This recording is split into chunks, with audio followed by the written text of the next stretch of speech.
Hopefully they listen. You have full states there. As an alternative. The what is it? That's your position.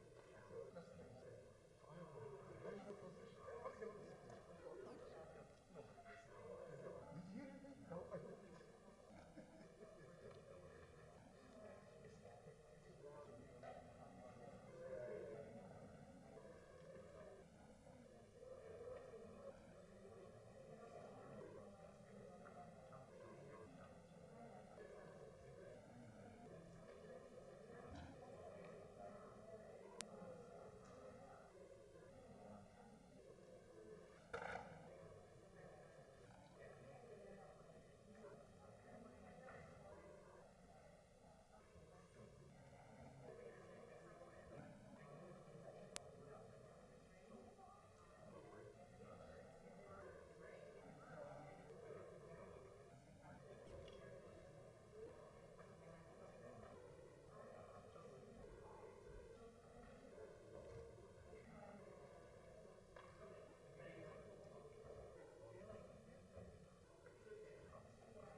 Oh, hello.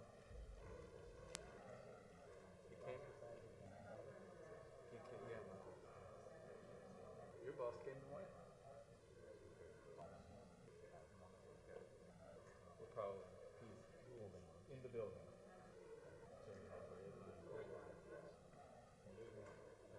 All delivered during Adler speed. Okay, yeah. It's the little things, you know? Like, your boss is alive. Wow. Laid out a menu of options. It said you can mix things up, but it'll look goofy. Just say it's later in the hearing. Or we can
The House Committee on the Judiciary will come to order. Without objection, the Chair is authorized to declare recesses of the committee at any time. We welcome everyone to this morning's hearing on oversight of the Department of Justice. I apologize for beginning the hearing late. As many of you know, I was in a minor car accident on the way in this morning. Everyone is fine, except perhaps the car, but it did cause a significant delay. I thank the Attorney General and the members for their patience and their flexibility, and we will now begin. But before we begin, I want to acknowledge, I want to note that we are joined this morning by the distinguished Majority Leader, the gentleman from Maryland, Mr. Hoyer. Leader Hoyer has long recognized the need for vigorous congressional oversight of the executive branch under both parties, and we appreciate his presence today as we question the Attorney General. Before we begin, I would like to remind members that we have established an email address and distribution list dedicated to circulating exhibits, motions, or other written materials that members might want to offer as part of our hearing today. If you would like to submit materials, please send them to the email address that has been previously distributed to your offices, and we will circulate the materials to members and staff as quickly as we can. I would also remind all members that guidance from the Office of Attending Physician states that face coverings are required for all meetings in an enclosed space, such as this committee hearing. I expect all members on both sides of the aisle to wear a mask, except when you are speaking. I will now recognize myself for an opening statement. Thank you for being here, Mr. Barr. According to the Congressional Research Service, this is the first time you have appeared before the House Judiciary Committee, both during your first tenure as Attorney General 30 years ago and during your current service in the Trump administration. Welcome. 150 years ago, last month, in the aftermath of the Civil War, Congress created the Department of Justice. We did so with two missions in mind. First, we wanted to replace a system of party spoils with a corps of professional government attorneys. Yes, these attorneys would be supervised by the Attorney General, and yes, the Attorney General would remain a political appointee. But at its heart, the department would rely on a foundation of professionals dedicated to the impartial administration of the law and an unbiased system of justice. Second, Congress established the Department of Justice to enforce the nation's first civil rights laws after the Civil War. From that moment on, it became the department's responsibility to ensure the right to vote and to stem the tide of systemic racism. Now, not every Attorney General in the intervening 150 years has given full expression to these two goals. I am certain that every administration has fallen short of those promises in some way over time. But today, under your leadership, sir, these two objectives are more at risk than at any time in modern history. Your tenure has been marked by a persistent war against the department's professional corps in an apparent attempt to secure favors for the president. Others have lost sight of the importance of civil rights laws. But now we see the full force of the federal government brought to bear against citizens demonstrating for the advancement of their own civil rights.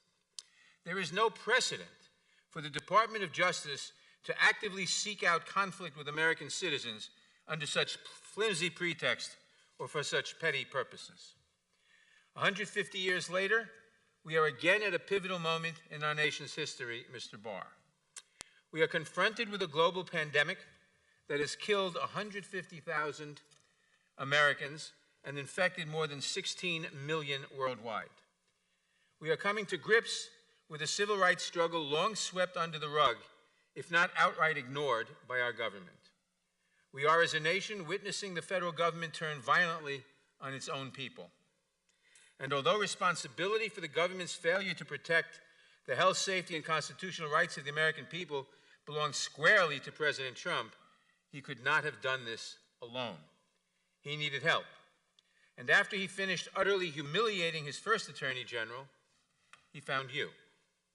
In your time at the department, you have aided and abetted the worst failings of the president.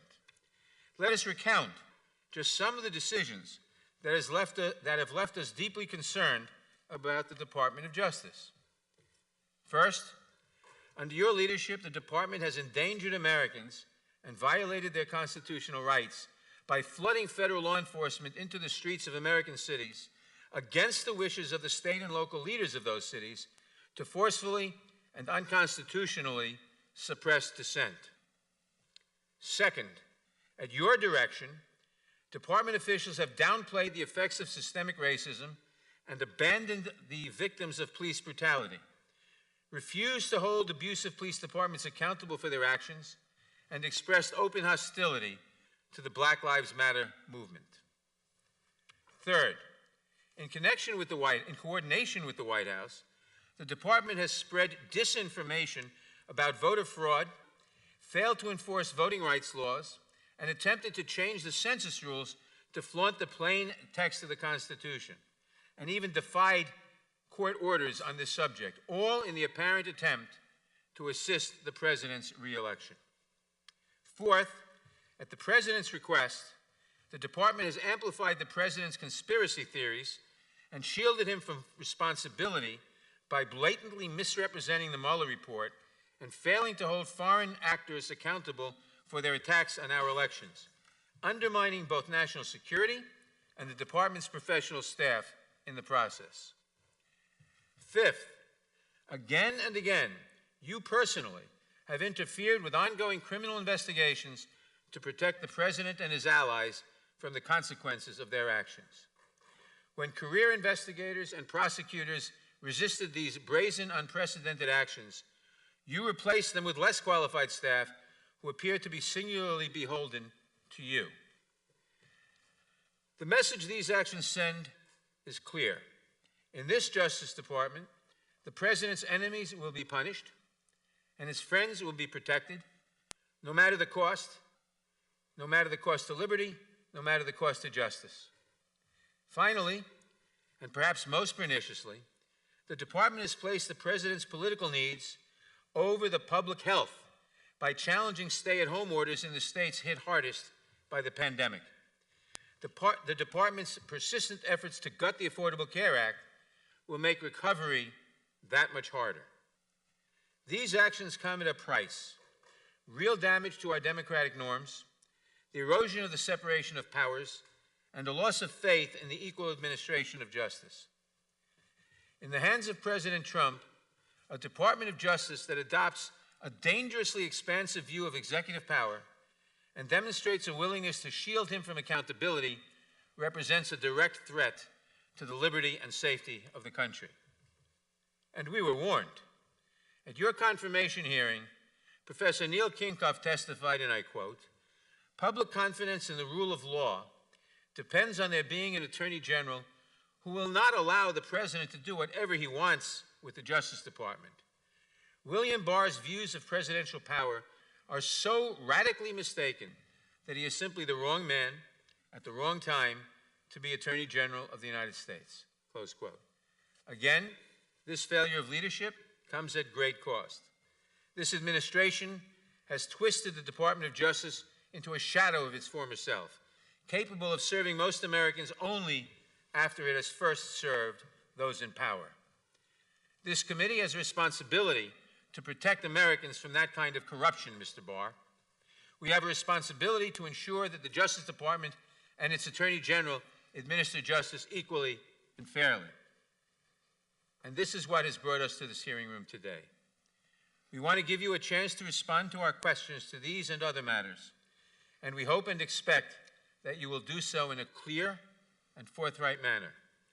Our members expect sincere answers today, and our country deserves no less. I now recognize the ranking member of the Judiciary Committee, the gentleman from Ohio, Mr. Jordan, for his opening statement. Spying. That one word. That's why they're after you, Mr. Attorney General. 15 months ago, April 10th, 2019, in a Senate hearing, you said this sentence, quote, "I think spying on a political campaign is a big deal." Spying on a political campaign is a big deal. It sure is. And since that day, when you had the courage to state the truth, they attack you. They've been attacking you ever since, every day, every week, for simply stating the truth that the Obama-Biden administration spied on the Trump campaign. 1 year ago, New York Times headline said this, 1 year ago, quote, FBI sent investigator posing as assistant to meet with Trump aide in 2016. The FBI sent a young lady who used the name Azra Turk to meet Papadopoulos in September of 2016. They sent someone pretending to be someone else to meet a person associated with the Trump campaign. You know what they call that? You know what they call that? Spying. 1 month later, October 2016, they used the dossier to spy on Carter Page. The salacious, unverified dossier, Jim Comey's words, not mine. They took it to the FISA court, didn't tell the courts that the Clintons paid for it, didn't tell the court that the guy who wrote the document, Christopher Steele, had already communicated to the Justice Department that he was, quote, desperate to stop Trump from getting elected. And guess what? There were 15 more lies that they told the court. 17 in total. They're outlined by the Inspector General, each and every one of them in his 400-page report. But guess what? Chairman Nadler refuses to allow Mr. Horowitz to come here and testify and answer our questions about the 17 lies the Obama-Biden administration told to the secret court. The Obama-Biden DOJ opened the investigation in July. They used a secret agent lady to spy on Papadopoulos in August. They lied to the FISA court in September, and they did all this without any basis for launching the investigation to begin with. How do we know that? How do we know there was no basis? They told us. Now, they didn't want to tell us, but thanks to Rick Grinnell, who released the transcripts of their testimony, we now know there was no basis for them to start the investigation in the first place. Sally Yates, Rhodes, Samantha Power, Susan Rice. Here's what Susan Rice says. I don't recall intelligence I would consider evidence of a conspiracy. How about James Clapper? I never saw any direct evidence that the Trump campaign or someone in it was conspiring with the Russians to meddle with the election. Say that again. I never saw evidence that the Trump campaign was conspiring, and yet they investigate him. There was never a proper predicate. So why'd they do it? There was no reason to do it. Why'd they do it? They told us that too. Peter Strzok, August 2016, asked, is Trump going to win? What's his response? Remember, this is Peter Strzok. This is the guy who ran the investigation. No, he's not. We'll stop it. August, Peter Strzok says we'll stop Trump. September, they spy on Papadopoulos. October, they use the fake dossier to lie to the court. But guess what happens in November? Guess what happens in November? November 8th, 2016, the American people get in their way. 63 million of them to be exact. Now everything changes. Now the real focus is, wow, wait a minute, we didn't stop him. He won. Now what do they have to do? They have to do the cover-up. And who do they have to go after? Who's target number one in their cover-up? The former head of the Defense Intelligence Agency, the guy who's about to become National Security Advisor to the President of the United States, Michael Flynn. They can't have him hanging around because he'll figure it out. So they decide to go after Michael Flynn, three-star general, served our country for over 3 decades. And we know they went after him because they told us that too. Bill Priestep, head of counterintelligence at the FBI, the day they interview Flynn, January 24th, 2017, his notes say what? What's our goal? To get Flynn to lie so we can prosecute him or to get him fired? Think about what the Obama-Biden DOJ, what their administration did in the last month. The last month they were in power.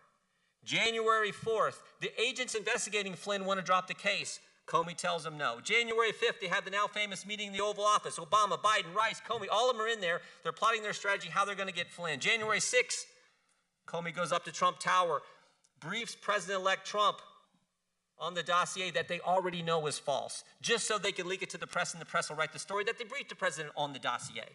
And then, of course, January 24th, the day they go set up Michael Flynn in his interview. Guess what else they did? Guess what else they did between Election Day and Inauguration Day? That 2-month time, guess what else they did? 38 people, 49 times unmasked Michael Flynn's name. Comey, Clapper, Brennan, Biden, 7 people at the Treasury Department unmasked Michael Flynn's name, for goodness sake. And of course, Flynn resigns on February 13th. Flynn resigns on February 13th. Now the cover-up is complete. Flynn's gone. Everything's fine, they think, until May 9th, 2017, when President Trump fires Jim Comey. Now they got a problem again. The guy who was going to keep it all quiet, he's been fired. Now, how do they continue the cover-up? Real simple. Jim Comey leaks his memos with the express purpose of getting a special counsel appointed to investigate something they already know is not true. And that's exactly what happened. We get 2 years, 19 lawyers, 40 agents, 500 witnesses, 2,800 subpoenas, and a $30 million cost to the taxpayer, and they come back with nothing. Absolutely nothing. And so all they got left is to attack the Attorney General, who had the courage to state the truth right from the get-go, the first time he testifies after he's confirmed. And you guys attack him every day, every week, and now you filed articles of impeachment against him. It's ridiculous. He had the courage to do what no one else would do at the Justice Department. Sally Yates wouldn't call it spying. Jeff Sessions wouldn't do it. Rod Rosenstein wouldn't do it. Chris Wray sure as heck isn't going to do it. So, Mr. Attorney General, I want to thank you for having the courage to call it what it was, spying. I want to thank you for having the courage to say we're going to get the politics out of the Department of Justice that was there in the previous administration. And maybe most importantly, and we're going to talk about this in our side on questioning, I want to thank you for defending the law enforcement, for pointing out what a crazy idea this defund the police policy, whatever you want to call it is, and standing up for the rule of law. And frankly, we have a video we want to show that gets right to this point. Can we play that video, please?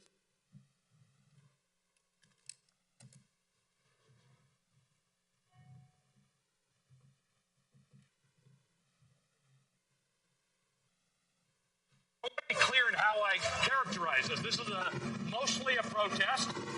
It is not generally speaking unruly. Peaceful protest. Peaceful protesters. Peaceful protest. Peaceful protest. Peaceful protest. Peaceful protest. Peaceful protest. Peaceful protest. Peaceful protest. Peaceful protest. Peaceful protest. Peaceful protest. Peaceful protest. Peaceful protest. Peaceful protest. Peaceful protest. Peaceful protesters.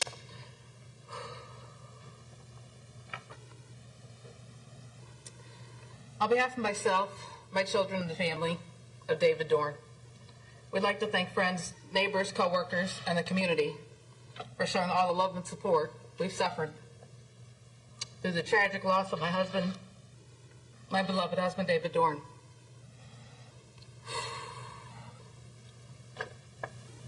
We'd also like to thank St. Louis Metropolitan Police Department for their hard work and perseverance through this investigation, as well as Circuit Attorney's Office. He dedicated his life to the city of St. Louis, retiring at the rank of captain after 38 years of distinguishable service. Then as a chief of Moline Acres for almost 6 years. During those years, he's touched so many lives as a friend, mentor, co-worker, and guardian. His life was senselessly taken from me, from us, by an opportunist who had no regards for human life or the law. This didn't have to happen, but it must have been God's plan for David.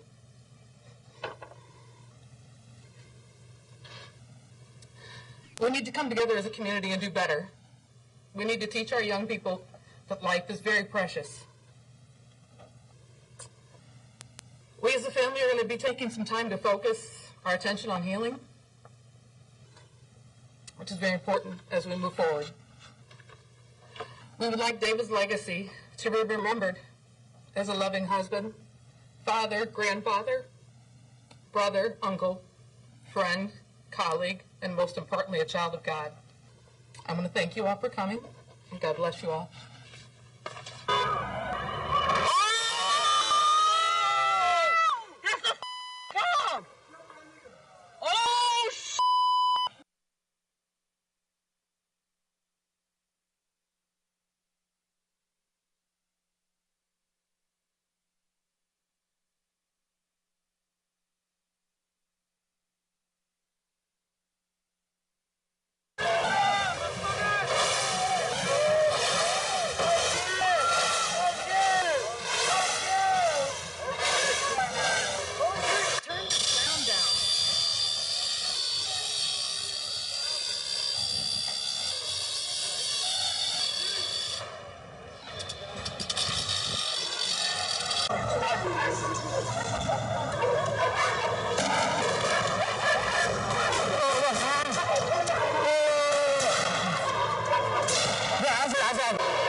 don't tell me what to do.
Well, I hope that Mr. Jordan will never complain about the length of my opening statement.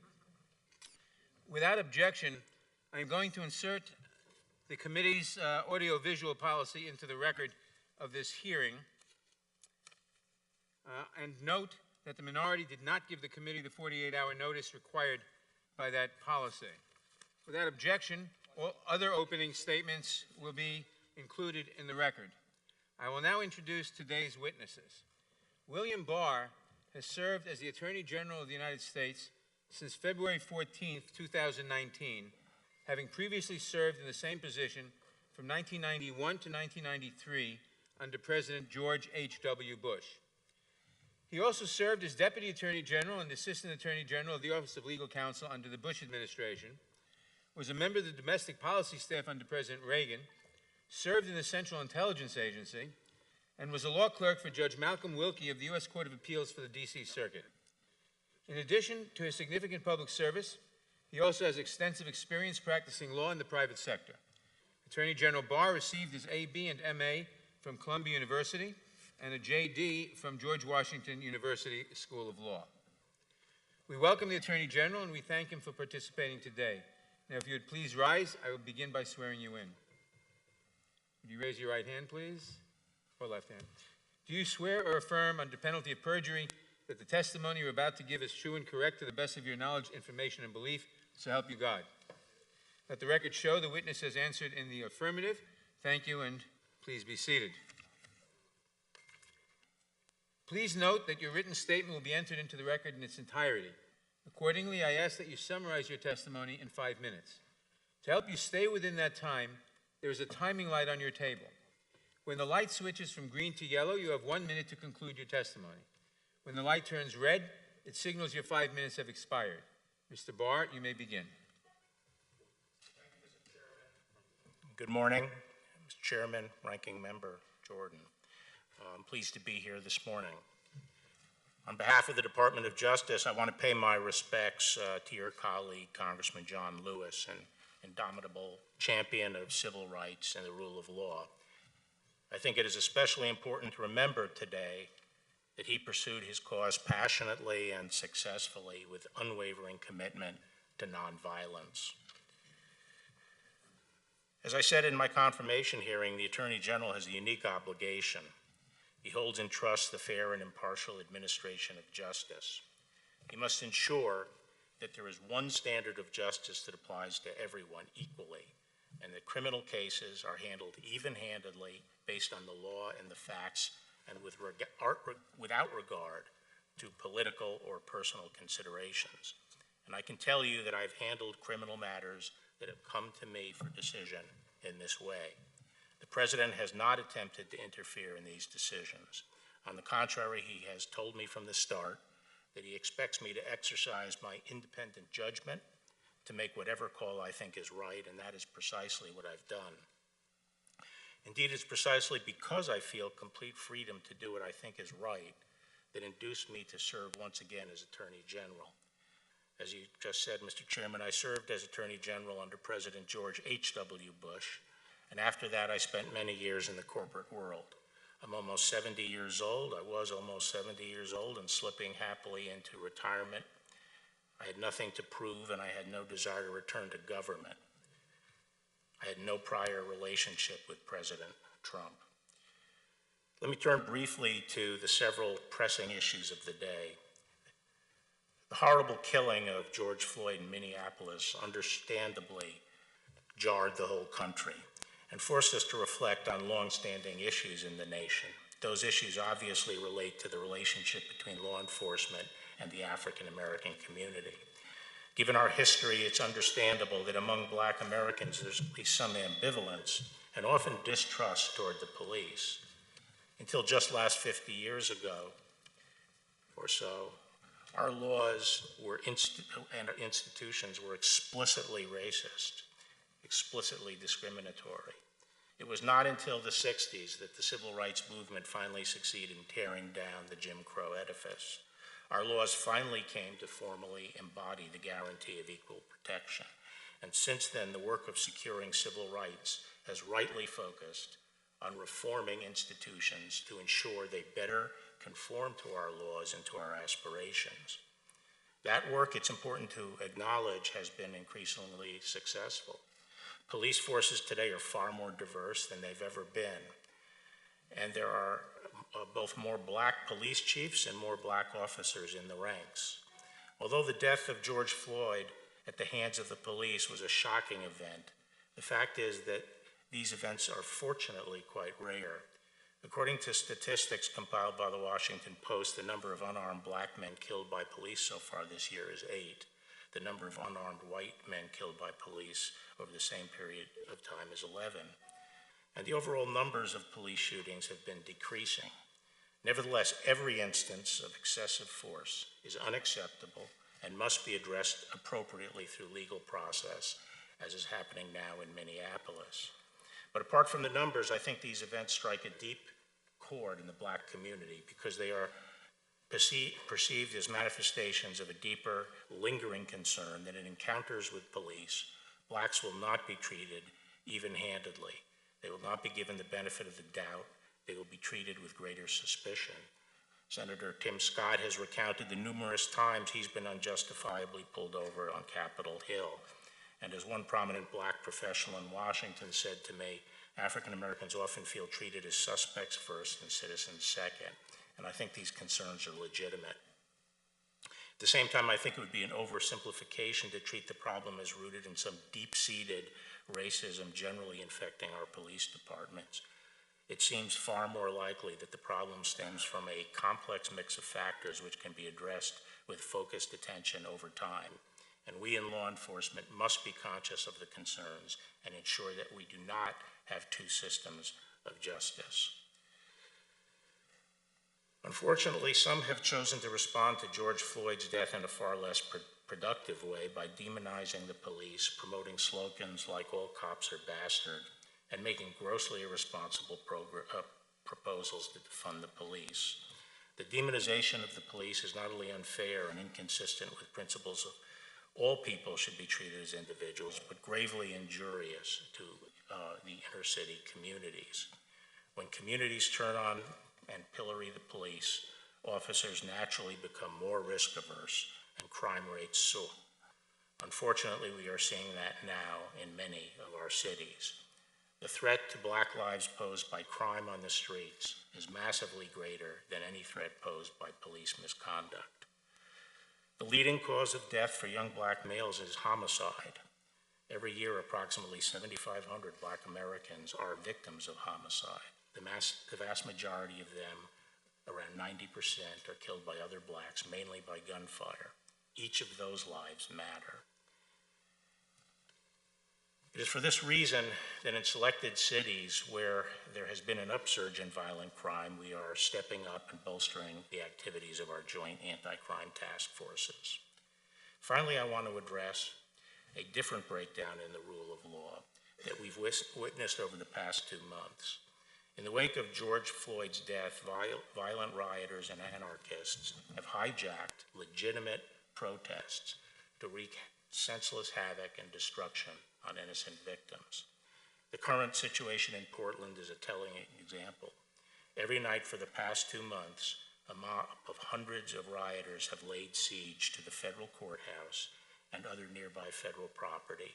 The rioters have come equipped for fight, armed with powerful slingshots, tasers, sledgehammers, saws, knives, rifles, and explosive devices. Inside the courthouse are a relatively small number of federal law enforcement personnel charged with a defensive mission to protect the courthouse. What unfolds nightly around the courthouse cannot reasonably be called protest. It is, by any objective measure, an assault on the government of the United States. As elected officials of the federal government, every member of this committee, regardless of your political views or your feelings about the Trump administration, should condemn violence against federal officers and the destruction of federal property. Thank you, Mr. Chairman, and I appreciate your listing for me the areas of concern in your opening statement, and I'm looking forward to addressing them all. Thank you for your testimony. We will now proceed under the 5-minute rule with questions, and I will recognize myself for 5 minutes. On July 22nd, you joined the President as he announced the expansion of Operation Legend, an initiative... Let me start that again. On July 22nd, you joined the President as he announced the expansion of Operation Legend, an initiative to combat violent crime in Kansas City, with approximately $61 million in DOJ grants. I am confused, however, as to the purpose of launching Operation Legend at this moment in time. In December of last year, you announced that the department would divert over $70 million in grants to 7 U.S. cities under an initiative called Operation Relentless Pursuit, correct? That's right. And Operation Relentless Pursuit targeted a familiar list of cities, places like Albuquerque, Baltimore, and Kansas City, correct? Correct. At the same July 22nd press conference, you initially claimed that over 200 arrests had been made under Operation Legend, correct? Correct. But you misspoke. Correct. The U.S. Attorney's Office for the Western District of Missouri later confirmed that only a single arrest had been made under the auspices of Operation Legend, correct? I don't know. And the 199 other arrests were made under Relentless Pursuit or other programs. Well, that was correct. I think you could be forgiven for being confused. Operation Legend appears to be little more than a repackaging of existing operations in these cities. So why all the drama? Why join the President at the White House to announce a bold new operation that appears to be neither bold nor new? Understandably, Americans are very suspicious of your motives here. There are those who believe you are sending federal law enforcement into these cities not to combat violent crime, but to help with the President's re-election efforts.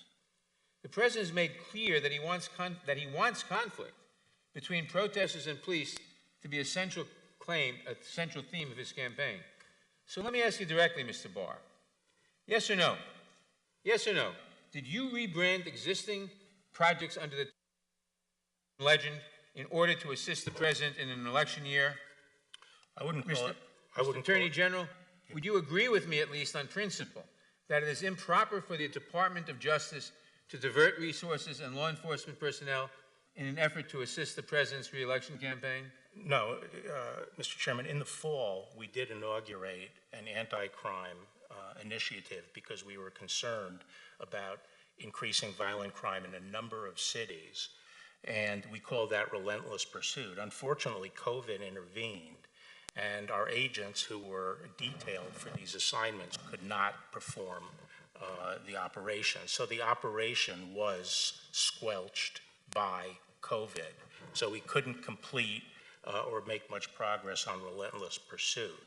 However, in the intervening time, we saw violent crime continuing to rise, and a lot of that was triggered by the events after the death of George Floyd. So we did reboot the program after COVID started breaking and we could commit the law enforcement resources to actually accomplish the mission, which is to reduce violent crime. Now, I regret that COVID interrupted our law enforcement activities, but it doesn't obviate the fact that there is serious violent crime in these cities. These police and mayors have been asking us for help, and we have put in additional federal agents and investigators to help deal with it. Have you, now, yes or no, have you discussed the President's re-election campaign with the President or with any White House official or any surrogate of the President? Well, I'm not going to get into my discussions with the President. Well, have you discussed that topic with him, yes or no? Not in relation to this program. I didn't ask that. I asked if you discussed that with... I'm a member of the cabinet, and there's an election going on. Obviously, the topic comes up. So the answer is yes. Well, the topic comes up in cabinet meetings and other things. Okay. It shouldn't be a surprise that the topic of the election comes. I didn't say I was surprised. I just asked if you'd done that. So as part of those conversations with the President or his people about the re-election campaign, have you ever discussed the current or future deployment of federal law enforcement? In connection with what? In connection with what you just said, in connection with your discussions with the President or with other people around him of his re-election campaign, have you discussed the current or future deployment of federal law enforcement? Well, as I said, I'm not going to get into my discussions with the President, but I've made it clear that I would like to pick the cities based on law enforcement need and based on neutral criteria. So, but you can't tell me whether you discussed... No, I'm not going to discuss what I discussed with the President. Can you commit today that the department will not use federal law enforcement as a prop in the President's re-election campaign? We are not using I just want to federal law close enforcement with this thought. You really can't hide behind legal fictions this time, Mr. Barr. It's all out in the open, where the people can see what you are doing for themselves. The President wants footage for his campaign ads, and you appear to be serving it up to him as ordered. In most of these cities, the protests had begun to wind down before you marched in and confronted the protesters. And the protesters aren't mobs. They are mothers and veterans and mayors. In this moment, real leadership would entail de-escalation, collaboration, and looking for ways to peaceably resolve our differences. Instead, you use pepper spray and truncheons on American citizens. You did it here in Washington. You did it at Lafayette Square. You expanded to Portland. And now you are projecting fear and violence nationwide in pursuit of obvious political objectives. Shame on you, Mr. Barr. Can I just say, Mr. Shame on you. Can I just My say, time Mr. has expired. For what purpose does Mr. Jordan seek recognition? Mr. Excuse me. Could I just what have a purpose moment? does Mr. My time has expired. For what purpose does Mr. Johnson seek recognition? Questions for the witness, and I will yield the floor to him to respond. Yeah. Mr. Chairman, you've conflated two different things. The effort legend is to deal with violent crime that's committing on the streets of the city. Again, predatory violence like murder, shootings, which are soaring in some cities right now. That does not involve encountering protesters, as you refer to it. Civil disturbance is a different set of issues. And I just reject the idea that the department has flooded anywhere and attempted to suppress demonstrators. We make a clear distinction between demonstrators. The facts speak for themselves. This is my time, Mr. I'm answering, and you know, the fact of the matter is, if you take Portland, the courthouse is under attack. The federal resources are inside the perimeter around the courthouse, defending it from almost 2 months of daily attacks where people march to the court, try to gain entrance, and have set fires, thrown things, used explosives, and injured police, including just this past weekend, perhaps permanently blinding 3 federal officers with lasers. We are on the defense. We're not out looking for trouble. And if the state and the city would provide the law enforcement services that other jurisdictions do, we would have no need to have additional marshals in the courthouse. On behalf of hundreds of millions of Americans, thank you for that clarification, and thank you for being here. And thank you for your service today and your willingness to do this in very challenging times. Mr. Attorney General, we're very appreciative. It's not an easy job. It's a vitally important one. I so appreciated what you said in your opening statement today, which is what you said in your confirmation hearing. The Attorney General has a unique obligation. He holds in trust the fair and impartial administration of justice. We appreciate that so much. The Democrats have asserted here this morning, and they continue to say in the media, that under your leadership, the Justice Department has become highly politicized. Why is that a totally unfounded allegation? Because actually what I've been trying to do is restore the rule of law. And the rule of law is, at essence, that we have one rule for everybody. If you apply one rule to A, the same rule applies to B. And I felt we didn't have that previously at the department. We had strayed.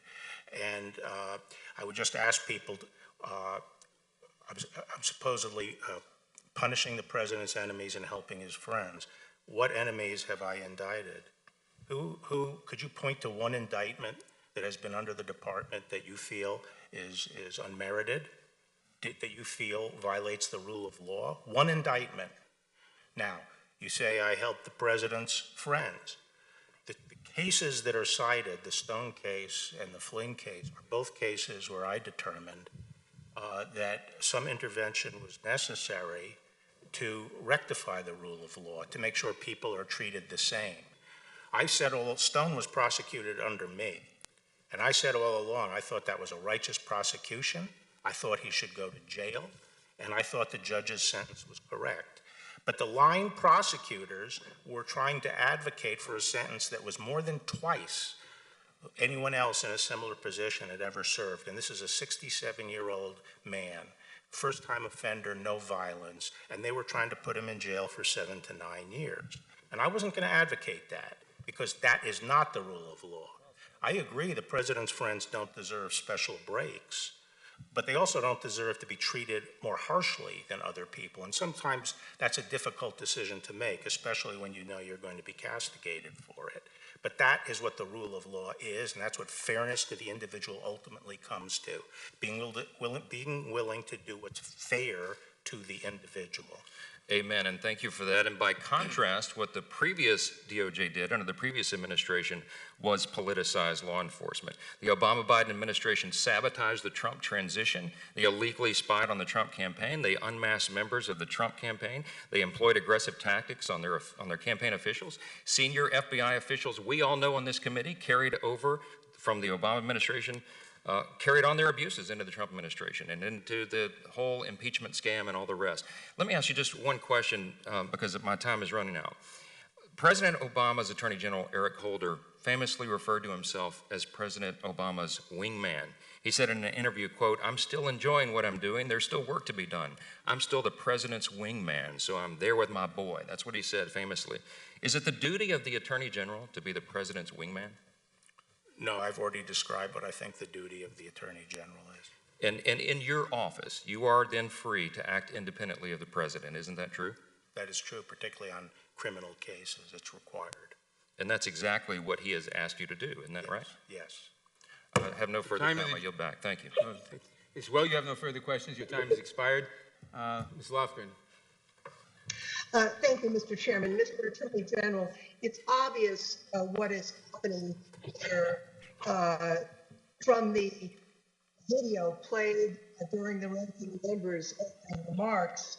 It's clear that the president's playbook is to divert attention from his catastrophic failure in dealing with the COVID-19 situation. In Canada, our neighbor to the north, in Europe, the virus has been reduced to such a level that people can safely go out and not worry about being infected. But here in the United States, millions of Americans have been infected. Tens of thousands are dying, and the president needs to divert from that failure. And what is the playbook? The playbook is to create the impression that there is violence, that he must send in federal troops, and that the American people should be afraid of other Americans and trust the president because he's going to send in all troops to American cities. And that's how he hopes to win the election. You know, it's one thing to fight crime with joint task forces. That involves the cooperation of state and local officials. But the governor of Oregon and the mayor of Portland has asked that the federal troops lead because the reaction has actually been in reverse proportion. People are showing up because the troops are there. And I'd like to say that so many of them, I would say most of them, are nonviolent. We've all heard about the wall of moms, who show up to make sure that people are safe. And here's what they say. They say they've been tear gassed night after night, left vomiting, that they've been shot at with rubber bean bags, pepper spray. So this brutality has created even more demonstrators. I'd just like to ask you this. When the president issued his executive order, they indicated your department should prioritize investigations. Has your department started any investigations pursuant to the executive order that the president issued? Which executive order, Congresswoman? The executive order that asked for the deployment of troops to protect the monuments and the federal facilities. Yes, on June 26th. Yeah, I wouldn't say it was troops, but we have initiated investigations. Yes, we've made arrests of people who have been rioting and taken down statues. But I think your characterization of Portland is completely false. I would like to. We can get into that, but I'd like to ask you a question about surveillance, if I may. We've heard reports that cell site stimulators known as stingrays or dirt boxes are being used to collect phone call location and even content of phone calls. Drones are being used that may have face recognition or cell phone interception technology, and that there is bulk collection of internet browsing history. What specific authority is the department using for these surveillance tools? I really can't speak to those instances if they in fact occurred. I'm glad to go and try to determine what you're talking about. Well, actually, I'm asking about authority, not the details. Well, I think most of our cyber activities are conducted by the FBI under their law enforcement powers to detect and prevent crime, federal crime. I think the American public should know that this surveillance technique is just about the people in front of the courthouse. If a husband and wife call each other and one of the spouses has a cell phone that's within range of one of these technologies, not only the location, but the actual content of that couple's conversation can be scooped up. using this technology. So this really isn't just about the demonstrating.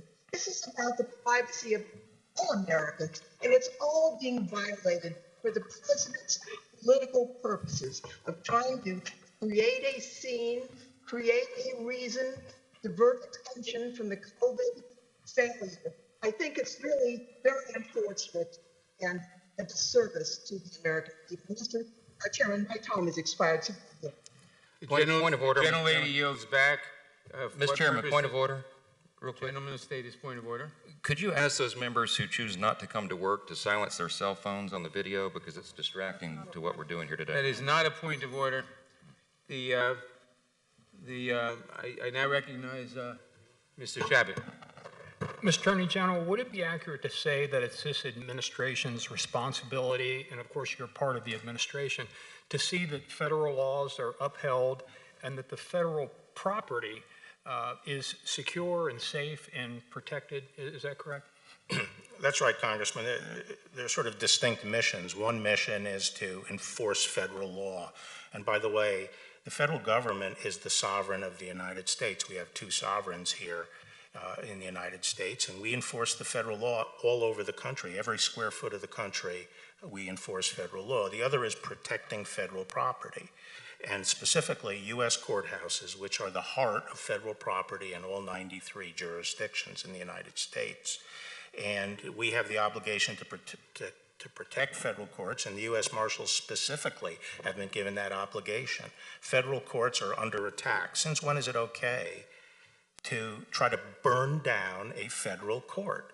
If someone went down the street to the Prettyman Court here, that beautiful courthouse we have right at the bottom of the hill, and started breaking windows and firing industrial-grade fireworks in to start a fire, throw kerosene balloons in and start fires in the court, is that okay? Is that okay now? No, the U.S. Marshals have a duty to stop that and defend the courthouse, and that's what we are doing in Portland. We are at the courthouse defending the courthouse. We're not out looking for trouble.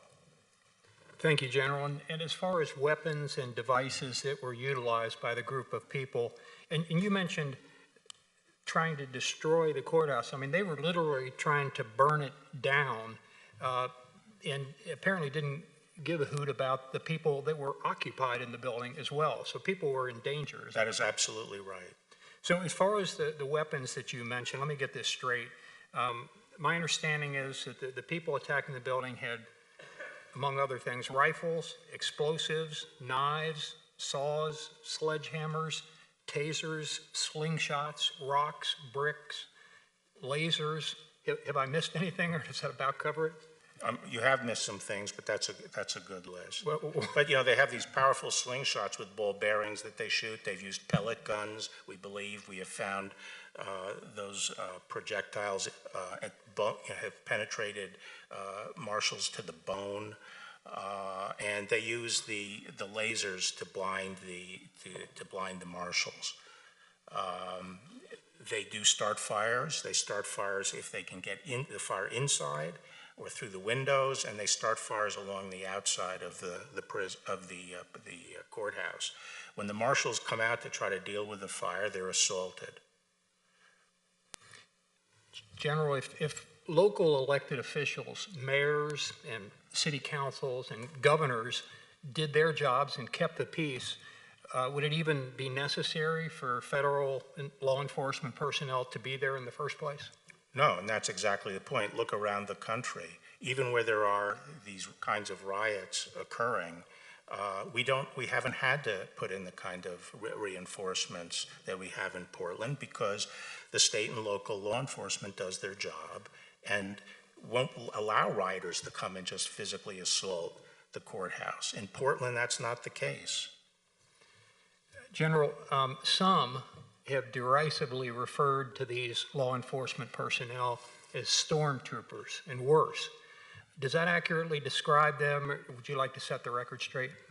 No, they're obviously not stormtroopers. You know, normally we would have a group of deputy marshals in a court that would be, in business suits and ties or regular civilian dress. Those would be the deputy marshals as the protective force for the court.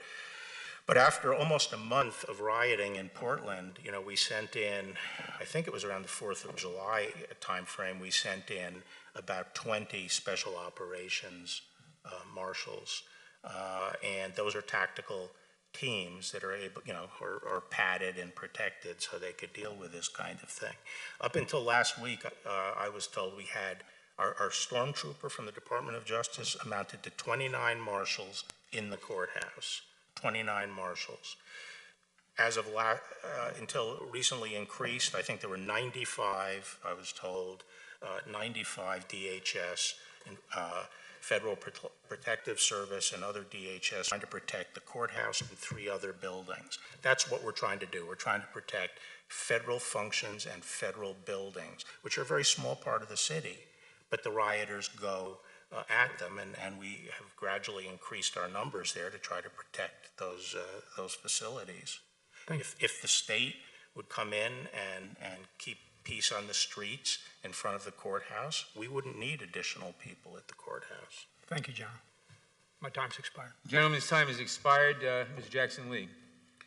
Mr. Chairman, before I begin, I'd like to submit into the record a picture of Lewis and Clark History Department chair of shot at protests in Portland.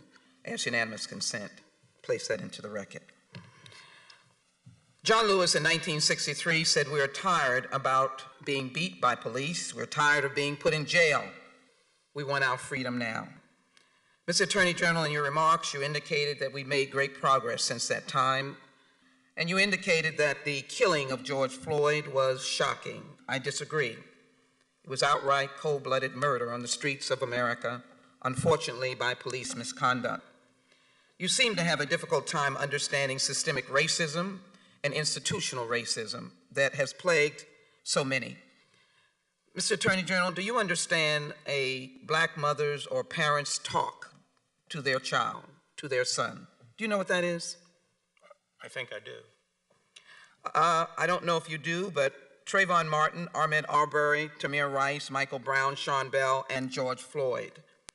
Black mothers and fathers have had to talk to their sons about police violence.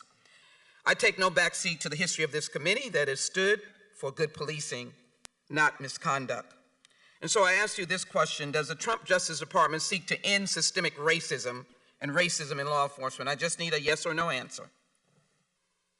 To the extent there is racism in any of our institutions in this country and the police, then obviously this administration will fully enforce this. So you agree that there may be systemic racism? To the extent, in where? Let me continue my line of questioning. I don't agree that there's systemic racism in the police department. Specifically, generally in this country. I'm reclaiming my time, Mr. General. Specifically, do you understand the violent impact of racial profiling? And do you support the end racial profiling, racial and religious profiling in the George Floyd bill, including the removal of the strict interpretation of qualified immunity, which would leave individuals like Breonna Taylor and George Floyd without any relief at all? No, I'm opposed to eliminating qualified immunity, and I don't agree that it would leave the victims of police misconduct. Well, let me share with you some aspects. Without any remedy at all. I'm reclaiming my time. Let me share with you some aspects of profiling. After the death of George Floyd found that while black people make up 19% of the Minneapolis population and 9% of its police, they were on the receiving end of 58% of the city's police use of force incidents. In addition, we've seen that black men are twice as likely to be stopped and searched. Hispanic drivers, 65% to receive a ticket, and Native Americans in Arizona 3 times more likely to search and be stopped. Let me ask you the questions of how we respond to that. The Justice Department has many tools at its disposal to reduce police violence, to patent or practice investigations, a practice to end bad policing and police violence. It addresses police violence at an institution level rather than just focuses on acute cases. If you understand that, then why has your department only pursued one pattern or practice investigation since President Trump took office that could stop systemic racism?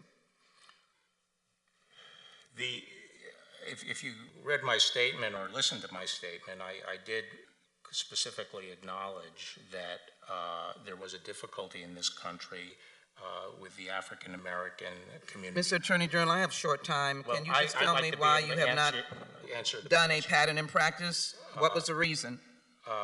And you asked me what I thought the response was, and I thought the response to this is, in fact, training of police. I think the police believe that that's a response. I was talking to a black Then let me chief of continue. police. Mr. Attorney General, I want to respect you, but I have a short time. For example, 18 U.S.C. Section 242, which makes unlawful the denial of rights under the color of law.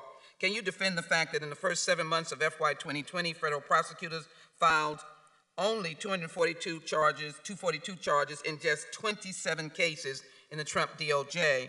And were you aware that in FY 2019, federal prosecutors brought Section 242 charges in just 49 cases in the United States? And are you aware of how many cases we've had? 184,274, which means that in FY 2019, only about 27 out of every 100,000 prosecutions was related to Section 242 charges. Do you have a reason for that? Yeah, yes, I do. I will get you the numbers on it. I don't know them off the top of my head, but actually our criminal prosecutions under 241 and 242 are extremely strong and are comparable to, if not exceed, prior administrations. But at the beginning of this year, very few jurisdictions had grand juries that were open.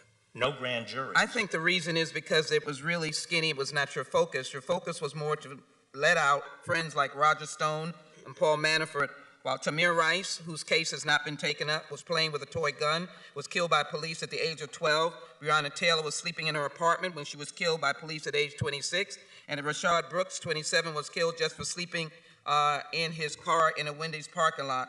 And George Floyd from Houston, Texas, known as a humble man, was murdered in the streets of Minneapolis crying, "I can't breathe."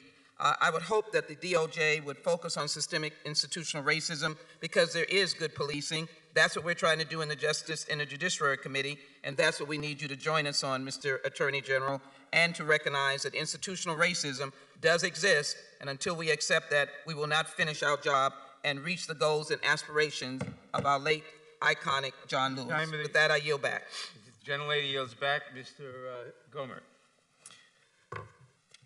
Attorney General Barr, we've been hearing about these peaceful protests in major cities around the country, controlled by Democratic mayors and city councils. You've had a lot of experience.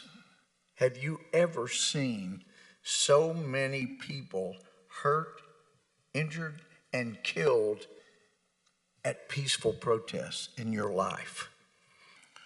I haven't seen it, no, not at a peaceful protest.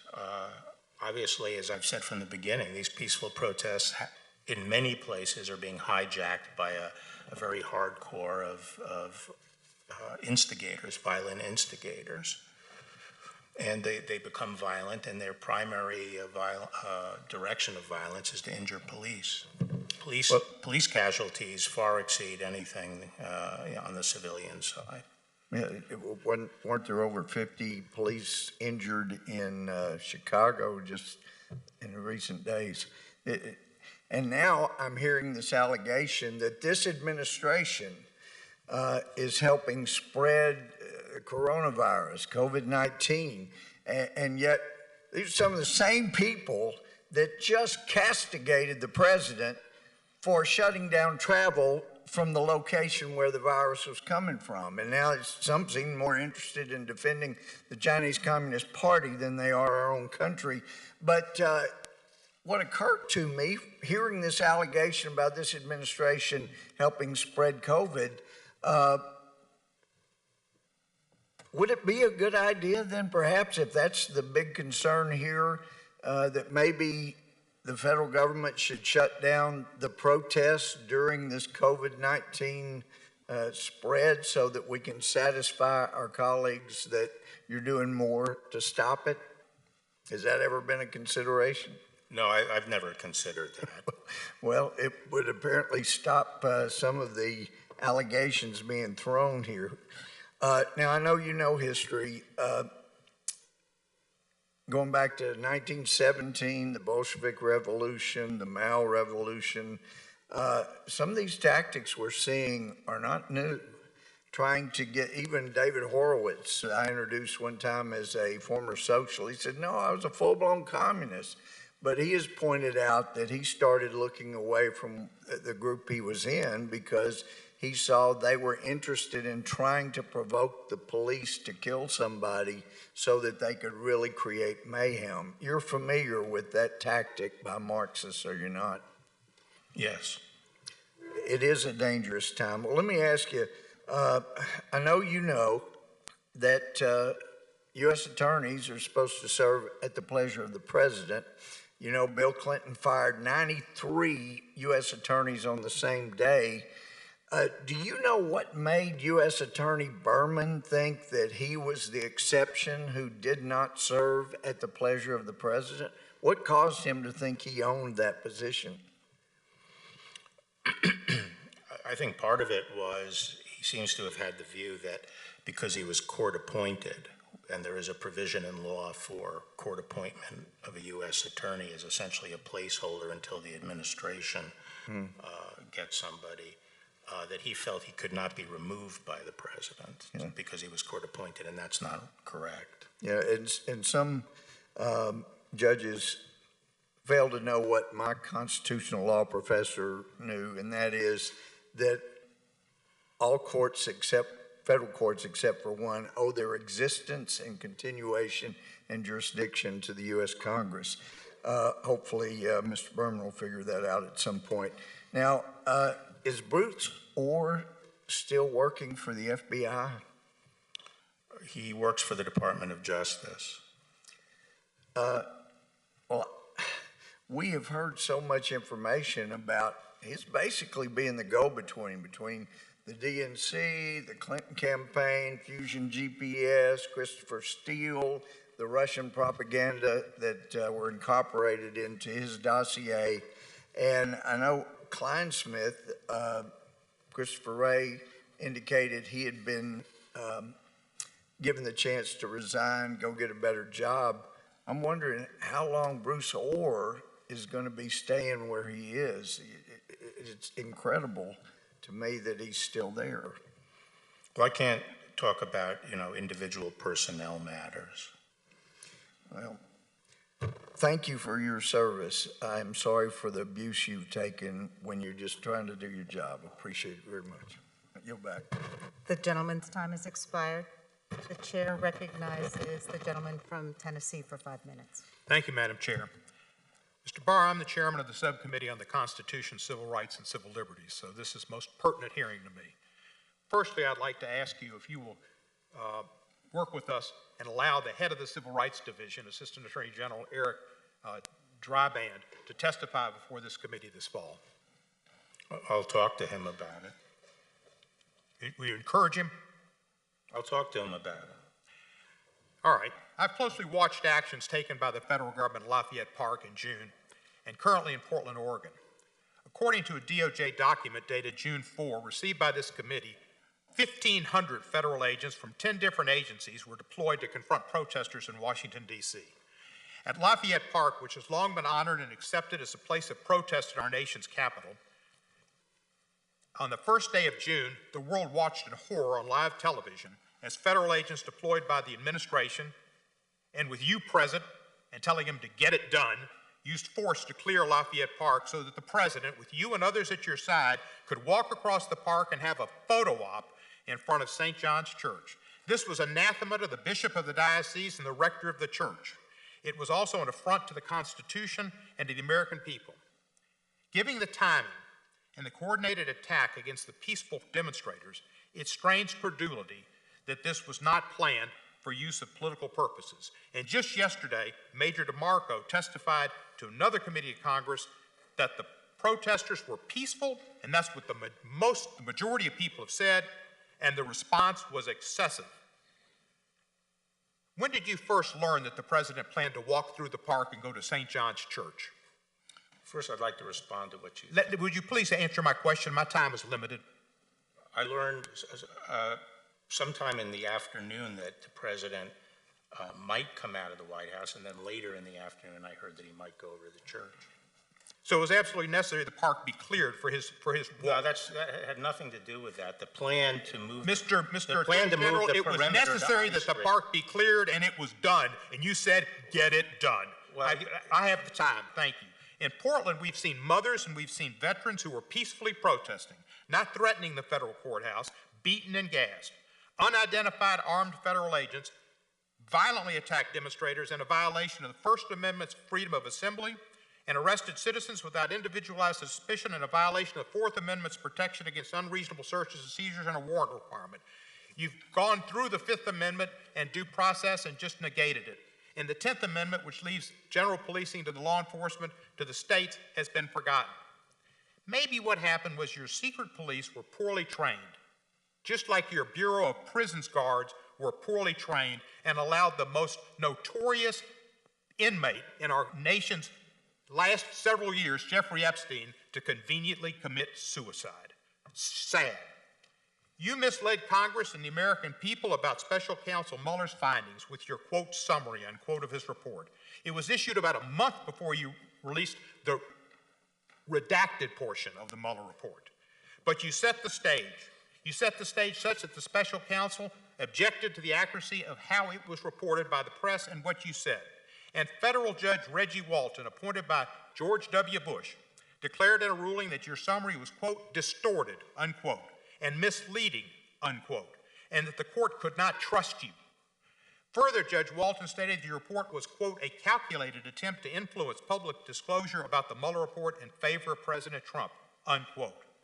This committee still does not have the unredacted Mueller report. America has still not seen the unredacted Mueller report. Your excuses for not releasing it because it had to do with ongoing cases no longer exist because those ongoing cases have been completed or commuted or finished.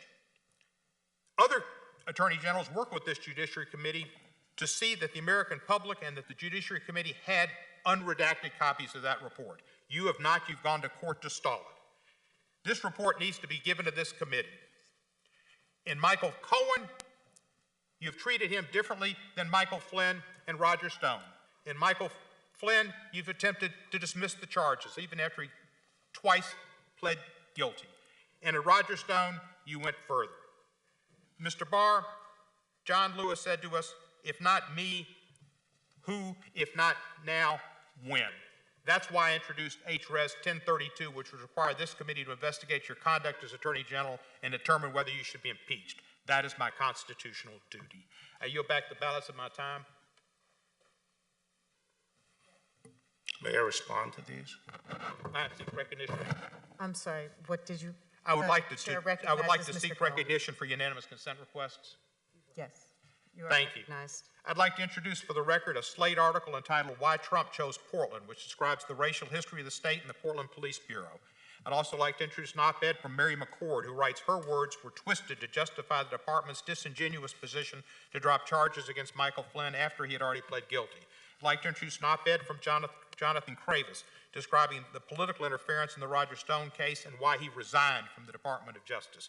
And I'd like to introduce a statement from over 2,600 former DOJ officials calling for Attorney General Barr's resignation because of his assault on the rule of law, and a letter from the New York City Bar urging Congress to commence formal inquiries into a pattern of conduct by Attorney General Barr that threatens public confidence in the fair and impartial administration of justice, and finally a letter from 27 of the District of Columbia's most prominent attorneys and law professors, including 4 past presidents of the D.C. Bar, calling for an ethics investigation into Mr. Barr's conduct. And With that last but not objection. least, a letter from over 80% of the George Washington University Law School faculty, your alma mater, saying his actions have posed and continue to create a clear and present danger to the even-handed administration of justice, to civil liberties, and to the constitutional order. Okay, without objection. Madam Chair, one more unanimous consent request on this side. ahead. This is the article that says Representative Jerry Natler says Antifa violence in Portland is a myth. That's from Politico and a number of other journals. We'll put that Without in the record. objection. Thank you. Mr. Collins is recognized for 5 minutes.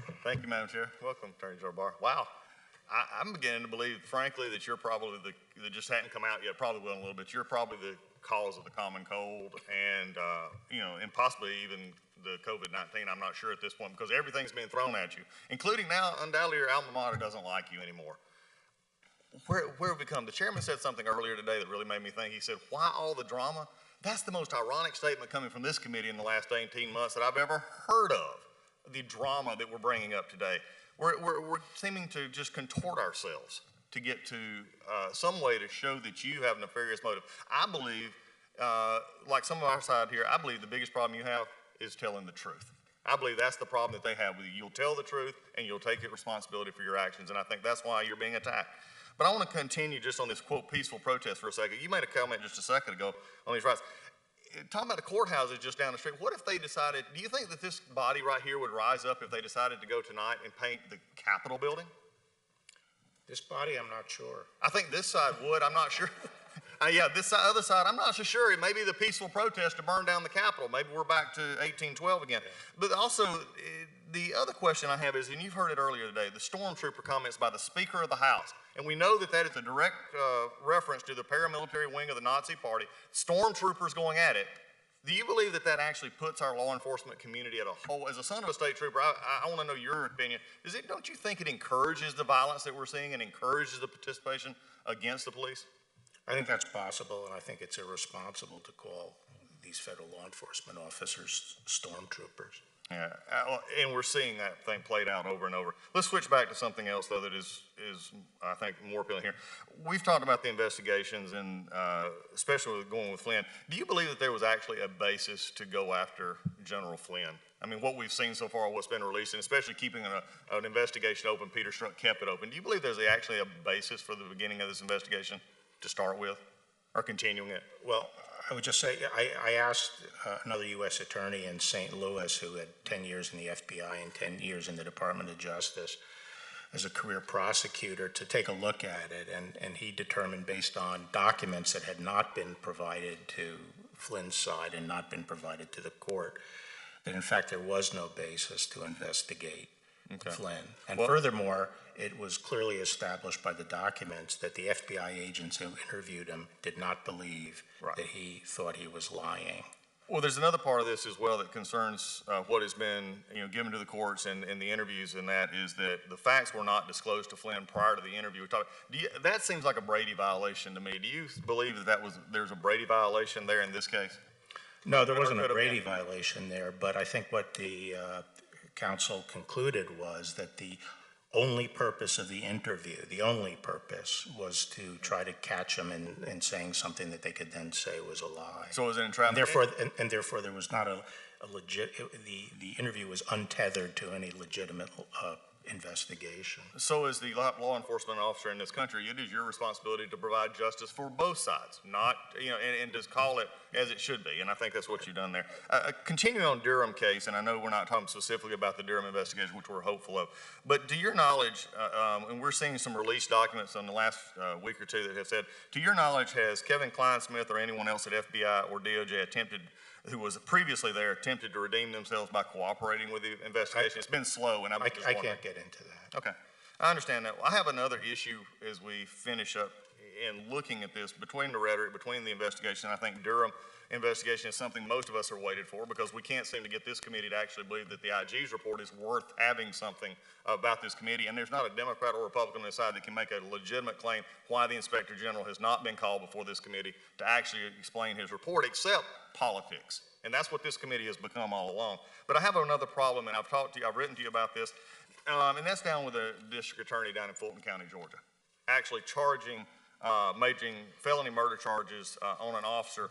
And the interesting part about this is what we do as prosecutors do, but were you aware that the district attorney failed to seek an indictment from a grand jury or even waited for a GBI investigation to finish before bringing those charges? Were you aware of that? Yes, I was. Okay. As an attorney, and again, looking at this with the environment we have right now with police officers constantly under attack from this committee and from others in all over the country, and especially from the Speaker of the House, as an attorney and especially a prosecutor, do you think it's appropriate to charge a law enforcement officer with a crime as severe as felony murder without giving the investigation more than a mere days and without obtaining an indictment from the grand jury, and while you announce the charges, lay out a case that is full of falsehoods? I've said that I would have preferred that he had used the grand jury and had waited till the Georgia Bureau had completed its investigation. I appreciate your help in that, and with that, I yield back. Thank you. With that, the chair recognizes Mr. Johnson from Georgia. Thank you. General Barr, your opening statement reads like it was written by Alex Jones or Roger Stone. Do you stand by that statement? Yes. Now, I'm sure that we can agree on some things. We disagree on a whole lot, but I'm sure we can agree on the fact that President Trump is just a prolific tweeter. Isn't that correct? He seems to be. And he tweeted many times about the Roger Stone sentencing, didn't he? I don't know how many times he tweeted about it. Well, many times, and you are aware of them because you said it hurts you from doing your job. And isn't it true that when prosecutors in the Roger Stone case filed a memo with the court recommending a sentence of 7 to 9 years in prison, a few hours later, President Trump tweeted that the sentence recommendation was, quote, a disgrace? You're aware of that? Yes.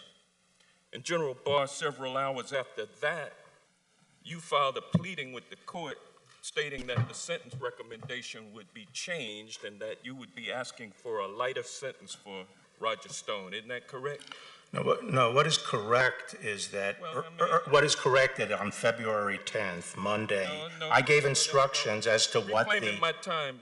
Yeah, I'm answering your question. Well, you gotta let him answer. Reclaiming my time, you filed a sentencing recommendation hours after President Trump tweeted his dissatisfaction with the Stone recommendation, and you changed that recommendation. No, the night before, that is Monday night. I know your story, but I'm asking. Well, I'm telling my story. That's what I'm here to do. Well, I do. That's why I'm here. Well, I'm here to tell my story. And on the night before, on February 10th, sir, on February 10th, I directed. Reclaiming my time, sir. Reclaiming my time, and I know you don't want to answer, but the facts are clear.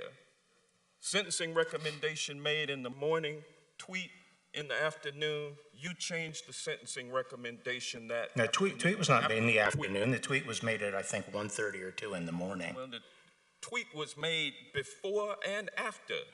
Tweeted about that relentlessly, and you've agreed to that. Now, when you filed your sentencing recommendation asking for a lower sentence... I didn't ask for a lower sentence. Well, you said that you were going to recommend a lower sentence. And you wasn't the sentence that was recommended by the line prosecutors according to the sentencing guideline calculations? It was within the guidelines, but it was not within Justice Department policy, in my view. General Barr, you're expecting the American people to believe that you did not do what Trump wanted you to do when you changed that sentencing recommendation and lowered it for Roger Stone. You think the American people don't understand that you were carrying out Trump's I had not discussed my sentencing recommendation with anyone at the White House or anyone outside the department. President wanted you to do, and that's what you did. No.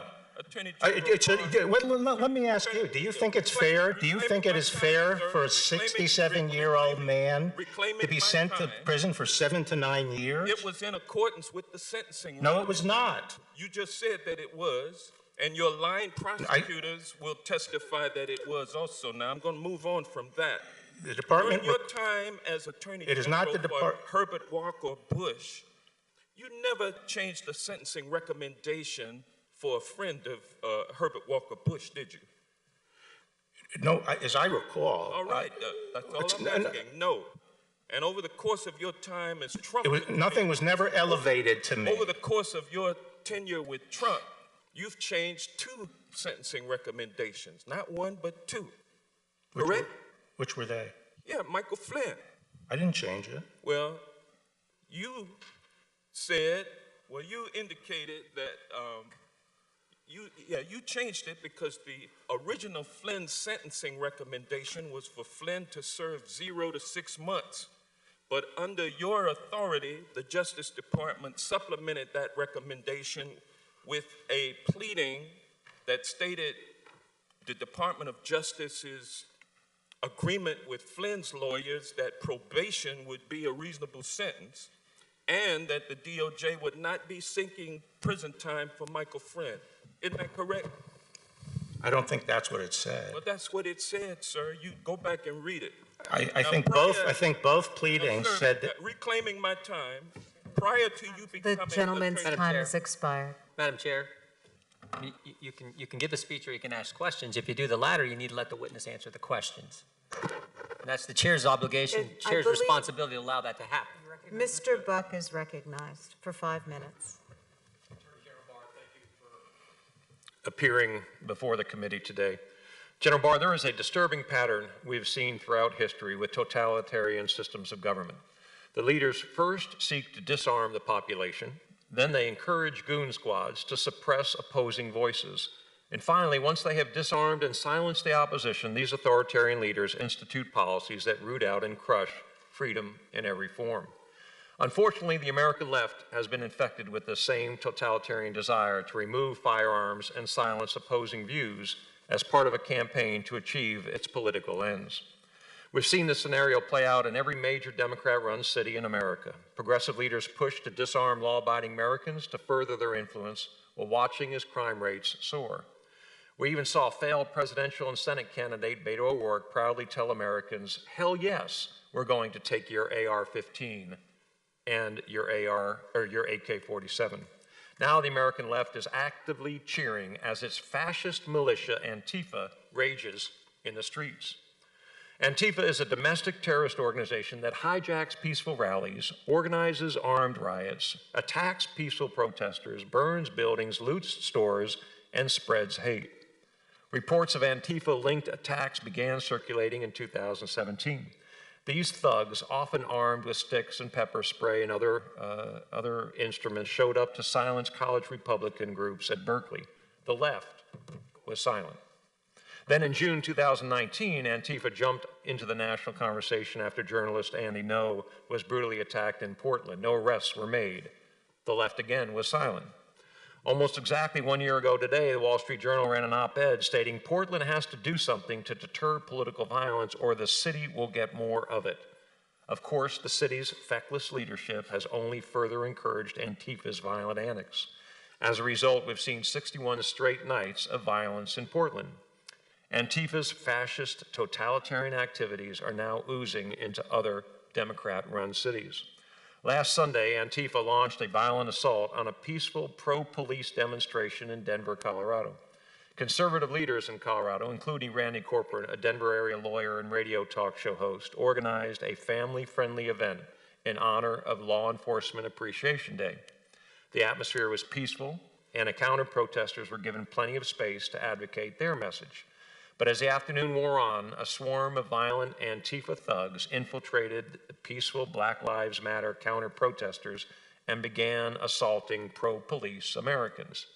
These are 20 and 30-year-old thugs assaulting 50, 60, 70, and even 80-year-old Americans who only wanted to show their support for law enforcement.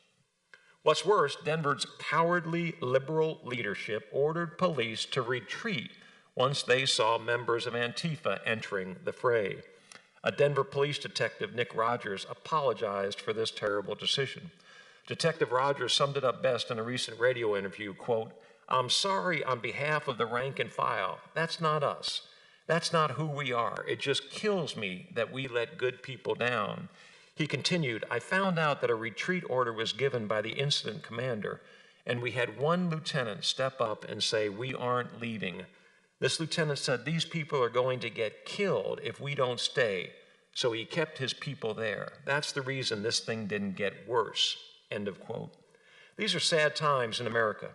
Free speech and the right to keep and bear arms are both being threatened by violent anarchists, and the best our chairman can do is call Antifa a myth. General Barr, this has to stop. We can't let Antifa continue terrorizing our country. Can you please tell us about the appropriate use of civil and criminal RICO statutes to address violent criminal groups like Antifa? In the wake of the beginning of these riots, I asked our joint terrorism task forces, the FBI's joint terrorism task forces around the country, to be our principal means of developing evidence and prosecuting violent extremists, terrorists who are involved in these activities. And one of the tools, obviously, we would use is RICO, which can be used against an organization. But that doesn't mean that we currently have a RICO case pending. Okay. I thank the gentleman, and do you have anything you want to say in response to the speeches that have been given by the other side, and then you've been cut off? Yeah, well, let's, on Lafayette.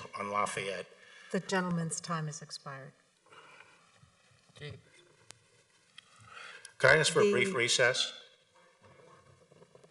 Yeah, Madam Chair, the witness like a break. Mr. Barr, Mr. Barr, Mr. Barr, 10 minutes for a brief. 10 minutes? 5. Okay. Recess for 5 minutes. The committee will stand in recess for 5 minutes.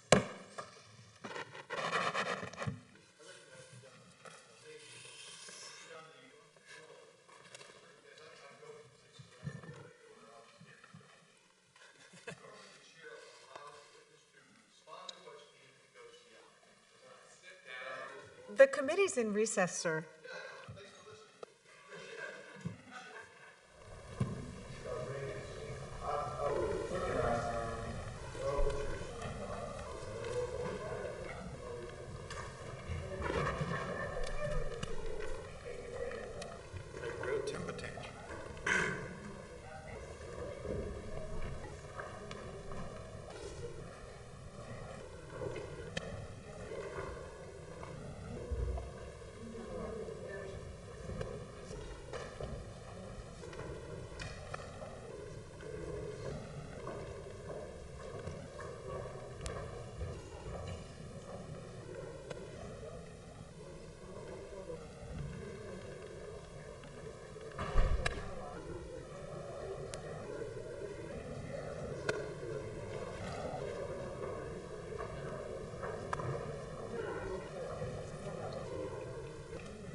Committee is in session.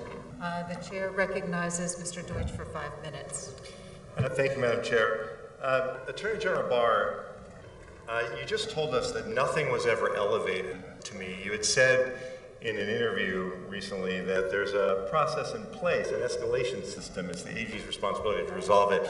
How was this elevated to you, the case of Roger Stone?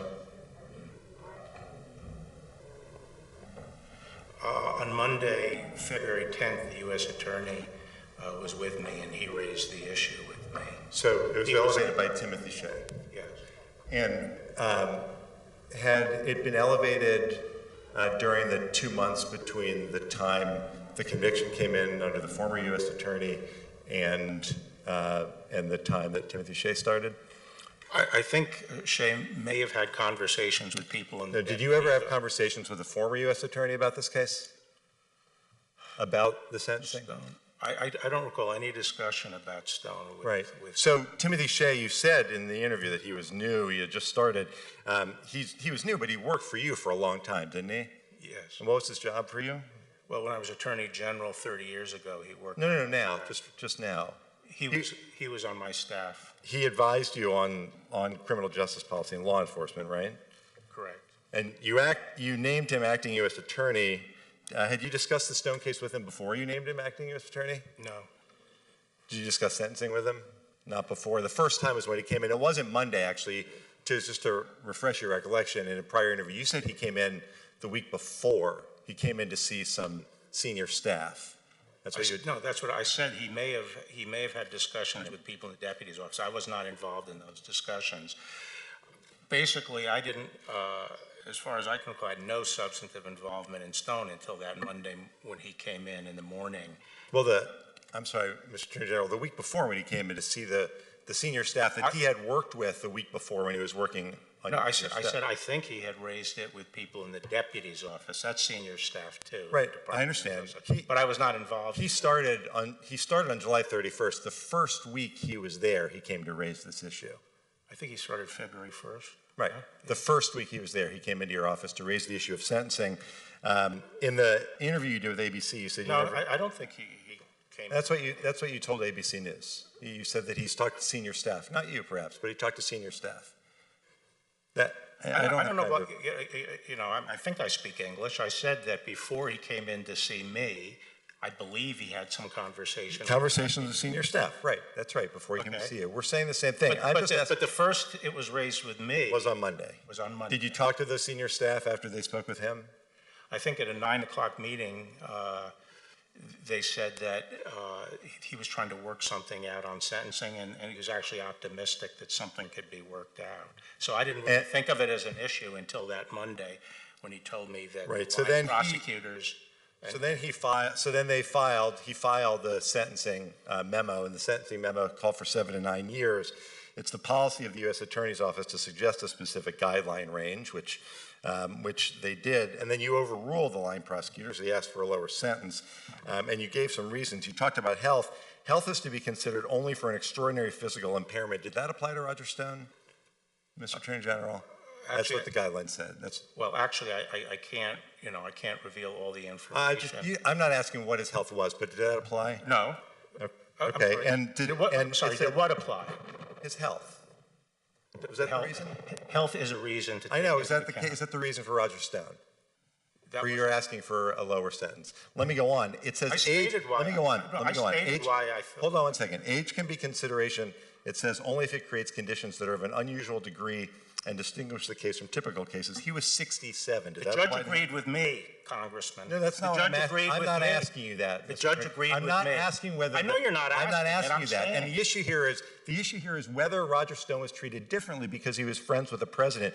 When you asked to reduce the sentence, you said enhancements were technically applicable. Mr. Attorney General, can you think of any other cases where the defendant threatened to kill a witness, threatened a judge, lied to a judge, where the Department of Justice claimed that those were mere technicalities? Can you think of even one?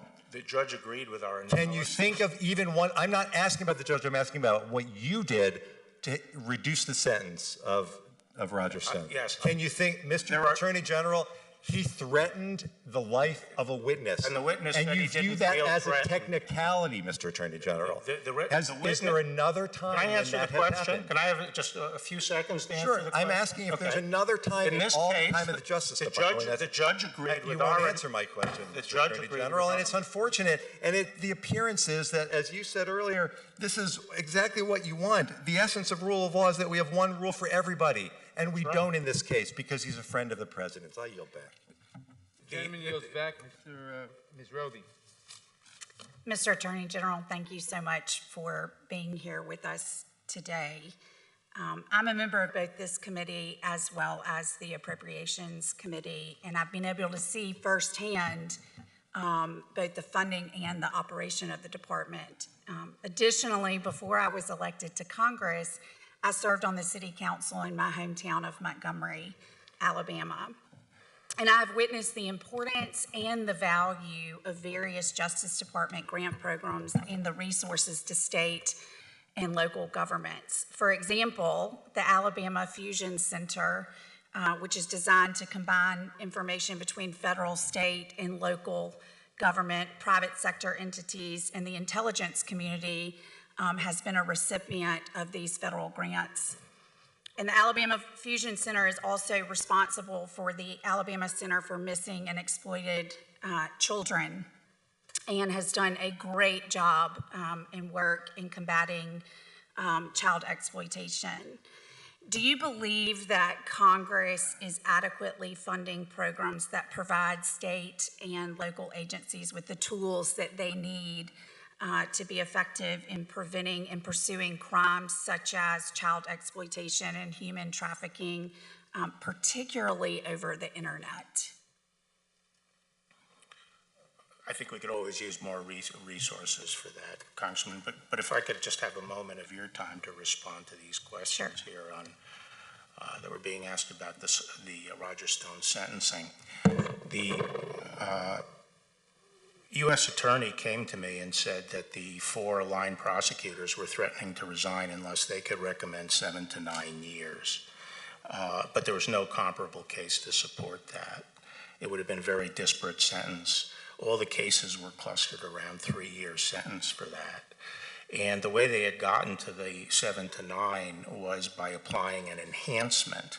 And there are debates all the time within the Department of Justice about the proper calculations under the guidelines and whether a particular enhancement applies or doesn't apply. And those are usually worked out and resolved. But here they were saying that they were taking an enhancement that has traditionally been applied to mafioso and things like that, threatening a witness, and they were applying it to him because he had a phone call at night where he told a witness that if you want to get it on, let's get it on, and I'll take your dog. And we felt that that technically could apply, but in this case, it really didn't reflect the underlying conduct. And the overarching requirement at the Department of Justice is that we do not presume and automatically apply the guidelines. We make individual assessments of the defendant and what is really just under the case, and nothing that is excessive. And these individuals were trying to force the U.S. Attorney, who was new in the office, to adopt 7 to 9. And I made the decision, no, we are going to leave it up to the judge.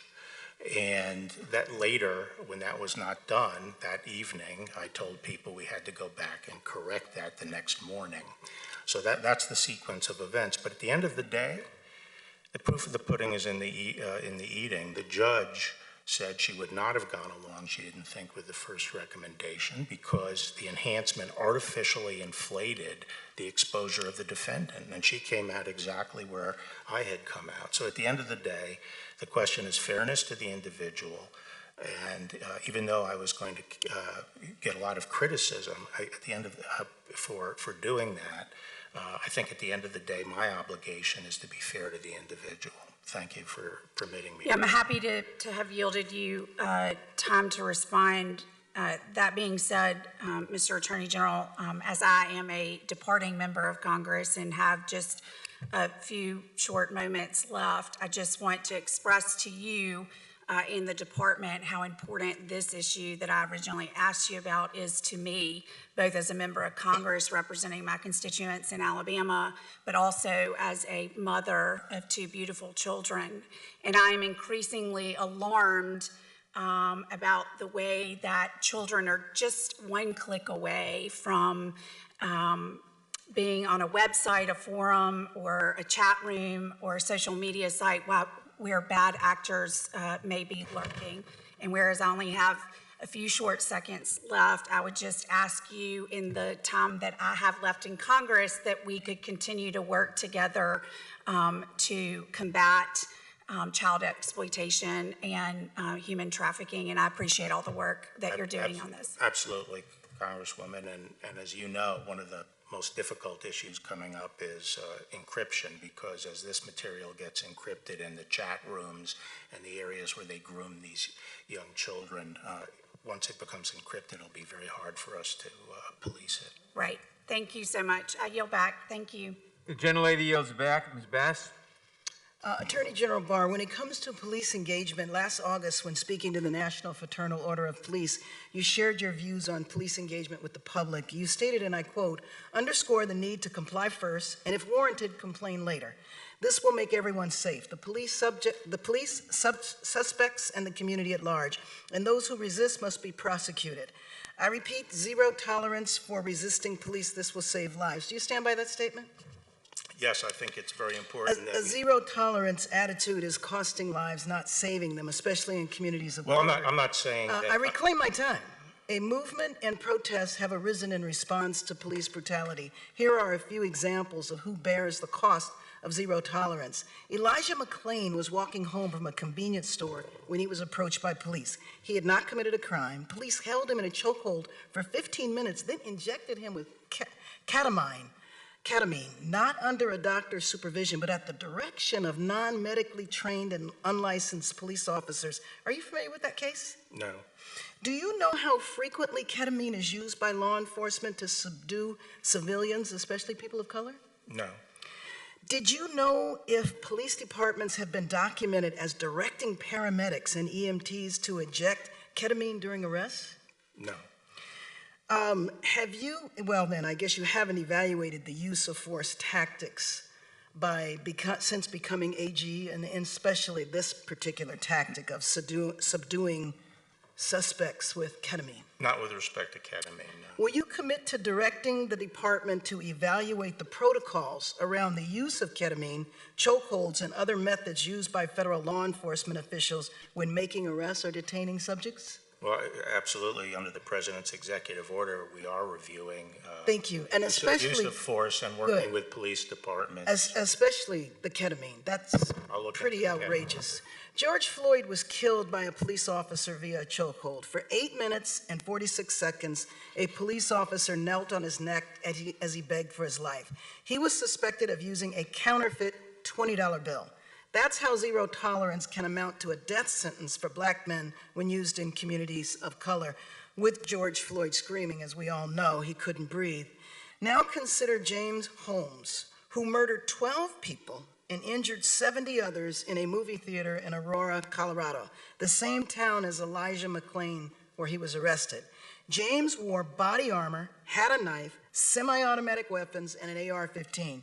Yet he was calmly arrested by the same police department as Elijah McClain without a chokehold or an injection of ketamine.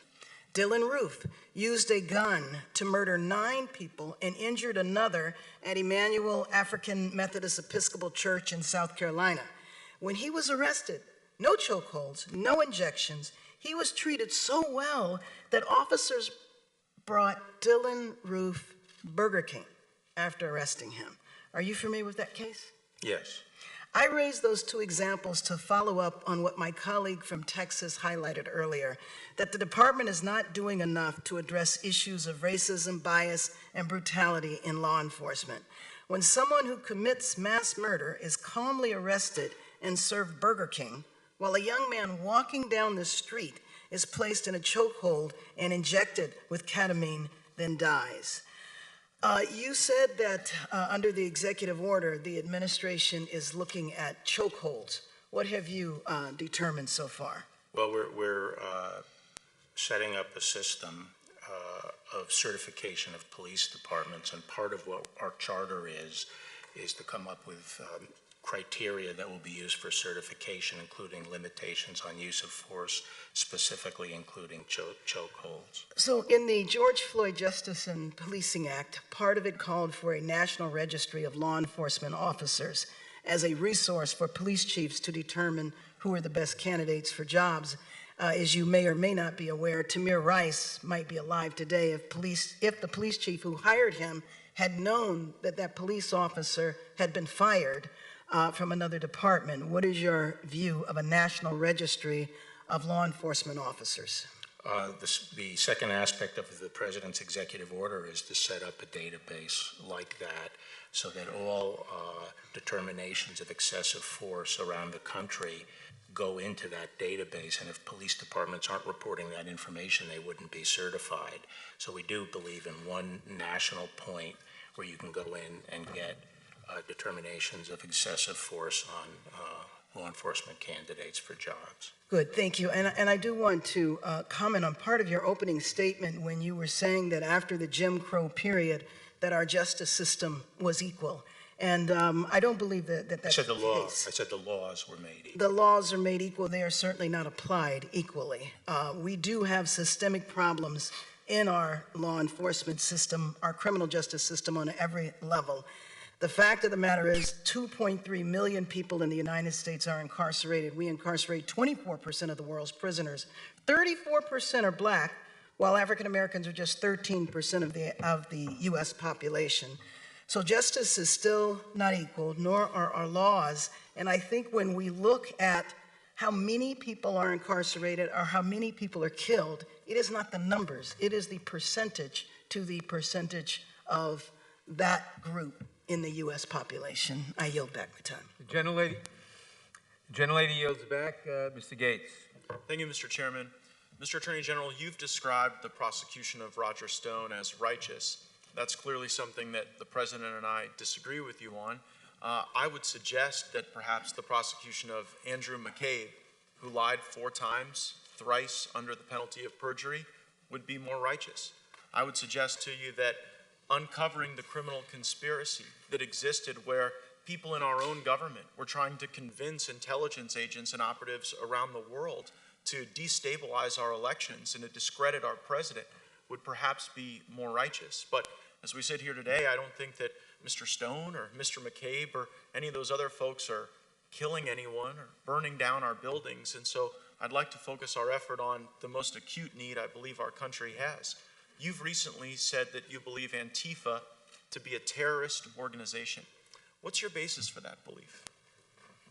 I'm not sure I said terrorist organization. I said we're investigating it as domestic terrorism. But Antifa, there are a number of violent extreme groups in the United States, and they're across the spectrum.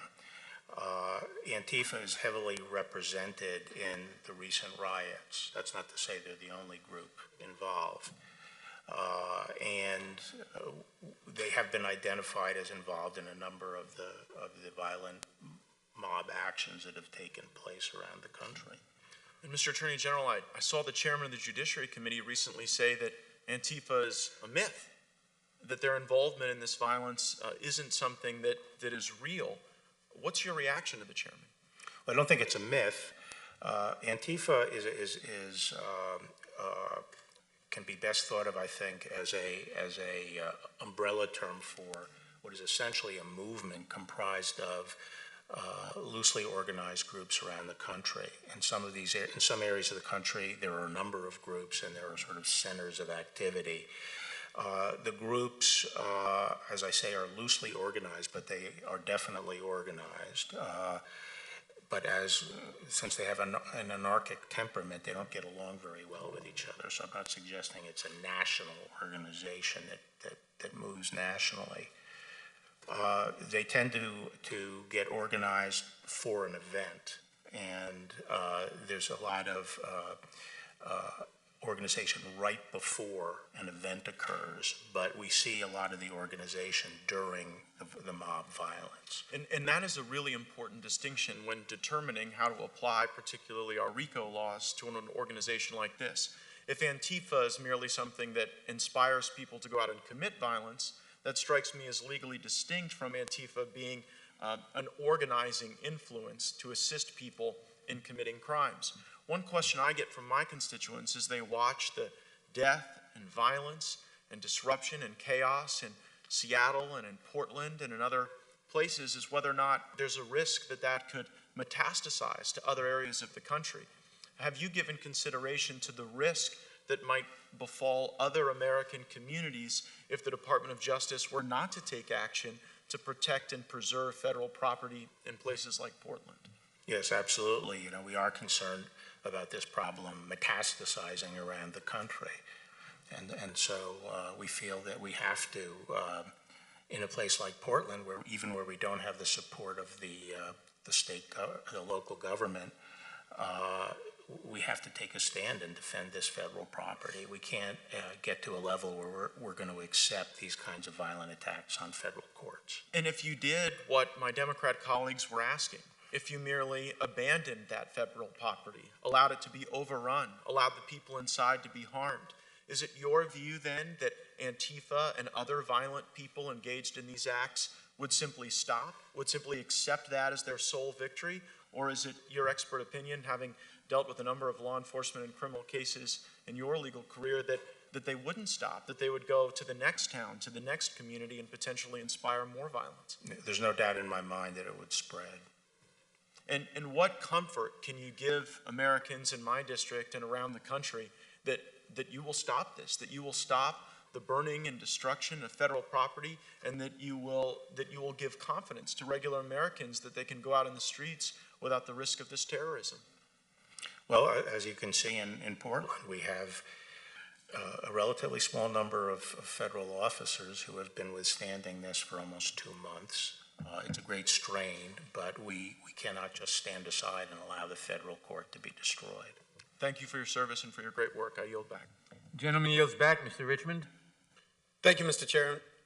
Attorney General Barr, you started your testimony with eloquent words about the life and legacy of John Lewis, fighting systematic racism, voter intimidation, civil rights. The one thing that you have in common with your two predecessors, both Attorney General Sessions and Attorney General Whitaker, is that when you all came here and brought your top staff, you brought no black people. That, sir, is systematic racism. That is exactly what John Lewis spent his life fighting. And so I would just suggest that actions speak louder than words, and you really should keep the name of the Honorable John Lewis out of the Department of Justice's mouth. Let me also say, you mentioned bogus Russiagate. In your opinion, as the Attorney General of the United States of America, did Russia interfere or attempt to interfere in the 2016 election? Yes. In your position as the Attorney General of the United States, is Russia attempting to interfere in the 2020 presidential election? I think we have to assume that they are. Thank you, sir. Now, let's talk about the integrity of the election, which is also something Congressman Lewis fought for. Jared Kushner implied that the president could move the election day. Can a sitting U.S. president move an election day? Actually, I haven't looked into that question under the Constitution. Well, 2 U.S. Code Section 7 says federal election day is the Tuesday after the first Monday in November. So if you take that as a correct statute, is there any executive action by a president? I've never been asked the question before. I've never looked into it. As Attorney General of the United States, do you believe that this 2020 presidential election will be rigged? I have no reason to think it will be. President Trump tweeted that the election will be rigged, but he also tweeted that when he was losing to Hillary Clinton, and he tweeted that the day after Fox showed that he was losing to Trump. But I don't want to be too political. Do you believe, as the Attorney General of the United States, that mail-in voting will lead to massive voter fraud? I think there's a high risk that it will. Do you ever vote by mail-in ballot? Apparently I did once at least. But you believe that other people voting by mail could lead to massive fraud? No, what I've talked about, made very clear, is that I'm not talking about accommodations to people who have to be out of the state or have some particular need not to, inability to go and vote. What I'm talking about is the wholesale conversion of election to mail-in voting. You do understand that African Americans disproportionately do not survive COVID-19 coronavirus. You are aware of that? I didn't hear the question.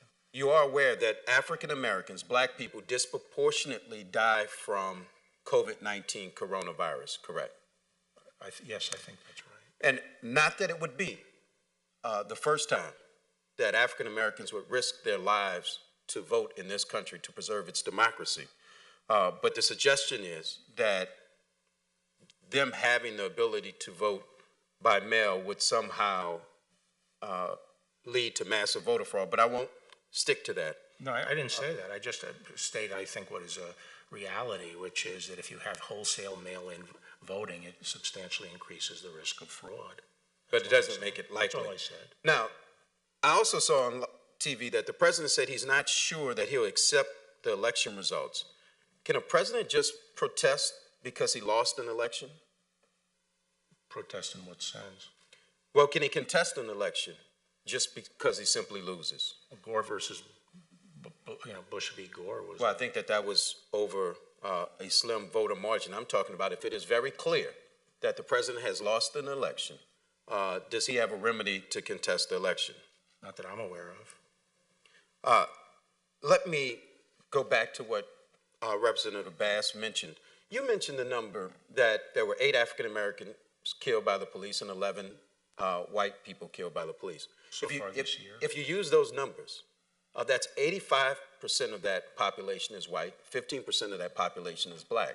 But if you actually look at the deaths, according to the numbers you just gave, 42% of the deaths are African American and 58% are white. That is a glaring disparity in terms of population, and I just give you those numbers. Well, not necessarily. Because I have to adjust it by the race of the criminal perpetrator. No, I just did that for you. I'm using your numbers, and according to your numbers, African Americans are 4 or 5 times more likely than their percentage of the population to be killed by police than their white counterparts. I just wanted to give you that based on your numbers. Actually, the studies I've seen have suggested 2 things. One, that in fact, police are less likely to shoot at a black suspect, a little bit more likely to shoot at white. However, that police are more inclined to use non-lethal force in a contact with an African American suspect. So those are in terms of the statistics, that's what it looks like to me. Any data that you have that shows that African Americans are less likely to die at the hands of police or be shot or shot at, to me is a incorrect analysis. But I am interested in seeing it. So if you have it, please see it. I won't call it any names. But if that data exists, I would be more than happy to see it. And since you're sending me that data, can you send me the data of African Americans within the Department of Justice? How many you have in leadership ranks all the way down? Thank you, and I yield back.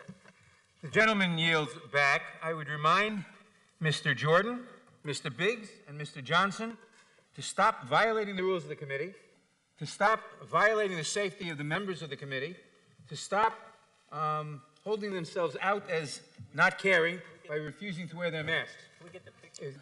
Is it permissible to drink a sip of coffee? It is not permissible. Not to drink. We can't drink coffee in the room. Now.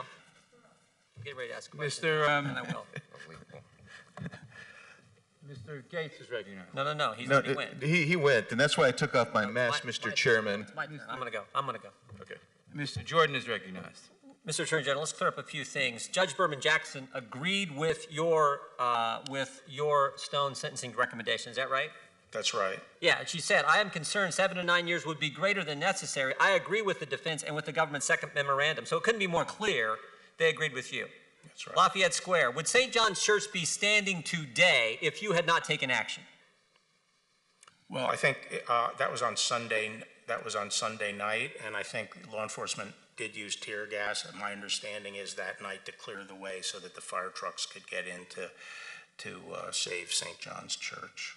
The church. That was on Sunday night, though. Understand the time frame, but would it be standing today if there had not been action taken by federal law enforcement and local law enforcement? Right. 38 people unmasked Michael Flynn's name 49 times in a 2-month time frame. 7 people at the Treasury Department unmasked Michael Flynn's name. Is this an issue that Mr. Durham is looking into? I've asked another U.S. attorney to look into the issue of unmasking because of, the high number of unmaskings and some that do not readily appear to have been in the line of normal business. Wait a minute. So I want to be clear. So there is another investigation on that issue specifically going on at the Justice Department right now? Yes. Wow, that's great. So Mr. Durham is looking at how the whole Trump-Russia thing started. You have another U.S. attorney. Can you give us that U.S. attorney's name, or is that something you're comfortable doing? Or? John Bash of Texas. John Bash of Texas is looking specifically at the fact. At unmasking. 38 people, 49 times unmasked Michael Flynn's name, and probably other unmaskings that took place in the final days of the Obama-Biden administration. Is that accurate? Actually, a much longer period of time. Even before that? Yes. Thank you, Mr. I appreciate that. That's information that the committee did not know. Are peaceful protests violent, Mr. Attorney General? No. Do peaceful protests destroy businesses? No. Do peaceful protests injure officers? No. Do peaceful protests attack civilians? No. Do peaceful protests burn down buildings? No. The video we played, it's hard to watch. It's really hard to watch to see that happening in our great country. But there was the start of it was almost laughable, where you have the reporter saying, as a building is burning behind him, it's not generally speaking an unruly protest. It's mostly just a protest. I mean, it's almost laughable when you have the reporter saying, I guess he's saying it's not a fire, it's just a burning building. I guess he's saying it's a peaceful burning building. A few weeks ago, well, let me ask you this. I want to go right to this. Is defunding the police a rational policy?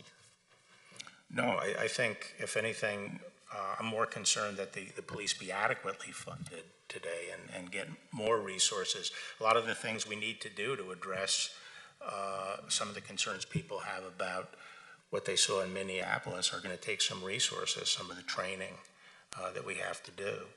And one of the difficulties in our country, it's not a difficulty, it's a fact, we have 18,000 law enforcement agencies. Most of them are very, very small. And so we have to find a way of training, making sure the training is pushed out. Is it dangerous? Dangerous to defund the police? It's extremely dangerous. Extremely dangerous. And some of the ordinances you're seeing cities pass are also dangerous. Are you familiar with the letter that Chief of Police of Seattle, Carmen Best, sent to business owners and residents in that city? Yes, I am, saying that, she cannot protect, she can't do her job. Her police force cannot do the job because of exactly what she said. Yeah. Gives officers, the policy they're trying to pass, thank goodness the court stopped it, the policy they're trying to pass gives officers no ability, and she emphasized no, not us, not you, Mr. Attorney, not me, gives officers no ability to safely intercede to preserve property in the midst of large, violent crowds. Mm-hmm. She also said in that letter, again, she's taken the leadership and responsibility to tell the business owners, the citizens, that she's supposed to serve. She also tells them in that letter, I've done my due diligence on informing the council numerous times. So she's saying, I tried to tell them, these people won't listen to me. And then finally she says this, and this is the scary part. This is why it's so dangerous. She says this in her letter, Seattle police will have an adjusted deployment. That's a nice way of saying, you're on your own. We can't help you. That is how scary this defund the police. And here's the kicker. These same cities sent you a letter last week. The same week Chief of Police Best does this to the residents and citizens of her city. Her mayor sends you a letter blaming the federal government for the violence that is happening in these cities. That is how ridiculous the left's position has become. I appreciate the work you're doing, Mr. Attorney General. I'm over time. I yield back. Thank you. The gentleman yields. Mr. Jeffries. Mr. Barr, the job of the Attorney General is to defend the best interests of the people and serve as the people's lawyer. But during your time as Attorney General, you have consistently undermined democracy, undermined the Constitution, and undermined the health, safety, and well-being of the American people, all to personally benefit Donald Trump. Now, you just testified that there's no mechanism for a president to contest an election that has clearly been won by the opponent. Mr. Attorney General, what will you do if Donald Trump loses the election on November 3rd, but refuses to leave office on January 20th? If the results are clear, I would leave office. Do you believe that there is any basis or legitimacy to Donald Trump's recent claim that he can't provide an answer as to whether he would leave office? I really am not familiar with these comments or the context in which they occurred, so I'm not going to give commentary on them. Okay, thank you. He just stated that publicly about a week ago to Fox News. Mr. Barr, during a radio interview this spring with Hugh Hewitt, you praised President Trump's coronavirus response as superb, correct? Who did? You did. Okay. Over 150,000 Americans have died. More than 4 million Americans have been infected. More than 5 million Americans have lost their health care. Over 100,000 small businesses have permanently closed. More than 50 million Americans are out of work. This is not the outcome of superb leadership. What we've gotten from Donald Trump is exactly the opposite. Let's explore. Well, I disagree with that. That was not a question, that was a statement. Let's explore. In February, President Trump falsely claimed that the number of coronavirus cases would go from 15 to 0 in a few days. Was that superb, yes or no?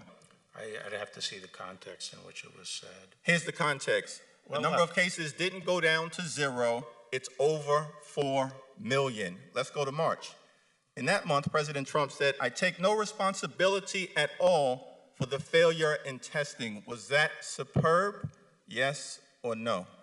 It was accurate. The problem with the testing system was a function of President Obama's mishandling of the CDC and his efforts to centralize everything in the CDC when they didn't have the Thank you, Mr. Barr. That is inaccurate. That's a myth. It wasn't until this administration. It wasn't until claiming my time. In April, President Trump irresponsibly suggested that the American people inject themselves with bleach. Was that superb? Yes or no? That's not what I heard.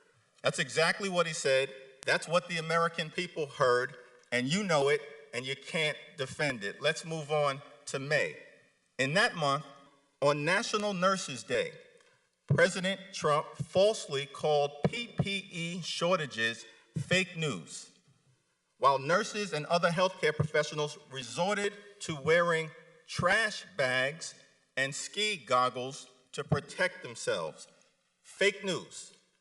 Was that superb? Yes or no? I think the administration did a good job of mustering PPE, and the national supply of PPE was run down during the Obama administration and never replaced. Thank you, Mr. Barr. The answer is no, it was not superb. By June, President Trump irresponsibly continued to refuse to wear a mask despite the public health guidance from his own experts. Was that superb? Yes or no? Which guidance? The earlier guidance that the masks wouldn't work? You know exactly the guidance that we're talking about. The CDC and Dr. Fauci in April recommended that the American people wear a mask, but Donald Trump has become the poster boy for the anti-mask movement. Donald Trump has probably tested more than any other human being on the face of the earth. Mr. Barr, the answer is the refusal to wear a mask is not superb. Last question. In July, President Trump falsely claimed that 99% of COVID-19 cases are, quote, totally harmless. Was that superb? Yes or no?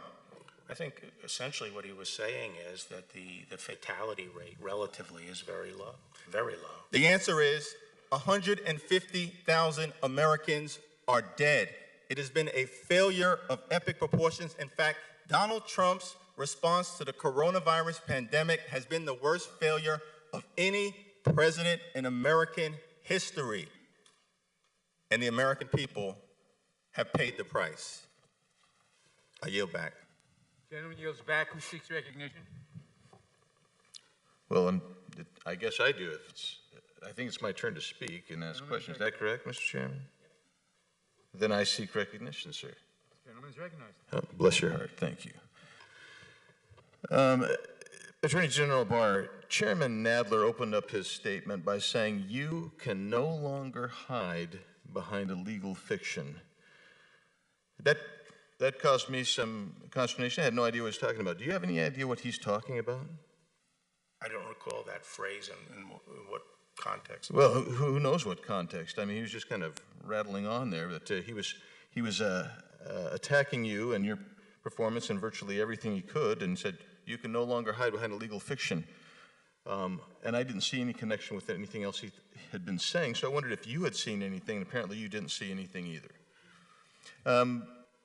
The next person to ask questions was the gentlelady from California who consistently referred to civilian federal agents as federal troops, and intimating, if you will, that Portland was peaceable until federal civilian agents arrived on the scene. Essentially, it's kind of analogous to blaming a fire department for showing up to put out a fire and then being blamed for starting the fire. Attorney General Barr, let's just have it on the record. Was there violence and attempts to burn down, vandalize the building, and attack civilian employees of the federal government prior to any other federal agents or the reinforcements being sent in of federal agents? Yeah, my recollection is our main effort to reinforce was around the 4th of July period, and it had been going on for quite a while before that. Let's talk about Lafayette Square for a second. Leading up to June 1st, you had violent mobs disobeying the 11 p.m. curfew. They set fire to parked cars, demolished coffee shops and banks, burned American flags, and even intentionally set fire to St. John's Episcopal Church near Lafayette Square. Secret Service and Park Police appropriate use of safe restorative force actually cleared that up. In total, however, 51 U.S. Park Police officers were injured during the weekend leading up to the perimeter expansion. Do you want to expand on the actions regarding Lafayette Park? Right, so for the 29th, 30th, and 31st, there was unprecedented rioting right around the White House, very violent. During that time, as you say, about 50 Park Police and a comparable number, is my recollection, of Secret Service. So we had about around 90 officers injured. I'm talking about things like concussions, one was operated on, and so forth. We had the president, it was so bad that, as it's been reported, the Secret Service recommended the president go down to the shelter. We had a breach of the Treasury Department. The historical building on Lafayette Park was burned down, the lodge. St. John's was set on fire. Bricks were thrown at the police repeatedly. They took crowbars and pried up the pavers on Lafayette Park and threw those at the police. Balloons of caustic liquid were thrown on the police. And it was clear when I arrived at the White House on Monday, there was total consensus that we couldn't allow that to happen so close to the White House, that kind of rioting. And therefore, we had to move the perimeter out one block and push it up toward I Street. And there was already a plan in being at that point that the Park Police and the Secret Service had worked out the night before, which was to put the perimeter further away and then give them time to put a non-scalable fence across the northern part of the park. During Monday, the factors that led to the timing of it were that movement was going to be made as soon as there were enough units in place to actually perform it, and units were very slow in getting into place throughout the day, much to my frustration because I wanted it moved before there was a big buildup of demonstrators. And also the fencing had to be delivered. And when those things were accomplished, the tactical commander in charge of the Park Police proceeded with the movement of pushing the the perimeter. So this was something conceived of long before and didn't turn on the nature of the crowd, although I would say the crowd was very unruly. And while the tactical considerations were made by the park police, they tried to respond to the situation. To say that this had to do with a photo op is, and I don't mean to analogize this to a military operation, but it's akin to saying that we invaded the Philippines in World War II so Douglas MacArthur could walk through the surf on the beach. One follows the other, but we did not invade the Philippines so that Douglas MacArthur could walk to the beach. Thank you. Yield. Gentleman yields back, Mr. Swalwell. Mr. Barr, have you ever intervened other than to help the president's friend get a reduced prison sentence for any other case where a prosecutor had filed a sentencing recommendation with the court? A sentencing recommendation? Yeah, have you ever intervened other than that case with the president's friend? Not that I recall, if you're talking. Does that seem like something you'd recall, where you would? Well, I'm saying I can't really remember my first, if you let me finish the question. I can't remember. 30 years ago, I was Attorney General. As Attorney General now? No, I didn't, but that's because issues come up to the Attorney General within a dispute, and I have never heard of a dispute. I've never heard of a dispute in the department where line prosecutors threaten to quit Well, it's a pretty big deal, and they because of a discussion over sentencing. Americans akin from to both this. parties are concerned that in Donald Trump's America, there's two systems of justice. One for Mr. Trump and his cronies, and another for the rest of us. But that can only happen if you enable it. At your confirmation hearing, you were asked, do you believe a president could lawfully issue a pardon in exchange for the recipient's promise to not incriminate him? You said, no. Not to what? That would be a crime. You were asked, could a president issue a pardon in exchange for the recipient's promise to not incriminate him? And you responded, no, that would be a crime. Is that right? Yes, I said that. You said a crime. You didn't say it'd be wrong. You didn't say it'd be unlawful. You said it would be a crime. And when you said that a president swapping a pardon to silence a witness would be a crime, you were promising the American people that if you saw that, you would do something about it. Is that right? That's right. Now, Mr. Barr, are you investigating Donald Trump for commuting the prison sentence of his longtime friend and political advisor, Roger Stone? No. Why not? Why should I? Well, let's talk about that. Mr. Stone was convicted by a jury on 7 counts of lying in the Russia investigation. He bragged that he lied to save Trump's butt. But why would he lie? Your prosecutors, Mr. Barr, told a jury that Stone lied because the truth looked bad for Donald Trump. And what truth is that? Well, Donald Trump denied in written answers to the Russia investigators that he talked to Roger Stone during the time Roger Stone was in contact with agents of a Russian influence operation. There's evidence that Trump and Stone indeed did talk during that time.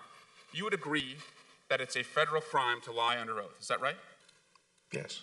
It's a crime for you, it's a crime for me, and it's certainly a crime for the President of the United States. Is that right? Yes. So if Donald Trump lied to the Mueller investigators, which you agree would be a crime, then Roger Stone was in a position to expose Donald Trump's lies. Are you familiar with the December 3rd, 2018 tweet where Donald Trump said Roger Stone had shown guts by not testifying against him? No, I'm not familiar with that. You don't read the president's tweets? No. Well, there's a lot of evidence in the president's tweets, Mr. Attorney General. I think you should start reading them because he said Mr. Stone showed guts, but on July 10 of this year, Roger Stone declared to a reporter, I had 29 or 30 conversations with Trump during the campaign period. Trump knows I was under enormous pressure to turn on him. It would have eased my situation considerably, but I didn't. The prosecutors wanted me to play Judas. I refused. Are you familiar with that Stone statement? Actually, I'm not. So how can you sit here and tell us, why should I investigate the President of the United States if you're not even aware of the facts concerning the President using the pardon or commutation power to swap the silence of a witness? Because we require, a reliable predicate before we open a criminal investigation. And I just gave to you, sir. I don't consider it. I consider it a very Rube Goldberg theory that you have. Well, it sounds like you're hearing this. And by the way, if I applied this standard, there'd be a lot more people under investigation. Mr. Attorney General, the very same day that Roger Stone said that, Donald Trump, that's one of the, no surprise, the true two standards of justice were really during the tail end of the Obama administration. Mr. Attorney General, let's turn to the Michael Cohen case. Are you aware, sir, that Michael Cohen, after being released from prison, was asked to not engage with the media, including to write a book? Were you aware that that was going to be asked of him?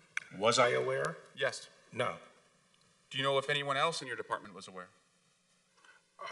Maybe I should tell you what happened. Why don't you tell us what happened? Okay. He was furloughed from the Bureau of Prisons. No. Why don't you tell us why he was asked to I will sign tell an you, agreement not because something that people don't seem to understand is that his home confinement was not being supervised by the Bureau of Prisons. It was being supervised by the probation office, which is part of the U.S. court system. And it was the U.S. court system that had the requirements about not writing. That U.S. court system called your actions retaliatory. Do you agree with that? No, so all I know is what has been said in court before the judge and in the record, which is that the individual was then called by the U.S. court system saying that this guy Cohen is uncooperative, he's not agreeing to the conditions.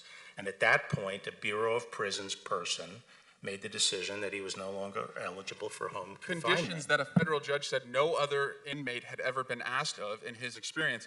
Mr. Barr, you told ABC News that the president's tweets sometimes make your job impossible. But sir, your job is only impossible if you enable the president's corrupt schemes. And I yield back.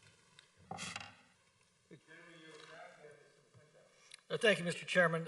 Mr. Attorney General, the Constitution says the President shall have the power to grant reprieves and pardons for offenses against the United States, except in cases of impeachment. Do you note any other limitations in the Constitution on the President's power to pardon?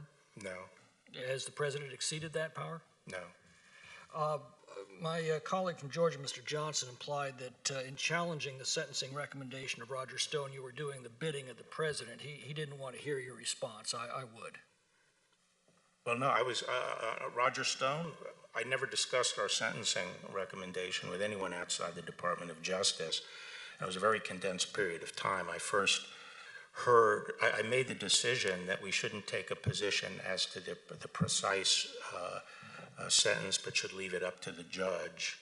And we should not affirmatively advocate for 7 to 9 years. And I made that on Monday the 10th. And that night we filed, the department filed, and it didn't reflect what I had decided. So that night I told people we had to fix it first thing in the morning. So we did. As soon as I got in, we went forward with a plan to file.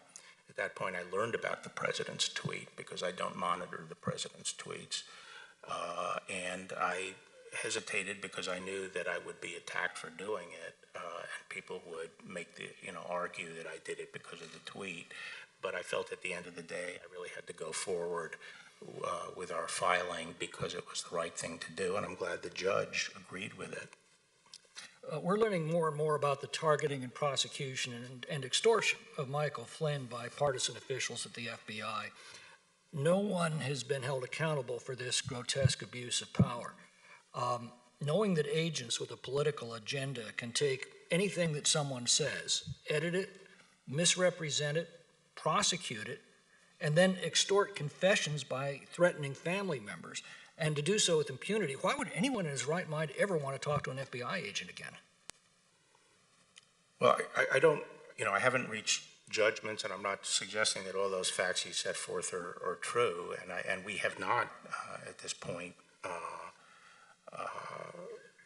challenged the actions of I've defended the actions of the prosecutors in this case in court. The order of business right now is, knowing what we know now, we don't think any of the U.S. attorneys in the department would have prosecuted this case, partly because of the behavior of the FBI, but also because the evidence is not there to prove it beyond a reasonable doubt. And part of what I'm trying to establish is that we will use the same standards for everybody before we indict anybody. And this goes for both sides. We won't prosecute anybody unless there's proof beyond a reasonable doubt that they committed a crime. And not some kind of esoteric made-up crime, but a meat and potatoes crime. For more than 3 years, the most powerful agencies in our government took information that was fabricated by agents of a political campaign that they knew was fraudulent, used it as justification to launch an investigation alleging treason against a presidential candidate, then leaked the existence of that investigation in a manner that was clearly calculated to affect the outcome of the election, and then failing that, used it in a largely successful attempt to obstruct the duly elected president.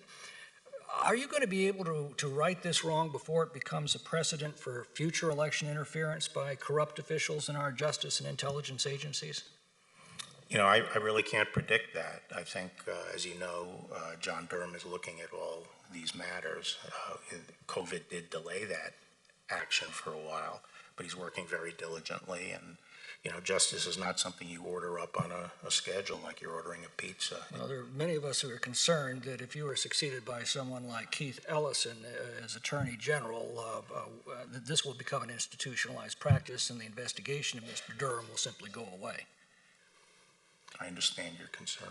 One more thing, a term we keep hearing from the left is, oh, these are mostly peaceful protests, mostly peaceful. It seems to me that you either are or you're not.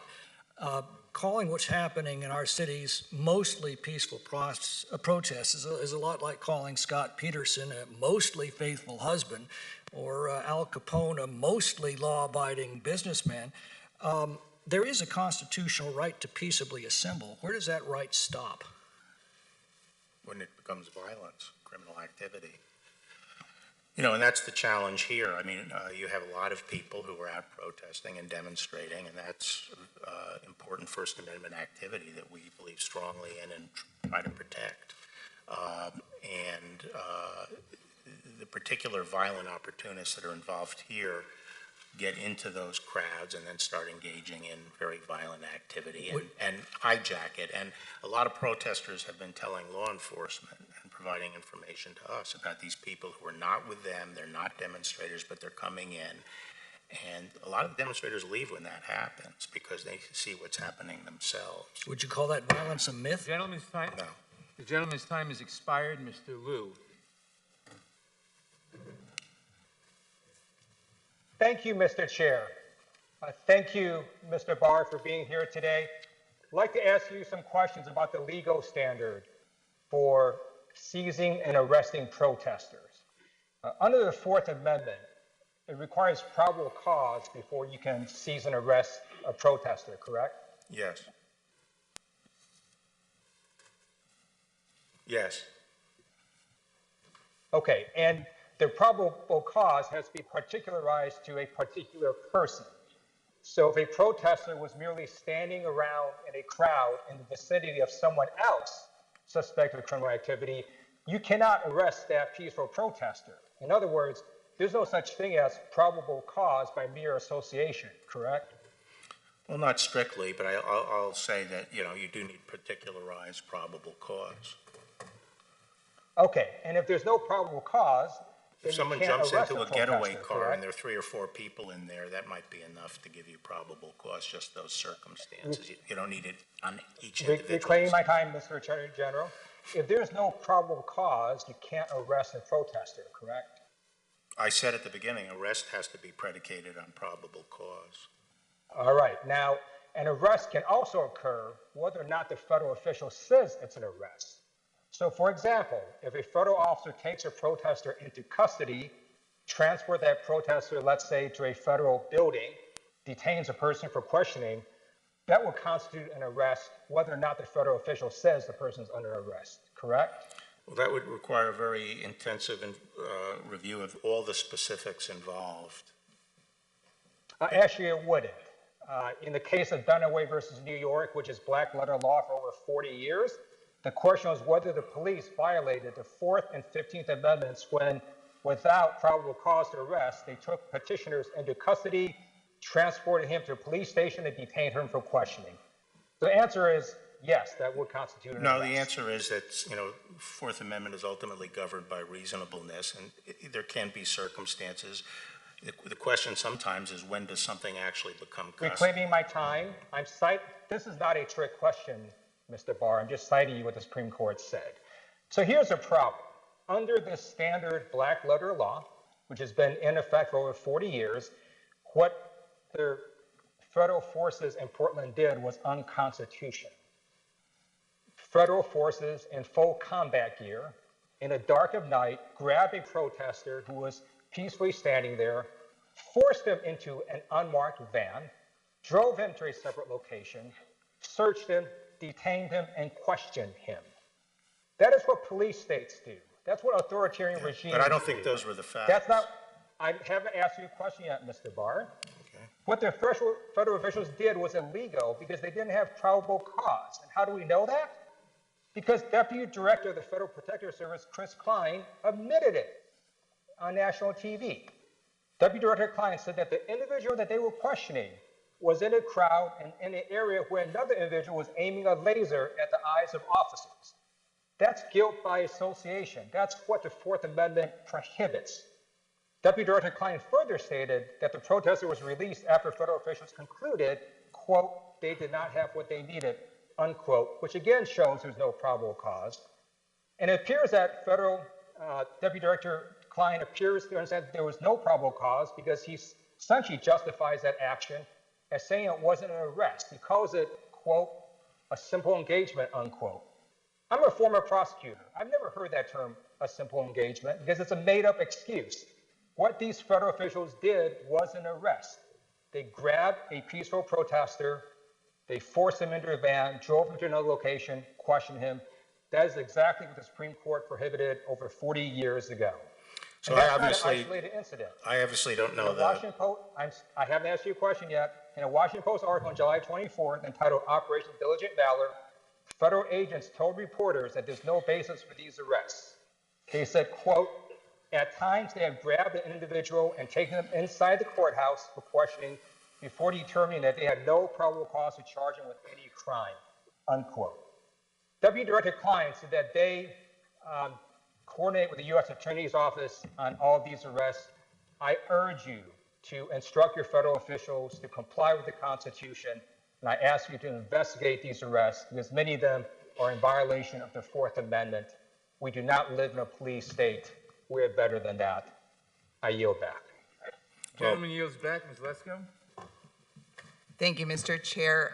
Since Representative Liu didn't allow you any time to answer his allegations, would you care to answer any of his allegations? Yes, I mean, obviously, I don't know all the particulars of any individual case out there, but based on my general understanding, what had happened was that when they tried to effectuate arrests of the ringleaders or the people who were engaged in violence or that they saw with lasers and so forth, and they went out, they were immediately swarmed by people in black, and there was a lot of violence, so they couldn't effectuate the arrest.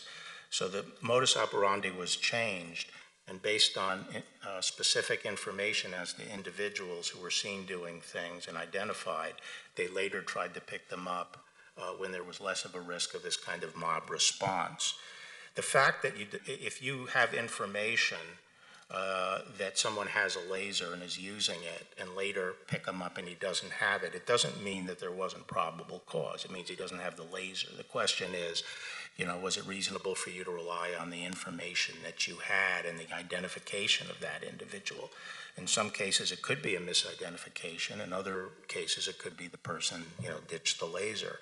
So there is a distinction between whether the person ultimately can be shown to have violated the law and whether there was probable cause for the police to make the inquiry and take them and interrogate them or ask them questions at least. Thank you, Mr. Attorney General. I think I have to tell you, you probably know this, my constituents are scared. Americans are scared. I mean, they watch the TV, they see all this rioting, looting going on, statues being torn down. In Arizona, where I'm from, more guns are being sold than ever. I think there's more new gun owners than ever. And this has to stop. And I think that it's really important, as the saying goes, that in order to solve a problem, the first step is to realize there's a problem. And so I find it very disturbing, should I say, that Chairman Nadler denies that Antifa even exists. He said it to a reporter. He said on the floor of the United States House of Representatives that it was a fantasy, a made-up fantasy. And then in this very room, just recently, Congresswoman Jayapal, who represents the Seattle area, said when I was talking about the autonomous zone and the takeover. She said, the area is just a few miles from where I sit right now, and there is no takeover. There is no takeover. She also said, lies are being spread by my colleagues in this committee. This area is perfectly peaceful. She also said, my Republican colleagues keep saying the Seattle Police Precinct was taken over by protesters. This is incorrect. Incorrect. No one has taken over that building. Mr. Attorney General, is that your understanding of what happened there? Do you agree with Ms. Jayapal that there was no takeover? It was just Jayapal. peaceful? If you're going to say my name, please say it right. It's Jayapal. Jayapal, would you agree with that? And also, in answer, why do you think these autonomous zones in Democrat-led cities are dangerous to America? Well, starting with they're dangerous because they are purporting to keep on the outside duly constituted authority of the government. They're also, to me, outrageous because the people who are living now under this autonomous zone haven't selected the government. They've selected the duly authorized government of the city and the state. So it's quite an outrage that people would use force to take over an area. What makes me concerned for the country is this is the first time in my memory that the leaders of one of our great two political parties, the Democratic Party, are not coming out and condemning mob violence and the attack on federal courts. Why can't we just say, the violence against federal courts has to stop? Could we hear something like that? Mr. Attorney General, I totally agree. I support what you're doing, and I support what President Trump is doing for law and order in our country, and I yield back. Gentlelady yields back. The committee will stand in recess for 5 minutes. Only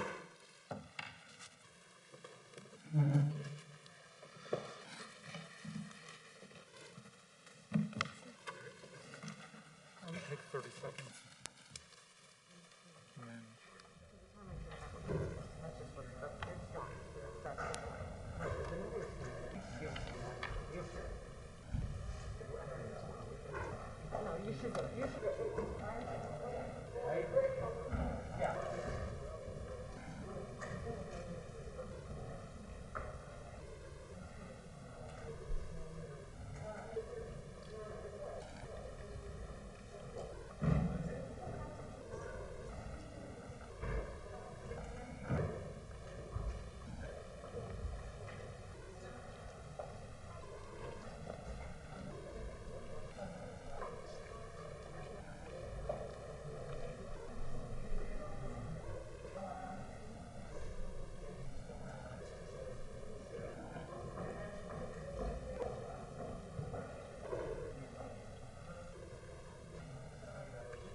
committee will resume. Mrs. Cicilline.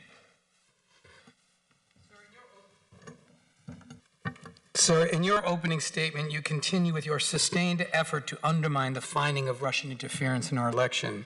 In March 2019, you sent a letter to the committee mischaracterizing Special Counsel Robert Mueller's finding that Vladimir Putin interfered in the 2016 presidential election in sweeping and systematic fashion to benefit Donald Trump. Mr. Mueller promptly sent you a letter calling you out for your mischaracterization, and you never corrected it.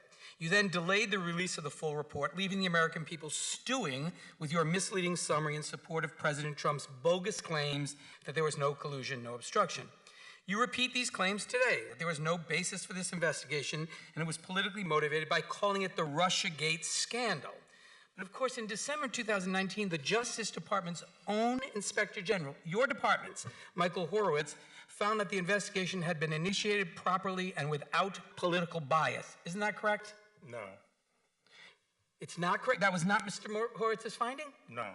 He said you are wrong, Mr. Attorney General. That was he's found the investigation had been initiated properly. He said he found reclaiming my time without political bias. He said he and found in no April, evidence. Reclaiming my time, Mr. Attorney. In April of this year, the Republican-led Senate Intelligence Committee unanimously found that Russia interfered with our elections and attempted to undermine American democracy. Correct?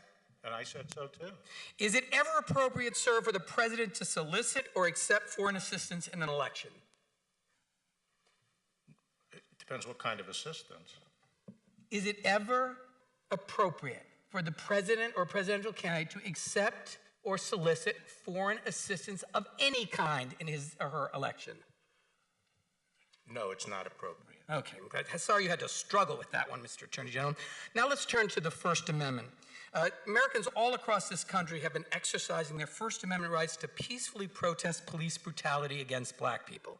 I've read your statement, I listened to you this morning, and we're certainly aware of certain individuals who have engaged in violent acts. And we all agree that's wrong. But there was a lot missing from your statement.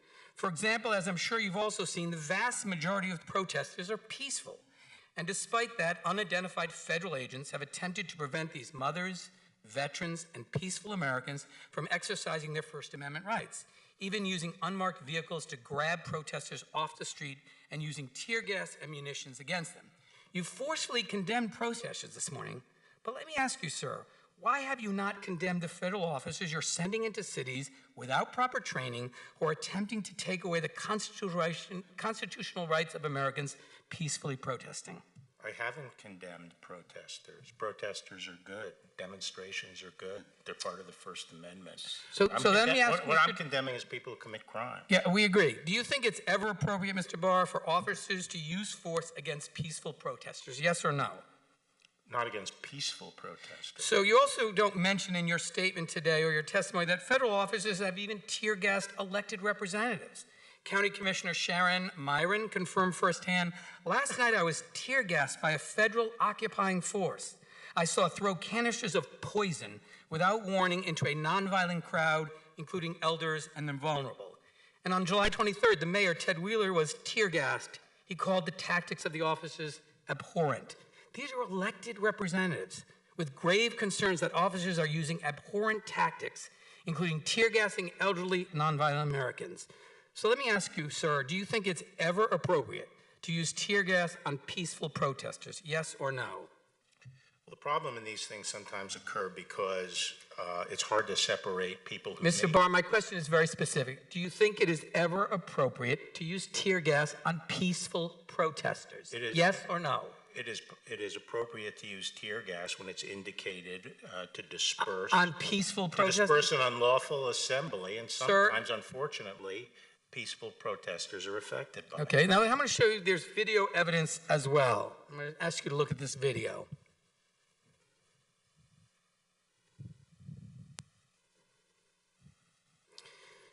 Just so you know. This is the video that's capturing the nation's attention this weekend, shot by Tribune reporter. That video is of Christopher David, a Navy veteran, being beaten and tear gassed by the officers. Do you think that was appropriate? Well, I didn't see him tear gas. Seems to be gas in the area. I don't know what kind of gas it was, and I don't know whether it was directed at him. Do you think what happened to Inspector Mr. General- David was Inspector- appropriate, Mr. Barr? The Inspector General is reviewing that particular Well, incident. do you think he deserved to get pepper sprayed and beaten to the point of broken bones? As I say, the Inspector General is going to review the incident. So, as the top law enforcement official in our country, do you think Americans who show up to peacefully protest should expect to be beaten and pepper sprayed and have their bones broken by federal officers? Well, I don't think that what was happening immediately around the courthouse was a peaceful protest. That's not my question, Mr. Barr. Well, that's where that. My question is, do you that think is where as the that- chief, that's where the reclaiming my video is time, from. That's where the reclaiming my video is time, from. Mr. Barr, my question is, do you think as the top law enforcement official in this country that Americans who show up to peacefully protest should expect to be beaten, pepper sprayed, and have their bones broken by federal officials? Yes or no? I don't think peaceful protesters should face that. And that's One of the correct. And isn't protecting the First Amendment freedom of Americans at least as important as protecting a building from vandalism? I think that's- We've fought for, I've not posed a question. We fought for a democracy, for the right to speak freely, and you are attempting to take that away. And what's worse, you're doing it for the sole purpose of furthering the president's political agenda and generating footage for Trump campaign commercials. The Justice Department is responsible for protecting the constitutional rights of Americans, not to serve as the president's personal bully or political director. And speaking of protesters, it's worth remembering every suffragette, every person who marched to end child labor, every abolitionist who demanded an end to slavery was a protester. The revolutionaries who transformed us from colonists into a nation were protesters. Protesters aren't chaos. They're deeply American examples of values, a desire for this country to be at its best self. They're righteous, sometimes they're necessary. One of America's most beloved and effective protesters, John Lewis, lies in state 1,000 feet from here in a deserved place of honor. And sir, your failure to respect the role of peaceful protest in this country is a disgrace, it's un-American, and it's important to remember what these protests are about. Black Lives Matter, abuse at the hands of police by black Americans, and I want to let you see now a video that fairly represents peaceful protest that is happening all across America that you conveniently omitted from your testimony and your statement.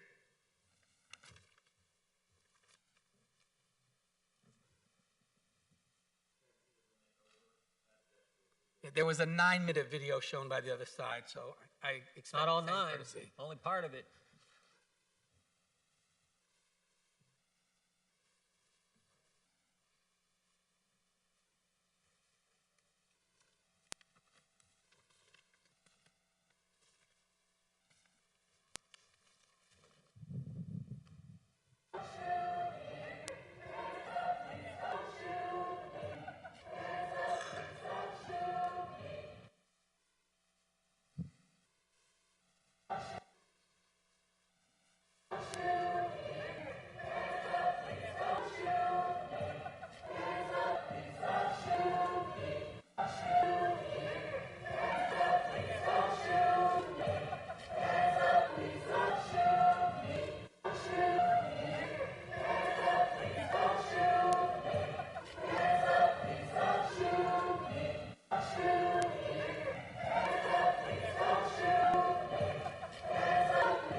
With them, Mr. Chairman, Gentleman yield. Mr. Chairman, just real quick. I don't think we've ever had a hearing where the witness wasn't allowed to respond to points made, questions asked, and attacks made. Not just in this hearing, not just in this committee, but every committee I've been on. So particularly when you think about the fact we got the Attorney General of the United States here. Gentleman does not have time.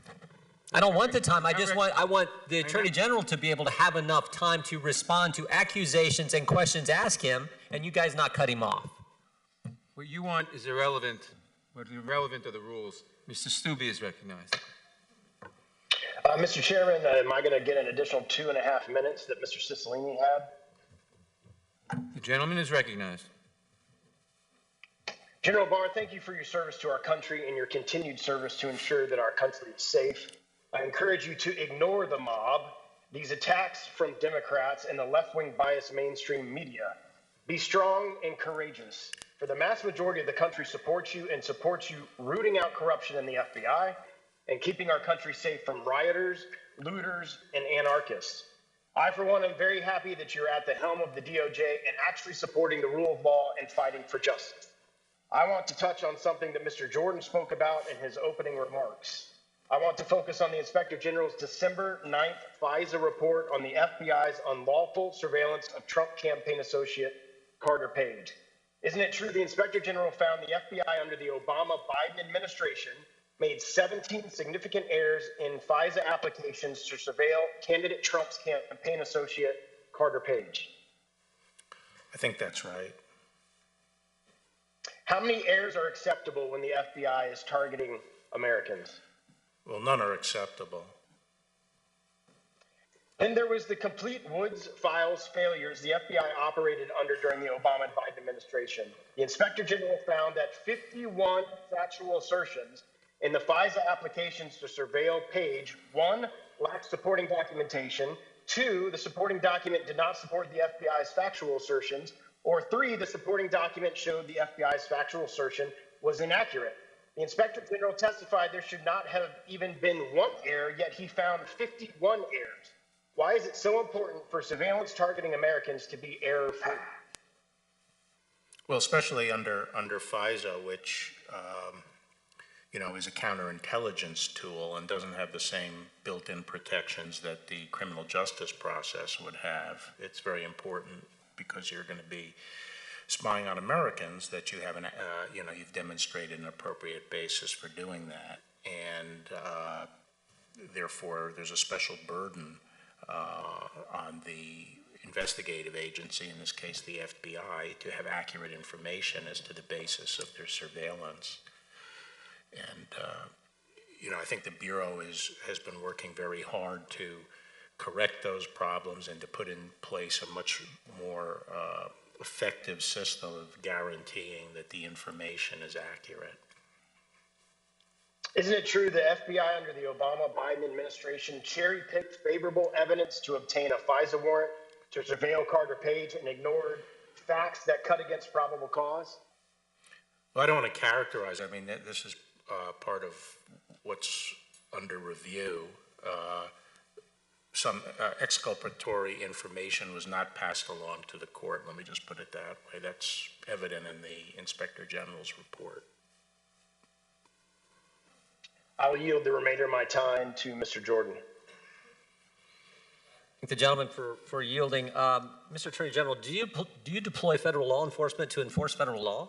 Yes. Do you deploy federal law enforcement to protect federal property? Yes. Would the federal building in Portland be standing today if you had not deployed federal law enforcement?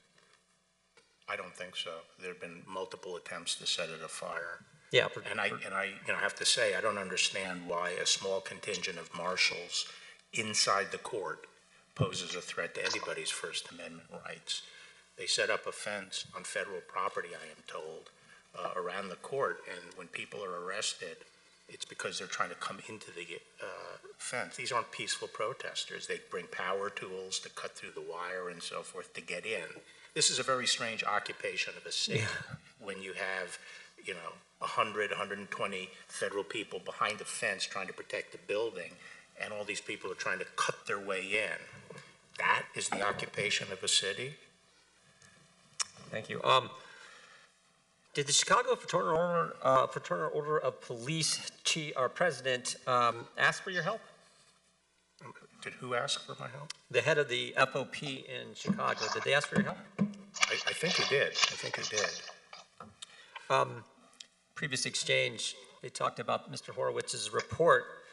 Is there anything you'd like to add? You didn't get a chance to respond to that. Yeah, my understanding of my recollection of the report is it didn't find there was no bias. And he made that clear in subsequent testimony.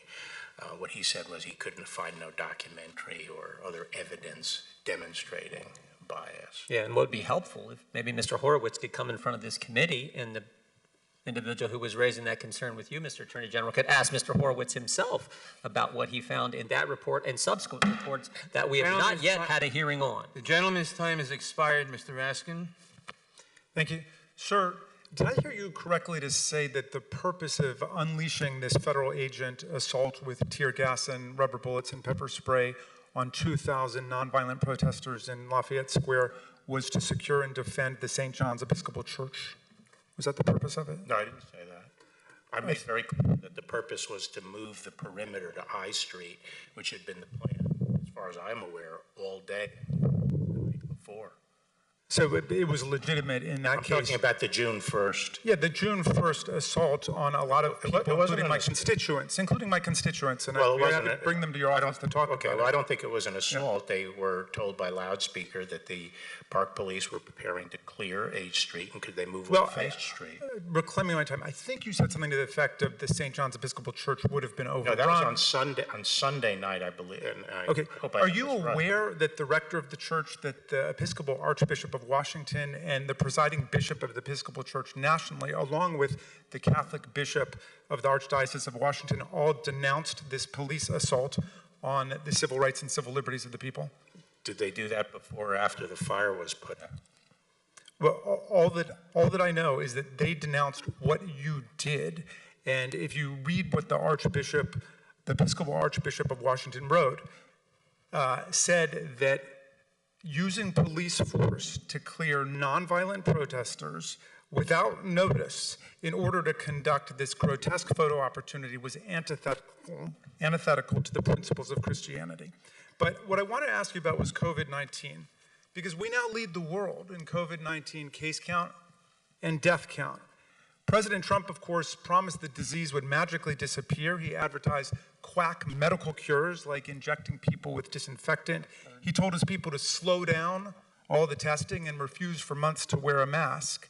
Last night, he retweeted a number of messages claiming that Dr. Fauci misled the American people by dismissing hydroxychloroquine as a cure for the disease. So now we have 150,000 dead Americans, 4 million infected, 40 million jobless. We lose more than 1,000 people every day, 1 American every 90 seconds. But you called his public health leadership superb, and you threw the weight of the Justice Department behind his campaign to shut down state public health orders in March and April. Now, if you look at the screen, you will see 2 tweets from the President of the United States: liberate Michigan, liberate Virginia. On April 17th, he retweeted the slogans of right-wing protesters that are blocking access to hospitals and trying to overthrow public health orders in those states. And you snapped to attention on April 27th. You designated a prosecutor to try to bring down those very public health orders in Michigan and Virginia. 2 days later, armed right-wing protesters and white supremacists disrupted the Michigan legislature, leveling death threats against Governor Whitmer, confronting police, taunting lawmakers, and forcing the legislature to shut down as they brandished their long guns and shouted in the faces of police officers. But you didn't send in a secret paramilitary police force on horseback to unleash tear gas, pepper spray, billy clubs, and rubber bullets against these protesters storming the state capitol in Michigan. No, you embraced their cause by joining litigation against the governors of Michigan and Virginia. Now, of course, your side lost your motions for emergency injunctions, but you got to spread Trump's message that it was time to call off the stay-at-home orders, the masking and social distancing. Here's what you said on national TV, echoing the claim in April that the cure was worse than the disease. Quote, "You can't just keep on feeding the patient chemotherapy and say, well, we're killing the cancer, because we were getting to the point where we're killing the patient." Do you remember saying that? Yeah. Well, what do you mean by that? Exactly what it says. You have to balance the cure with the danger, which we leave to governors. You know, I know everyone likes. I know everyone likes to lay everything at the feet of the president, but this is a federal republic, and the president respected that.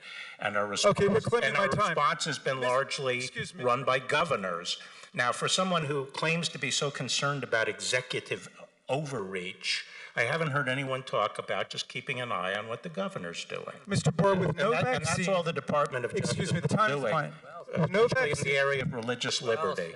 The Supreme Court rejected your position on religious liberty 5-4 and said there was nothing wrong with applying public health orders to churches. That was on an injunction. Did you accept that, or you don't accept it? Well, no, we'll talk about it later. Mr. Barr, with no vaccine, no treatment, no cure in sight, You work to disarm the states of the only weapon we have against this disease, public health measures. And now we pay the price of this policy in overrun intensive care units and morgues, a shortage of coffins and refrigerated trucks, and an out-of-control pandemic which makes us a global pariah state whose citizens cannot enter dozens of foreign countries, including Canada. Do you know what Dr. Fauci was saying at the same time that you were moving to take down those public health orders? Here's what Dr. Fauci was warning us about 3 months ago about the premature abandonment of health orders. If only you had listened. He said, I feel if that occurs, there is a real risk you will trigger an outbreak and you may not be able to control it, which in fact paradoxically— We were not taking down public health orders. We were making narrow— The gentleman's time is We were calling attention to the fact— Will you restore my time because this witness is speaking over my time? You went over time. Let the witness respond. He's trying to Gentleman's time is expired. Who seeks recognition? Mr. Chairman. Gentleman's recognized. Thank you, Mr. Chairman. We do have a governor in Virginia who is engaged in overreach, particularly regarding the civil rights of Virginians and their expression of their religious faith. So I want to give the Attorney General the opportunity to respond to the gentleman from Maryland. We adopted a very narrow approach of calling to the attention, usually by letter, not by lawsuit, of situations where they were treating religion worse than they were other kinds of organizations and gatherings, and the Constitution requires that it be treated the same. And we were calling those to the attention of the governors, and most of the governors that we called attention to voluntarily changed their own orders.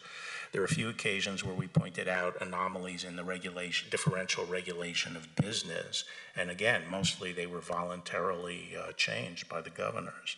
So this was not a wholesale attack on stay-at-home orders. It was just that these are very broad powers that have been ceded, basically telling everyone to stay at home and only work if you're an essential business and so forth. And therefore, someone has to keep an eye on that and make sure there's no overreach. And as time went by, there were times where, that you had these crazy rules in effect that were overly burdensome and raised constitutional problems.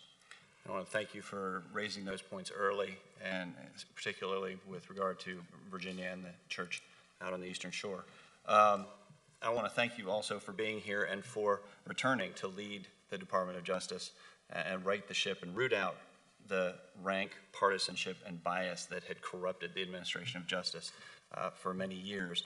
The Democrats allege that Attorney General Barr has politicized the Justice Department doing the personal bidding of President Trump, but it's not only unfounded, it's especially hypocritical in light of the politicization that occurred during the Obama-Biden administration and led by President Obama's self-described wingman, Attorney General Eric Holder. The Obama-Biden Justice Department investigated journalists, shut out career prosecutors, and flouted congressional oversight. I want to ask, particularly, even after President Trump assumed office, FBI lawyers exhibited bias against Trump while working for both Mueller and the FBI's Russia investigation, and the Inspector General couldn't rule out political animus against candidate Trump as influencing FBI abuse, correct? That's my understanding. The Inspector General found that an FBI lawyer altered evidence to support a FICE application to surveil Carter Page and criminally referred this lawyer to Durham for federal prosecution. The same lawyer who also worked on the investigations into Clinton's misuse of classified information and Russia collusion expressed bias against President Trump. And the Inspector General testified back in December that he can't rule out bias. Mr. Attorney General, I'd ask, what would the consequences be to one of your Justice Department lawyers if they doctored underlying documents so they could support evidence submitted to a federal court? In the abstract, talking generally, that lawyer would be fired. Would they likely be disbarred as well? Yes. And isn't it true that the IG found that an FBI lawyer doctored an email to support probable cause against candidate Trump's campaign aide? I think that's right. And the same FBI lawyer worked on the Russia investigation targeting candidate Trump's campaign and was on the special counsel Mueller team investigating President Trump, correct? I'm not sure about that. And while working on those investigations, the Inspector General found several texts showing that animus, correct? On that particular lawyer? I believe so. Yes. I can't remember the time frame of the text, but I know there were other texts. I'm going to talk to you about the unmasking that occurred where Mr. Grinnell released a list of 39 officials who submitted a request to unmask the identity of General Flynn from November 8th, 2016 to January 31st, 2017. 49 requests were submitted. Is that a normal number of requests for unmasking? I mean, historically, that seems to be a high number, and the other question you have to ask is why was this after the election? And 7 Treasury officials, including Secretary of the Treasury Jacob Lew, Deputy Secretary Sarah Raskin. Is that a normal occurrence? You know, there are times where high-level officials can do it. I don't know enough about the specifics. I yield the remainder of my time to Mr. Jordan. Mr. Attorney General, what's more important, going to church or going to a protest? It depends on the individual. Both covered under the First Amendment, right? Right. Yeah, what's more important, going to work or going to a protest? Again, it depends on the individual. You know, we're all free. We can all make our choices. I'm talking about government limits on those activities. What's more important, government putting limits on protesting or government's putting a limit on attending church? Are they both First Amendment? Exactly. Right. Exactly. And we should treat them the same, shouldn't we? Right. Gentleman's time has expired. Ms. Jayapal. Mr. Barr, on June 1st, there were protests against the murder of George Floyd and police brutality in Lafayette Park. Let us not be distracted by you or my GOP colleagues as to what these powerful and massive protests were actually about. They were about the persistent killing of Black bodies by law enforcement, and finally, an awakening in America of the conscience of our country. And yet, your response, Mr. Barr, was to direct federal officers to close in on the protesters and to use shields offensively as weapons, tear gas, pepper balls, irritants, explosive devices, batons, and horses to clear the area just so the president could get a photo op. So I do want to ask you, do you think that your response, do you think the response at Lafayette Square to tear gas, pepper spray, and beat and protesters and injure American citizens who were just simply exercising their First Amendment rights was appropriate? Well, first, it's my understanding that no tear gas was used on Monday, June 1st. Mr. Barr, that is a semantic distinction that has been proven false by many fact checkers. How is it semantic? Do you think? How is it semantic? Tear gas is a particular compound. You talked about chemical irritants, and it has been proven false by reports. So just answer the question. Do you think that it was appropriate at Lafayette Park to pepper spray, tear gas, and beat protesters and injure American citizens? Well, I don't accept your characterization of what happened, but as I explained, the effort there was... Mr. Barr, I just asked for a yes or no, so let me just tell you, I'm starting to lose my temper. According to sworn testimony before the House Natural Resources Committee by Army National Guard officer Adam DeMarco, who was there, this was, quote, an unprovoked escalation and excessive use of force against peaceful protesters. Well, I don't remember DeMarco as being Mr. Barr, excuse me, this is my time. Sir, the president told governors on a telephone call that the way to deal with the protesters of police brutality and systemic racism like in Lafayette Square is that, quote, you have to get much tougher. You have to dominate. If you don't dominate, you're wasting your time. These are terrorists. And he also talked about you on that call, sir. Here's what he said. He said, the Attorney General is here, Bill Barr, and we will activate Bill Barr and activate him strongly. Do you remember that call, Mr. Barr? Yes, I do, but he wasn't talking about protesters. He was talking Mr. about Barr, rioters. apparently the president believes that you can be activated to implement the president's agenda and dominate American people exercising First Amendment rights if they're protesting against him. But let's look at how you respond when the protesters are supporters of the president. On 2 separate occasions, after President Trump tweeted, "Liberate Michigan," to subvert stay-home orders to protect the public health of people in Michigan, protesters swarmed the Michigan Capitol carrying guns, some with swastikas, Confederate flags, and one even with a dark-haired doll with a noose around its neck. Are you aware that these protesters called for the governor to be lynched, shot, and beheaded?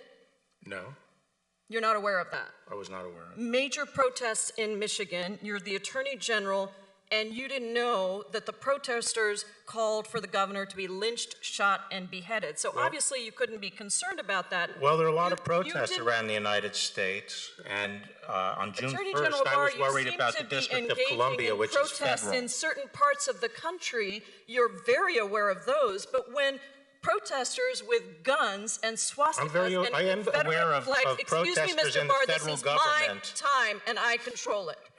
You are aware of certain kinds of protesters, but in Michigan, when protesters carry guns and Confederate flags and swastikas and call for the governor of Michigan to be beheaded and shot and lynched, somehow you're not aware of that. Somehow you didn't know about it, so you didn't send federal agents in to do to the president's supporters what you did to the president's protesters. In fact, you didn't put pepper balls on those protesters. So the point I'm trying to make here, Mr. Barr, that I think is very important for the country to understand, is that there is a real discrepancy in how you react as the Attorney General, the top cop in this country, when white men with swastikas storm a government building with guns. There is no need for the president to, quote, activate you because they're getting the president's personal agenda done. But when black people and people of color protest police brutality, systemic racism, and the president's very own lack of response to those critical issues,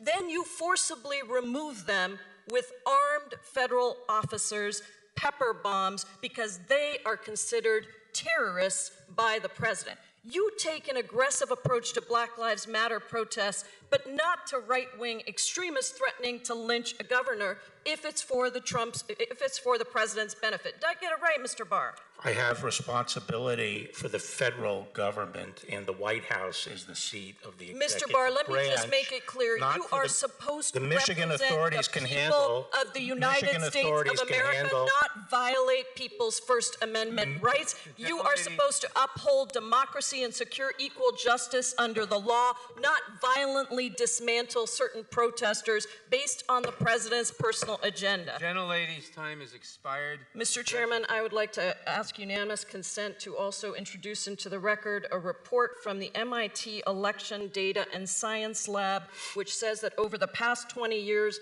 more than 250 million ballots have been cast by mail, and the fraud rate is 0.00006%. Without objection, Mr. Eschenthaler. Thank you, Mr. Chairman. And thank you, AG Barr, for being here today. I truly appreciate it, and I'm sincere when I say it's an honor. Yeah.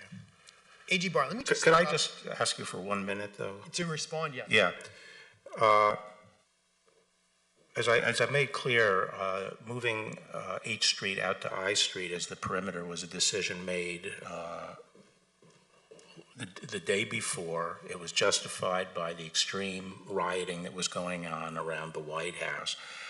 I don't remember Captain DeMarco, who was the same Captain DeMarco who ran as a Democratic candidate for Congress in Maryland, even being close to the discussions as to what was going on.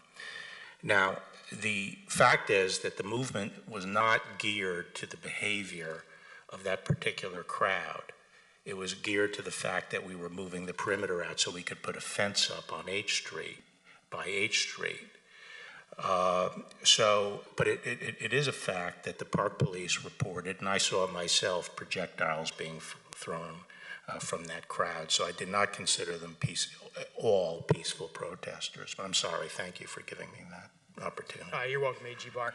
AG Barr, I'd like to also talk about the violent protests that are being seen in Seattle, specifically Chaz, and also Portland, Oregon. As you know, over the course of June and early July, several shootings occurred inside Seattle's police-free zone, including the tragic murders of a 16-year-old and a 19-year-old. There were numerous reports of robberies, assaults, and property destruction as well. Sexual assaults as well. Yes, and despite all this chaos, all this violence, it took The Seattle mayor literally weeks to declare this an unlawful gathering, and took weeks before the police were allowed to clear that area. In similar circumstances, let's talk about Portland, Oregon. It's been going through 8 weeks of violent rioting in the streets as well.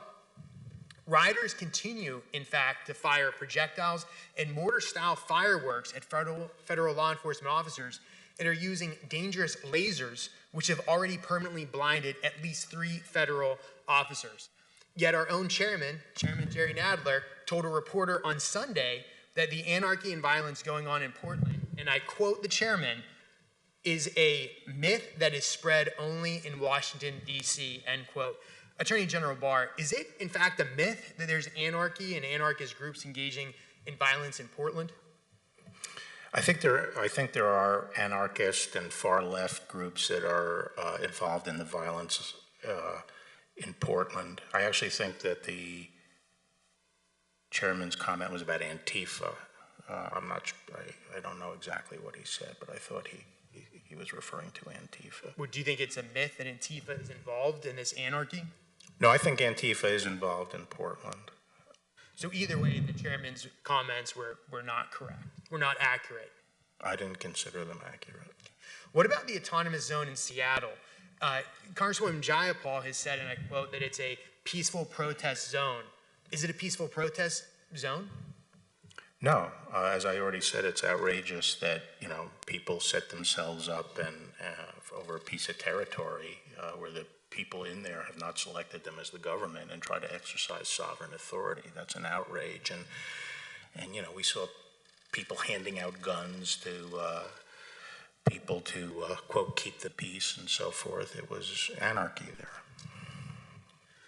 Your office has already charged several violent protesters with federal crimes. Can you just briefly elaborate on those crimes? Well, they're the whole gamut. I think we've had 224. They run the gamut from throwing Molotov cocktails to assaulting a police officer, that kind of thing. Thank you, AG Barr. I just want to say that I think, and I don't know if you agree, that Chaz and Portland are really like political experiments. They really show us what would happen if we fully embrace the radical ideology of the social justice Democrats. And now, according to Democrats, it's the summer of love. According to the Congresswoman that represents Seattle, it's a peaceful protest zone. Attorney General Barr, in reality, these cities are experiencing violence, chaos, and frankly, just anarchy. So I think this political experiment has showed us that the liberal, social justice, Democrat-style government has failed. Would you like to comment on that, Attorney General Barr? Well, when I was first going through confirmation, I expressed concern about violence getting into our political system, and we'd seen this intolerance and attacking people, and I was very worried about that. And now we've seen it sweeping through the country like this, and I hope the Democratic Party takes a stand against the violence. Thank you, and I yield my time. The gentleman yields back. Ms. Demings. Thank you so much, Mr. Chairman. Mr. Barr, over here. I'm sorry. Over here in the corner. Earlier during your testimony, you talked about gun violence, and you asked the question, what about those lives? And yes, Mr. Barr, those lives do matter. But do you believe that police officers should be held or held to a higher standard? Yes, and someone mentioned my comment about we shouldn't permit resistance. We shouldn't take that as a matter of course, but I never suggest that just because someone resists, that justifies whatever's done. Thank you so much for that, because good police officers also believe that they're held to a higher standard. So I'm glad to hear you say that. As a former police detective, I've solved many cases based on patterns of behavior, and there is an alarming pattern, I believe, that's developing. It appears, Mr. Barr, every time a U.S. attorney investigates the president or those close to him, he or she is removed and replaced by one of your friends. You have removed U.S. attorneys in the Eastern District of New York, the District of Columbia, and the Eastern District of Texas. On June 19th, you announced Mr. Berman would be stepping down. And let me just be clear, when you told America that Mr. Berman was stepping down, Did Mr. Berman tell you he was stepping down? No. Okay. But stepping down is the language that I'm told. He did not tell you that. No. Okay, But it's the language we usually use to leave flexibility as to whether the person is doing it on their own. On June 20th, when asked about the basis for Mr. Berman's removal, on the very day you announced he was being fired, stepping down, the president's personal attorney, Mr. Giuliani, suggested that, and I quote, "The reason may lie in the fact that Berman's office got involved in what Giuliani described as baseless investigations." Sir, if that wasn't true, if you didn't remove Mr. Berman because he was overseeing investigations of the president and those close to him, why would the president's personal attorney think that? I'm sorry, what did he say and when? I didn't hear the quote. Mr. Giuliani suggests that When? June 20th, that he may have been fired because he was investigating baseless investigations. Well, if he said that, that's nonsense. Number one, anyone familiar with the Department of Justice would say that removing a component head is not going to have any effect on any pending investigation. Okay, and I know you're aware of reports that Berman's office was in fact investigating the president's former personal attorney, Mr. Cohen, his current personal attorney, Mr. Giuliani, his current personal attorney's associates, and his presidential inauguration. Well, Mr. Barr. I don't mean to suggest just by my silence that I'm confirming that. That seems to be your opinion.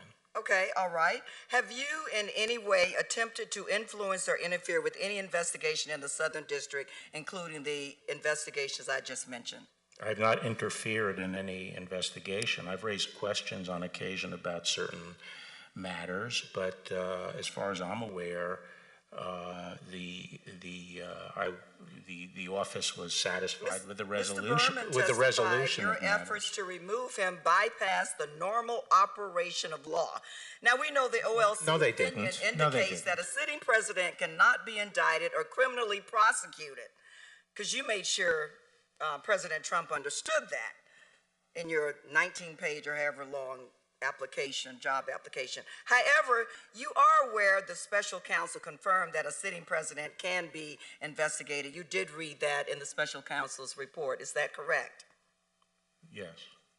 Given Mr. Trump's residence and former business location, the Southern District, Berman's office would have decision-making authority over whether to investigate the president himself, and you removed him. I've explained why I removed him. Okay, sitting here today under penalty of perjury, do you still maintain, as you stated in a February 13th interview, that the president has never asked you to do anything in a criminal case? Yes or no, please? Yeah, no. I mean, will I confirm it? Is that the question? Do you stand by your testimony or your... He has never asked me, directed me, pressured me to do anything in a criminal case. Okay, all right. You are aware, and I think you had this conversation earlier with one of my colleagues, that the president's former attorney, Mr. Cohen, was released early from prison due to concerns of COVID-19. Yes. Okay, and why did you support the decision to send Mr. Cohen back to prison? I didn't even know the decision to send him back. Did you support it based after you? Well, I haven't looked into it enough, but my understanding of why it happened was... Mr. Barr, as a former The gentlewoman's time has expired. The president has made a mockery of the Department of Justice, and I believe as the nation's top cop, no one should care more about that than you. The Bureau of Prisons... Mr. Armstrong is recognized for 5 minutes. Thank you, Madam Chair. 10 years ago this summer, in July, in my hometown, it was a beautiful day. People were golfing, kids were swimming, everybody was playing baseball, just a perfect, gorgeous, sunny summer day in Dickinson, North Dakota. And in the span of 8 minutes, a tornado came through and caused unbelievable economic devastation. I don't think anybody woke up the next morning and said it was a mostly peaceful day. And I want us to talk specifically about what's going on in Portland with you, Mr. Attorney General, because for 61 nights, the federal courthouse is under siege. But not just the courthouse. Federal agents are under siege. You have men and women there protecting that courthouse. Now, I have no doubt if they were there, that courthouse would not be standing right now. Would you agree with that? Absolutely. And I think one of our problems is how we talk about this and how it's covered versus what is actually going on every single night in Portland at that courthouse. Can you explain what your officers and your agents are going through over there? Yes. I'm talking about the U.S. Marshals who were in the courthouse. They have initially tried to contain themselves in the courthouse. There have been efforts to push through in the main door. When people have succeeded in breaching the courthouse, they have thrown kerosene and fireworks and started fires. So then the effort was to make sure that they cannot breach. There still have been breaches into the courthouse. But basically, they try to remain in there. And starting after the 4th, they tried to arrest the people who were directing fireworks. They would climb up onto the side of the court, break windows, shoot fireworks in. And whenever the marshals came out to try to put an end to that or interdict it, they were shot at with slingshots. Lasers were constantly being put into their eyes, even when they're inside the courthouse. There's a good description of it in an AP story. I was just going to quote that. We don't have to take your word. I watched as injured officers were hauled inside. In one case, the commercial firework came over so fast the officer didn't have time to respond. It burned through his sleeve, and he had bloody gashes on both forearms. Another had a concussion from being hit in the head with a mortar. Right. That's right. And, we've had a lot of injuries out there, and these are people who this Congress has charged with protecting federal courts. They're directed to protect federal courts in the U.S. Code, and they are under attack. And they're being injured, and it's been constant for 60 days. Acting Secretary Wolf has said that the violent mobs are publishing personal information of federal officers, jeopardizing not only them, but their families. Why is doxing federal agents so dangerous, and are you concerned about it? Well, it's dangerous because people can take retaliation against their homes, their families, or them, when they're by themselves. I see some of these Latin American countries in Central America where the police are very, very brave because the gangs they're trying to deal with go to their houses and kill their families. And, you never think that could happen here, but you could never think some of the stuff we're seeing today could ever happen here. Is being burned by essentially improvised explosive device, being blinded by lasers, is this something that typically happens with federal marshals in federal courthouses? No, not at all. How is this handled? How is this going for recruitment, morale? How are they doing? I mean, I generally want to know, how are they doing? Well, I think that AP story, gives you a feel. They feel that's their duty, and they feel that's where they have to be. A number of them are from that area, but they're extremely tired, and we've had to rotate in some more. We're put in some more people because they're very, very tired, and you make mistakes when you're tired. Well, and I think that's an important part, because I think one of the most amazing parts of this whole thing, it started with under 30 agents there, now it's still under 100. 61 nights in a row, they defend against a siege, fires, burning down these things. You know what's the most amazing thing? They get up every morning and that courthouse is still running.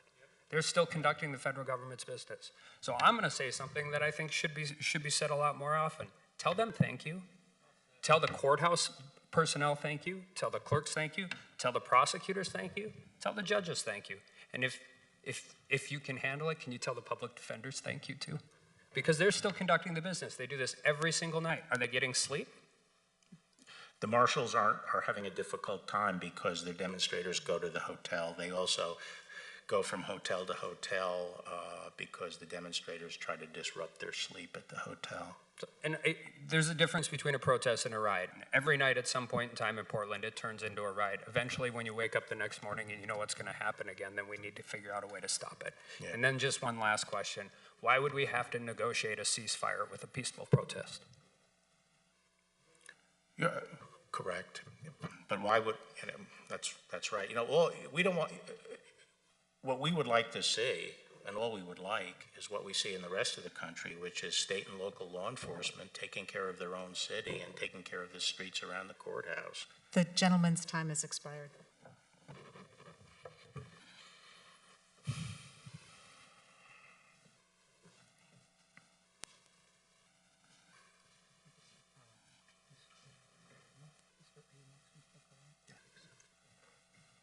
Mr. Correa is recognized. Thank you, Mr. Chairman, and Mr. Barr, welcome. Let's talk a little bit about the census if we can. As you know, that's the process where every 10 years we decide how many congressional seats each state gets, how much funding for schools, healthcare, other issues each region gets. Let's talk about the President's memo directing the Commerce Secretary to exclude undocumented immigrants from the apportionment count of the 2020 census count. Mr. Barr, President is essentially saying something, trying to do that, something that's unconstitutional and illegal. 14th Amendment, and I quote, representatives shall be apportioned among several states according to their respective numbers, counting whole numbers of persons in each state.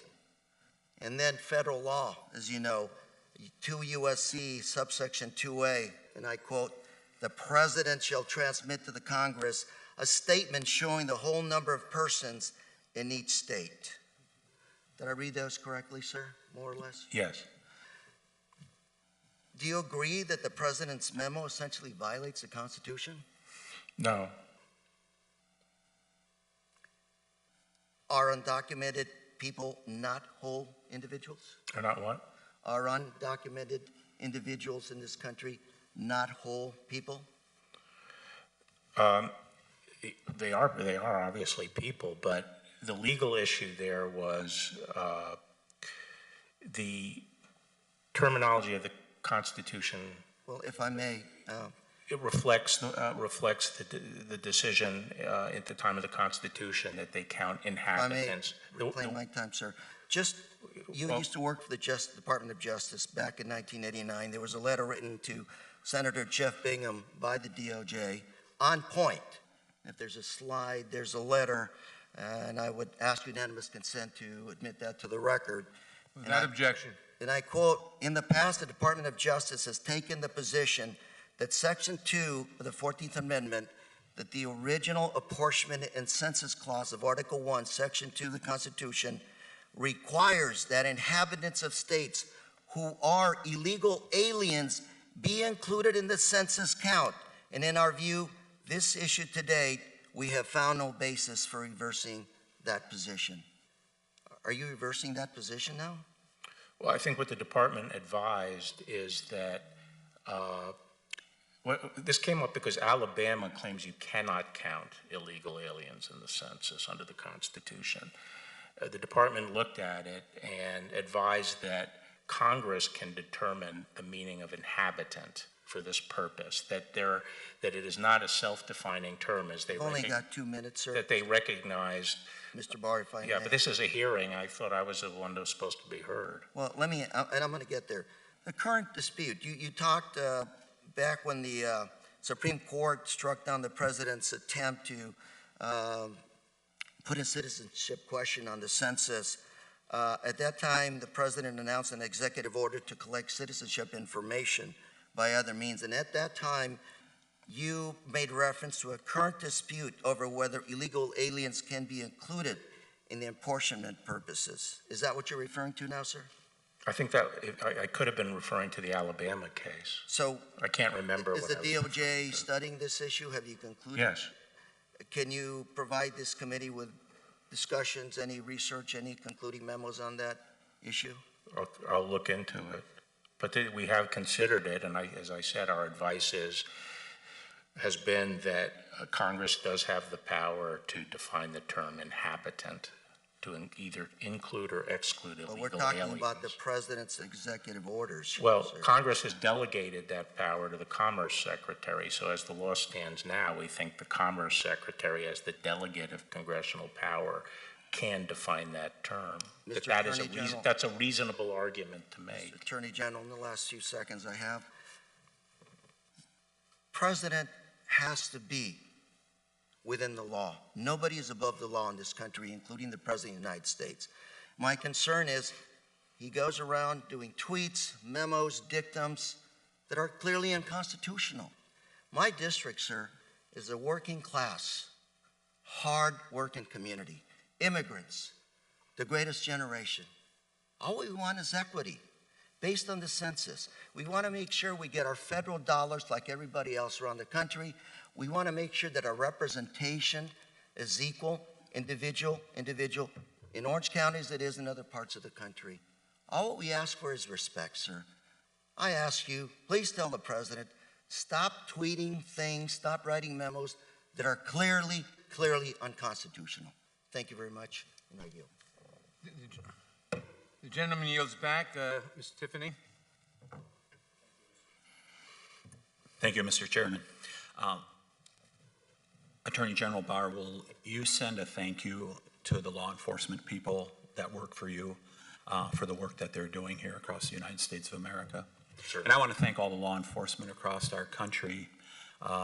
We are an imperfect country, but law enforcement has done they do a good job across our country, and they should be recognized for that. I'm going to ask you a question about Mr. Burnell Trammell from Milwaukee here in just a minute. He was the man who was shot to death at the end of last week. He's the African-American man who was wearing a sign, and he's regularly known around Milwaukee for carrying a Trump for President sign. But I want to share with you what happened in Madison, Wisconsin, so we all understand that this is not a myth about Antifa. So when the riots hit Minneapolis and then extended around the country, they hit Madison, Wisconsin also. And I don't know if you've ever visited Madison, Wisconsin. There's an iconic street there called State Street. Starts at the Capitol and runs all the way down to the University of Wisconsin-Madison. And that street, if you go there now, 75 businesses are boarded up as a result of a mayor and city council who would not protect those people. Those people went to the city council last week and they asked for some assistance. The city council, who would not protect their business, they said, no, we're not going to provide you for assistance. Shortly after State Street was destroyed, and by the way, it's disappointing in some of the film that I've seen that the police cruiser that went flaming down State Street was not included in that. But shortly after that, about a week afterwards, two monuments at the state capitol that I used to walk by all the time were torn down. One was of Hans Christian Heg, who was the abolitionist Norwegian immigrant who died at Chickamauga defending the Union and providing for the end of slavery, fighting for the end of slavery here in the United States. The other monument that was torn down, by the way, they took a tow truck and tore it down, was Lady Forward. Lady Forward is there because of women's suffrage. Wisconsin was the first state to pass suffrage back in the early 1900s here in the United States of America. Those were torn down. Just yesterday, a woman, a social worker, who teaches at a local school just outside Madison and Mount Horeb, she was charged with beating a state senator, a Democrat state senator. Her name is Samantha Hamer. Hopefully she will be given justice. But I want to emphasize to my colleagues on the left that if you think you're insulated from Antifa, which is supposedly a myth, you should really think about that, because them and other radicals, they will not spare violence on anyone. Their anarchy is meant to destroy our country. And I would ask you to, if you want to contact a former colleague of mine, State Senator Tim Carpenter, a Democrat, he'll tell you he was beat to a pulp on that night at midnight when they were tearing down those statues. It is not a myth. So, Mr. Attorney General, I would ask Mr. Burnell Trammell, I don't know if our Attorney General Call in Wisconsin or the mayor of Milwaukee are going to pursue what appears to perhaps be a political execution. Are you familiar with that situation in Milwaukee? You mean the shooting of that gentleman? Yes. I've read about it. If the Attorney General and other law enforcement in Wisconsin do not act, will the federal government study this situation and bring justice for Mr. Trammell and his family? Yes, we'll certainly study that situation.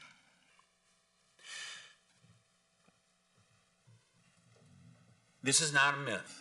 You're hearing it from all over the country, and we're hearing all the time about Portland and Seattle. This happened in Madison, Wisconsin also.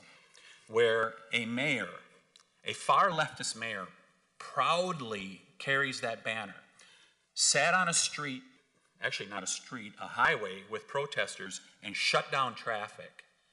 And then State Street, one of the most iconic streets in the state of Wisconsin and Madison, was destroyed. And I'm not so sure that those businesses are going to get their businesses back. It is not a myth, folks. What's happening is real across our country, and we need to stop the riots. These are not peaceful protests. These are riots that are happening, and we need to call an end to it. And I hope you, Mr. Attorney General, will work towards that end. Thank you.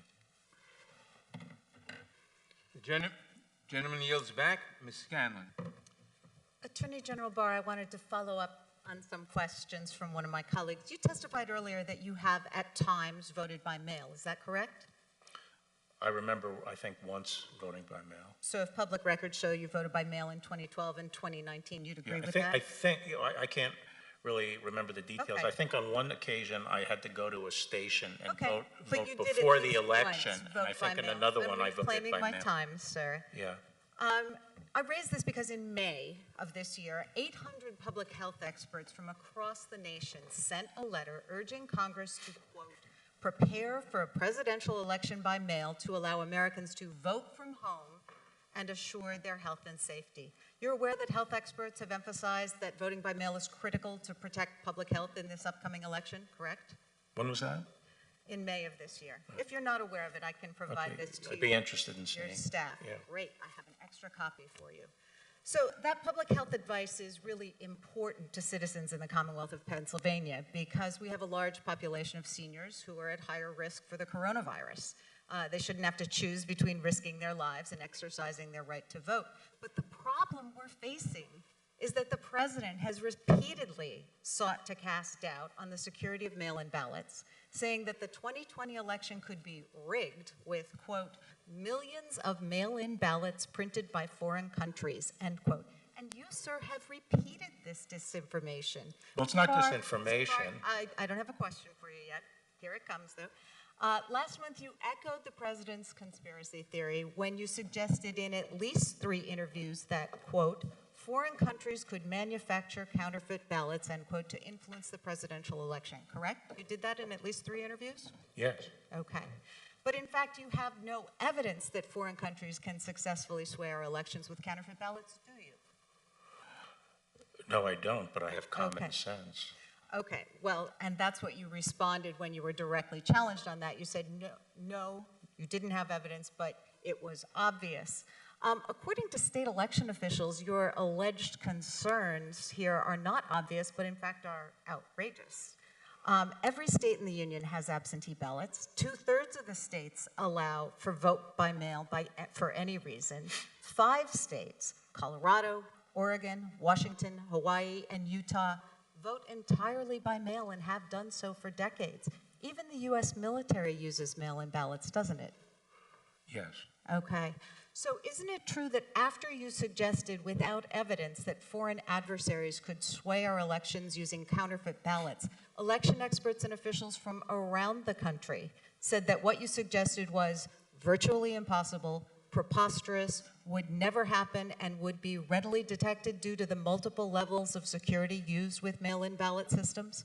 There are not multiple levels of security. Okay, well, so and I don't agree. I recall- don't agree that it's a Okay, reclaiming my time. And again, I'm happy to supply you with the statements that were Before provided Donald from around Trump the raised country. concerns about it, In every fact, major publication. Reclaiming my time, sir. In fact, there is no evidence that foreign countries can make counterfeit ballots and create a real threat to our election security. Are you aware that in May, the president tweeted, and I quote, mail-in voting will lead to massive fraud and abuse. It will also lead to the end of our great Republican Party, end quote. I wasn't aware of that tweet. Well, that tweet suggests, sir, that the president is spreading disinformation about mail-in ballots because he's afraid that if more people vote, he and his party will lose. The fact, Mr. Barr, is that our foreign adversaries cannot actually influence our elections by submitting massive counterfeit ballots, but the FBI and our intelligence services have repeatedly warned that those adversaries are actively trying to sow mistrust of our election systems, and by repeating disinformation about mail-in voting, you and the president are helping them. Just switching gears, you would agree. Well, I'd like an opportunity to respond to You would agree that that. prosecutors who make political contributions are identifying fairly strongly with a political party, wouldn't you? Who makes contributions? You said in 2017 that prosecutors who make political contributions are identifying fairly strongly with a political party, Yes, correct? yes. And in fact, you and your wife have donated over $730,000 to Republican and conservative candidates, including donations of $58,000 to Republican senators and Senate candidates in the 4 months preceding your confirmation. That's correct, Are you isn't it? surprised I'm a Republican? Is that correct that you made those donations? Over a long period of time. Including just before? That's a cumulative of a long period of time, but basically, Mr. I never Chairman, hid the I fact yield I'm a back, Republican. and I I was would talking about also- career prosecutors have generally historically avoided making contributions, was my view. $730,000 is not. Time of the gentlelady has expired. Ms. Garcia. Mr. Chairman, I would seek unanimous consent to introduce the 800, the public health expert letter signed by 800 individuals, the Attorney General's repeated interviews in which he suggested that our elections could be undermined, the overwhelming reaction from election officials around the country, and the articles concerning his campaign donations. Thank you. Without objection, the articles will be entered into the record. Ms. Garcia. Thank you, Mr. Chairman. Mr. Barr, your department released Paul Manafort, the president's former campaign manager, early from prison in May out of concern for the coronavirus. In March 26 and April 3rd, your department released guidelines, criteria by which, setting priorities by which people would be released early. By your own department's admission, Manafort did not meet that criteria. Since the start of this pandemic, we have repeatedly urged you to use your authority to protect vulnerable populations in prisons, and instead you released the president's former campaign manager. Sir, do you know how many federal inmates have tested positive for COVID-19 as of today? Yeah, I have that number. Quickly, sir, because the clock ticks. Well, Well, we have a slide, if they'll bring it up, that shows us that 10,000 inmates have tested positive and over 1,000 staff have tested positive. Do you know how many have died? about 100, almost 100, I think. That's right. It's about 99 inmates have died, and yet only 5% have been released under your guidelines. 7,000. You stated in May that you were taking, quote, every measure we can to protect federal inmates. The numbers, however, tell a different story, as do your actions. Despite releasing Manafort, your lawyers continue to argue against the release of prisoners. In April, vulnerable prisoners who suffer from serious at-risk health conditions like chronic asthma, heart disease, and kidney disease filed a lawsuit for early release in Ohio. These prisoners were being, quote, overcrowded in like cattle because prisoners were not able to social distance them. 550 prisoners sought release, yet your own department processed only 7 applications and denied them all. Yet you had time to process Manafort's application. I didn't process apparently- Manafort's Well, your application. department did, sir. But apparently not these vulnerable Americans living at grave risk. In fact, in a series of rulings in April and May, an Ohio District Court ordered that your department, quote, act with urgency and to, quote, move inmates out due to continued risk of harm to prisoners and to government staff. And, sir, your department challenged that court order, did it not? I'm not familiar with that. Well, you all did. You did not help move these inmates out as ordered. In fact, you tried to block the district court's order. However, the Supreme Court on May 26 rejected your department's request. Sir, 9 prisoners had died, and it's been 2 months since the Supreme Court's order. Do you even know today how many of those prisoners have been released or how many more have died? No, I don't. You know, we had 100, we started out this with 170,000 prisoners, so we've lost. I just need you to try to explain to me and to America, how is it that the former campaign manager of the President of the United States who did not meet the priority criteria got released, even though your own department admitted he didn't meet the guidelines, but all these other folks were not? If it was deadly enough of a virus that you needed to protect the former campaign manager, why not all of these Americans who also have vulnerable and have at-risk conditions? Mr. Barr, the contrast says it all. And it is not just in Ohio. In fact, in my own home state in Texas, a federal prison housing women with mental and medical health issues just confirmed last week that of the 1,357 prisoners, over 500 tested positive for COVID. One prisoner recounted, "We're like a whole bunch of hamsters in a cage, chasing our own tails, and yet none have been released." Mr. Barr, have you seen those statistics, yes or no?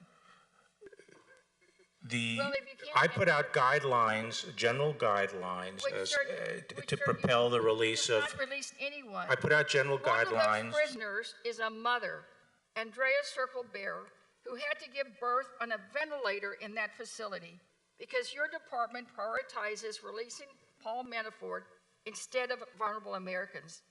A few weeks after this photo, Ms. Bear died, along with 2 other women housed in this facility from COVID-19. Sir, you could be saving lives by reducing the prison population.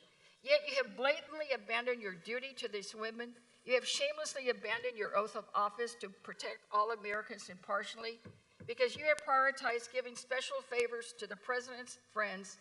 This is not equal justice under the law. It's not the law that you and I both learned in law school.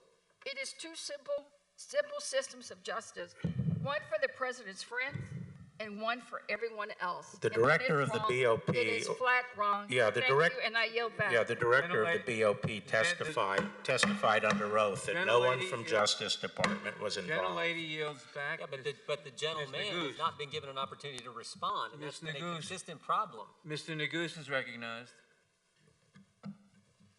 Thank you, Mr. Chairman. Good afternoon, Mr. Attorney General. I want to go through a couple of your prior statements. On April 18th of 2019, you stated, quote, that the White House fully cooperated with the special counsel's investigation. You're aware of that? Mm-hmm. Today, yes or no, Mr. Barr, under the penalty of perjury, do you testify that that statement was true at the time you made it?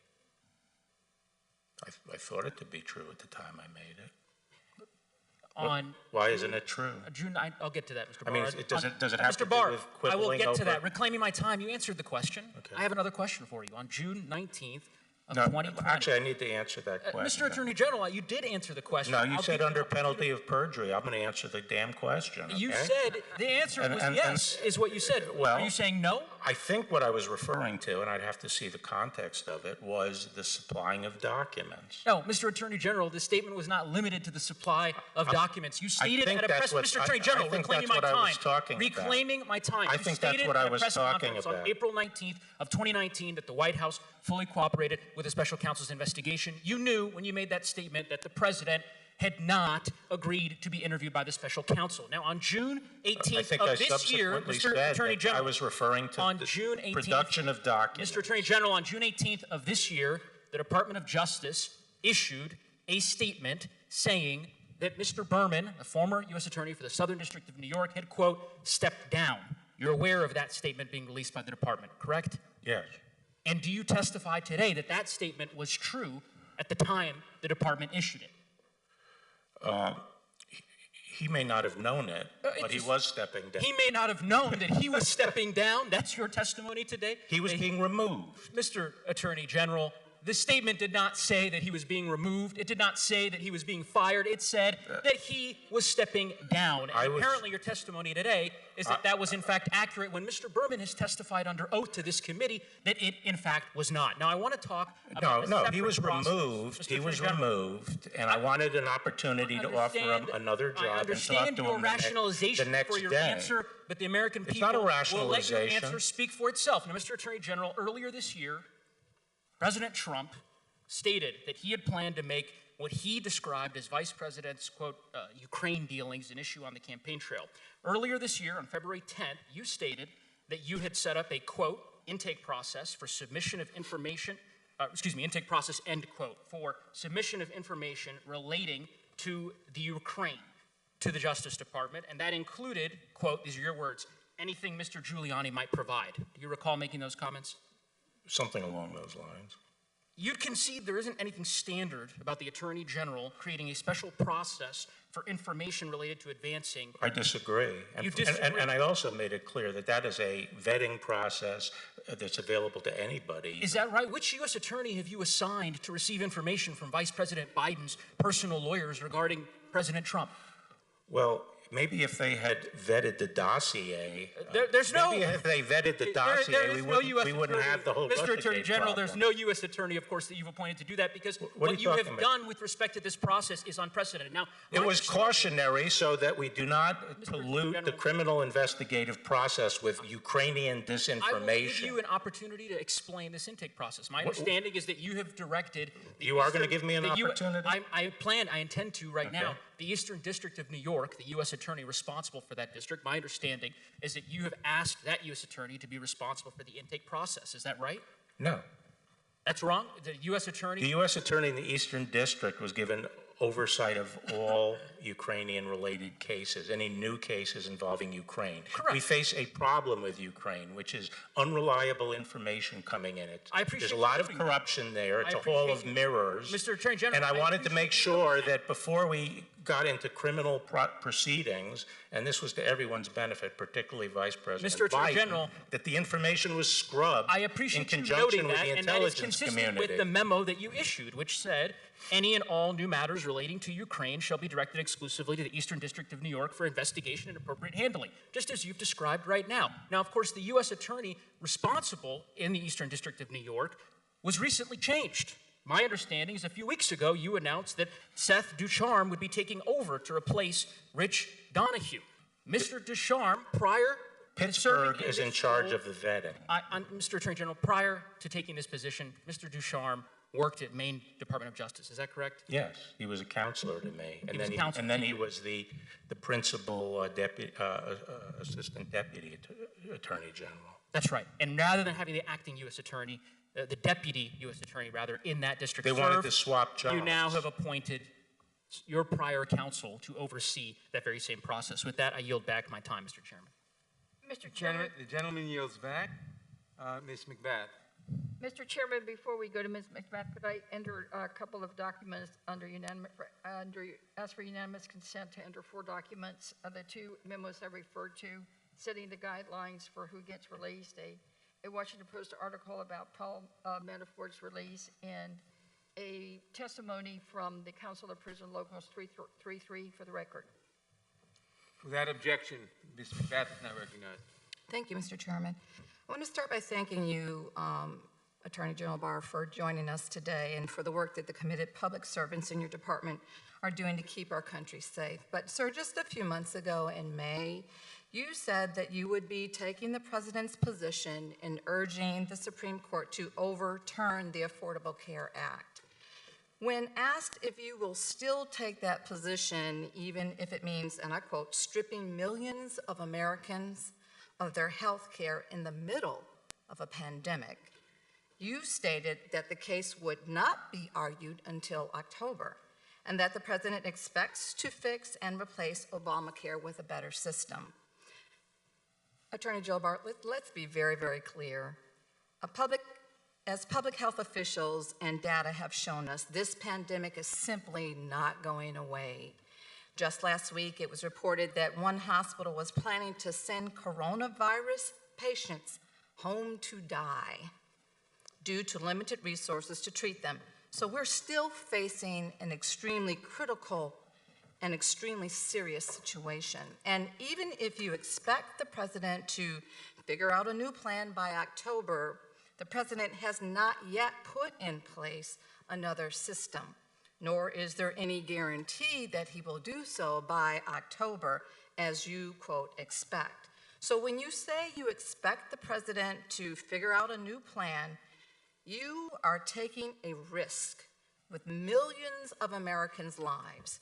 You are risking the lives of millions, people who will not be covered for pre-existing conditions if the Supreme Court agrees with your position. Civil servants in your own department have disagreed with you on this matter. In fact, I'm introducing a statement by one of the lead attorneys on the ACA case, Joel McIlvain, who resigned in protest when your department refused to defend the law as it is required. In my district, the 6th District of Georgia, Congressional District, there are over 300,000 people that have pre-existing conditions, and I, sir, am one of them, a 2-time breast cancer survivor. Our state is continuing to battle hard against a resurgence in COVID-19 cases. So I'm asking you, sir, not to gamble with American lives, not to gamble with my life. And I'd like you to confirm that if the president has no other plan in place by October, you will reverse course and drop your position that, I quote you directly, the entire ACA must fall. I have 2 children who are cancer survivors, so I feel very strongly about this issue as a matter of policy, and I believe that the president's made clear that he will ensure that Sir, there will... please answer my question. Will you stop playing politics with Well, Americans' health care in the middle of a pandemic? I'm not playing politics. I'm the lawyer. I'm not in charge of health care policy. Will you reverse your course and make sure that millions of Americans like me that depend on health care and treatment to stay alive, will you reverse your course to make sure that we have the ability to be able to live in this country freely with quality health care? People will have the health care protection, and that will be accomplished either if I lose, Okay, if the sir, government, I if the government take this as a loses no. the case, I if the take this Supreme as a Court no. strikes it down, then I think... take this as a no. Sir, no, I that want to based on briefly go history, on. there will be... Sir, I'd like to go on. I'd like to briefly mention my concerns relating to gun violence, because that's actually how I got relating to to what? Washington. What? I want to briefly go on to another concern that I have relating to gun violence. That is Okay. actually how I got here. Okay. During the coronavirus outbreak, the nation has seen a dramatic increase in firearm sales and skyrocketing numbers of sales blocked by failed background checks. In March alone, the NICS background check system blocked 23,000 attempted sales. In other words, in 1 month, there were 23,000 attempts to get a firearm by a person who was not allowed to possess one under our current law. And it is a federal crime for anyone to lie in an attempt to get a firearm, which is what I suspect most people try to do. I'd like to know from you, how many of these March block sales were investigated? I sent out a directive that we should start prosecuting to the extent we can these lie and try cases. Previously, we hadn't really been pursuing them. Okay, so I take that as a no. I just have one No, more thing to say. well, Sir, I'm my time saying is we are up. pursuing those cases. My time is up. I take that as a no. Unfortunately, this fits a larger pattern of your administration neglecting the health and safety of Americans. From health care to gun violence, this administration is failing to keep my constituents and people all over the country healthy and safe. I demand better. Americans demand better. I want you to provide the answers that you are either unwilling to provide us or don't have answers to this committee, because these are relevant questions and we need to have answers from you. And I yield back the balance of my time. Mr. Chairman, Mr. Chairman, I got a question. For what purpose? For what purpose does the gentleman seek? For months, you've tried to get the Attorney General to come. He's here. Why don't you let him speak? Why don't you let him answer the questions? The gentleman is not... Time after time. If you want the Attorney General to come, at least let him answer the questions and the accusations made against him. The gentleman's rudeness is not recognized. Rudeness? Rudeness is on the other side. Time after time, you refuse to let the Attorney General of the United States answer the questions posed to him. Mr. Stanton is recognized. Well, maybe the last few witnesses will actually let the Attorney General speak. Attorney General. Mr. Stanton is recognized. Thank you very much, Mr. Chair. Mr. Attorney General, thank you very much for being here. Since the passing of the Voting Rights Act in 1965, those who have sought to suppress the minority vote conceal their intentions. The suppressors suggest that they were really out to advance some altruistic goals such as election security. But history has proven that those allegations and those rationalizations were lies designed only to fend off legal challenges. It was a dirty little secret, and those who aimed to suppress the minority vote never dared to say it out loud. But not Donald Trump. He didn't even try to keep it a secret. He just blurted it out. He said he will lose the 2020 election if more Americans are able to vote. That's one reason why this president needed a fixer at the Department of Justice. From letting Russia off the hook to rewarding Roger Stone. Mr. Barr, you've proven not only very willing, but I have to admit, very able. More than a year ago, this committee heard testimony about a resurgence of discriminatory voting practices, certain states making it more difficult to vote. These practices include unnecessarily strict photo ID requirements and the abuse of signature match requirements to reject absentee ballots. Despite that, your department has a lax approach to enforcing Voting Rights Act. During your tenure, you filed just one case to do so. But the DOJ has done nothing to block the suppression practices we heard about over a year ago before this committee. And to your credit, Mr. Barr, you warned us. You told the New York Times Magazine earlier this spring that the DOJ's role in protecting the right to vote would be limited this year and that it would be up to the states to police themselves. Isn't that right? Yes or no? I don't recall saying that, but if you say it's in the article. It's in the New York Times article from just last month. In that same news story, you said it would be up to the voters to referee the election. Is that right? Yes or no? I don't remember the context of that, frankly. Was I talking about foreign influence? No, sir. I'll submit it for the record. You'll have a chance to review it and submit additional testimony if you desire to. Someday, when we have more time, you'll have to explain to me how a person whose right to vote is denied by a discriminatory practice can referee an election. That doesn't sound. But I digress. It troubles me that you have not been consistent in your approach. As the Attorney General, you have stood down on discrimination and allowed states to make it harder to vote. But you have used the DOJ as a sword when attempts have been made to make it easier to vote.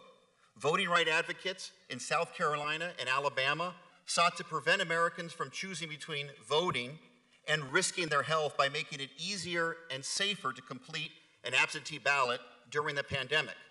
But your DOJ intervened to try to block that accommodation. Mr. Barr, did you discuss either of those cases with the president? Yes or no? No. The American people. I don't even know. What two cases are you talking about? Cases in which... Tell me the name of the cases. I don't have the name of the cases. Where South were Carolina and Alabama. You'll have a chance to comment after your testimony is done here today. The American people have good reason to believe that you will continue to use your authority to carry out the president's wishes to suppress the vote. And there are fears that you and the president are laying the foundation to interfere with the upcoming election, specifically with vote by mail, as my colleagues have previously noted, because both of you have advanced false conspiracy theories about mail-in voting. And I hope we can put some of those fears to rest here today. Mr. Barr, can you commit to the American people that you will not interfere with the decisions of state and local authorities to use vote by mail and absentee ballots in the 2020 elections? That's a yes or no question.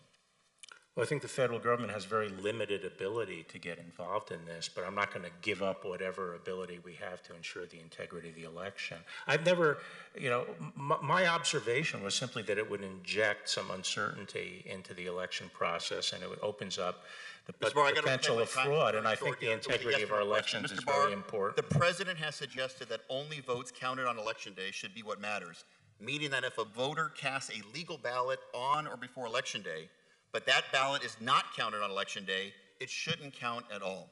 So I want to ask you again about your commitment to ensuring that every vote is counted. If, in this upcoming November election, the president asks you to intervene and try to stop states from counting legal ballots after election day, will you do the right thing and refuse? Yes or no? I will follow the law. You won't say no, sir? I'll follow the law. It's very disappointing. If a state has a law that says it has to be cast on election day, that's the law. Will you commit to making sure the Department of Justice does not get involved in a contested election? Yes or no? I will follow the law. It is so disappointing that we can't get a clear answer on that. Mr. Chairman, I'd like to ask unanimous consent to submit for the record the following items. An item from The Guardian magazine, an embarrassment. Trump's Justice Department goes quiet on voting rights. Second, New York Times magazine, William Barr, state of emergency. Finally, from the Washington Post, Trump's assault on the election integrity forces question, what would happen if he refused to accept the loss? Without objection, the material will be based. Mr. Chairman, just for the record. Without objection. A member of the Judiciary Committee, following the law. Without objection. Folling the law should be something a member of the Judiciary Committee knows. It's pretty darn clear. The gentleman will suspend. Without objection, the material will be entered into the record. Ms. Dean is recognized. Sorry, Mr. Chairman, could we take a 5-minute break? Dean is recognized. Could we take a 5-minute break, Mr. Chairman? No. That's a common courtesy, Mr. Chairman, of every witness. I waited an hour for you this morning. I haven't had lunch. I'd like to take a 5-minute break. Mr. Attorney General, we are almost finished. We're going to be finished in a few minutes. Otherwise, we can certainly take a break, but You're class act. Okay. Yeah. Mr. Vice, Class act. after this, if you still Well, come, we'll have a break. No, he wants a break now. You want it now? And you just Fine. mentioned Committee- rudeness. committee I will think we're stand- seeing it on display. Let's let Committee the will Attorney stand General in have a recess. break. Committee will stand in recess now. Thank you. Thank you, Mr. Chairman.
Committee will reconvene.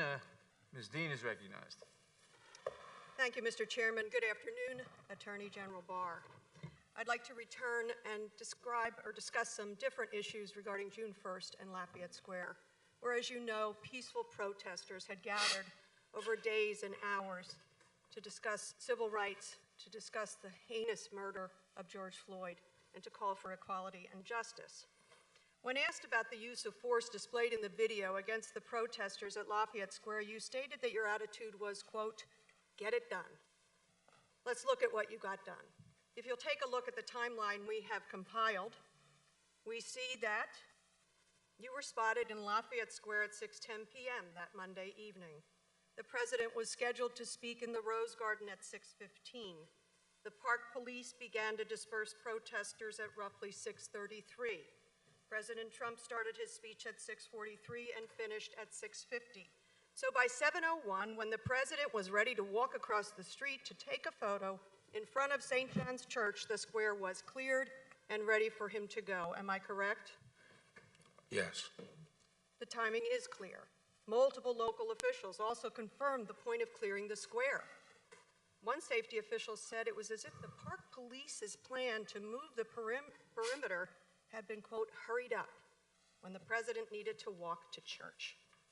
And just today, Congress heard testimony from Adam DeMarco, a National Guard officer deployed at Lafayette Square, confirming that he expected the square to be cleared after the curfew, after 7 p.m.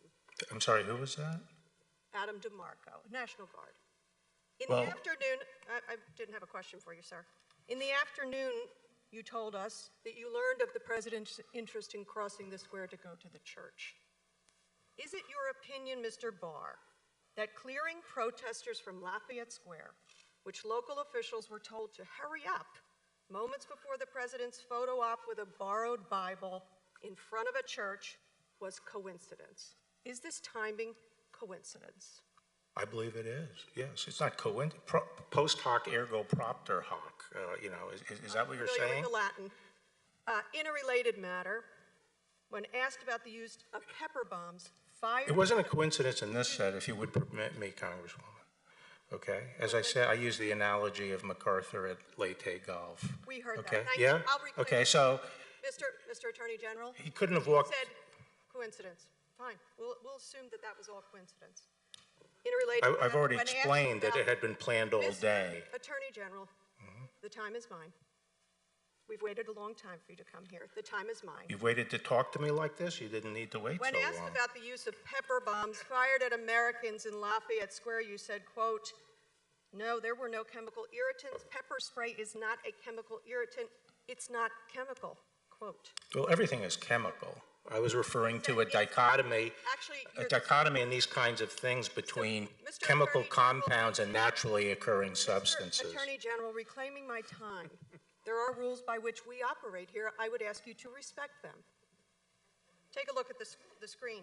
I've placed on this screen for reference, as you are aware, how your department describes pepper balls used on Americans in Lafayette Square. A 2009 Justice report noted that the pepper ball, quote, system's accuracy and accompanying blunt trauma impact made it an ideal chemical dispensing system. So while you, in a quote, said it's not chemical, you today confirm it is chemical, and you're aware of your department's policy, are you not? What policy? The one I've just provided to you.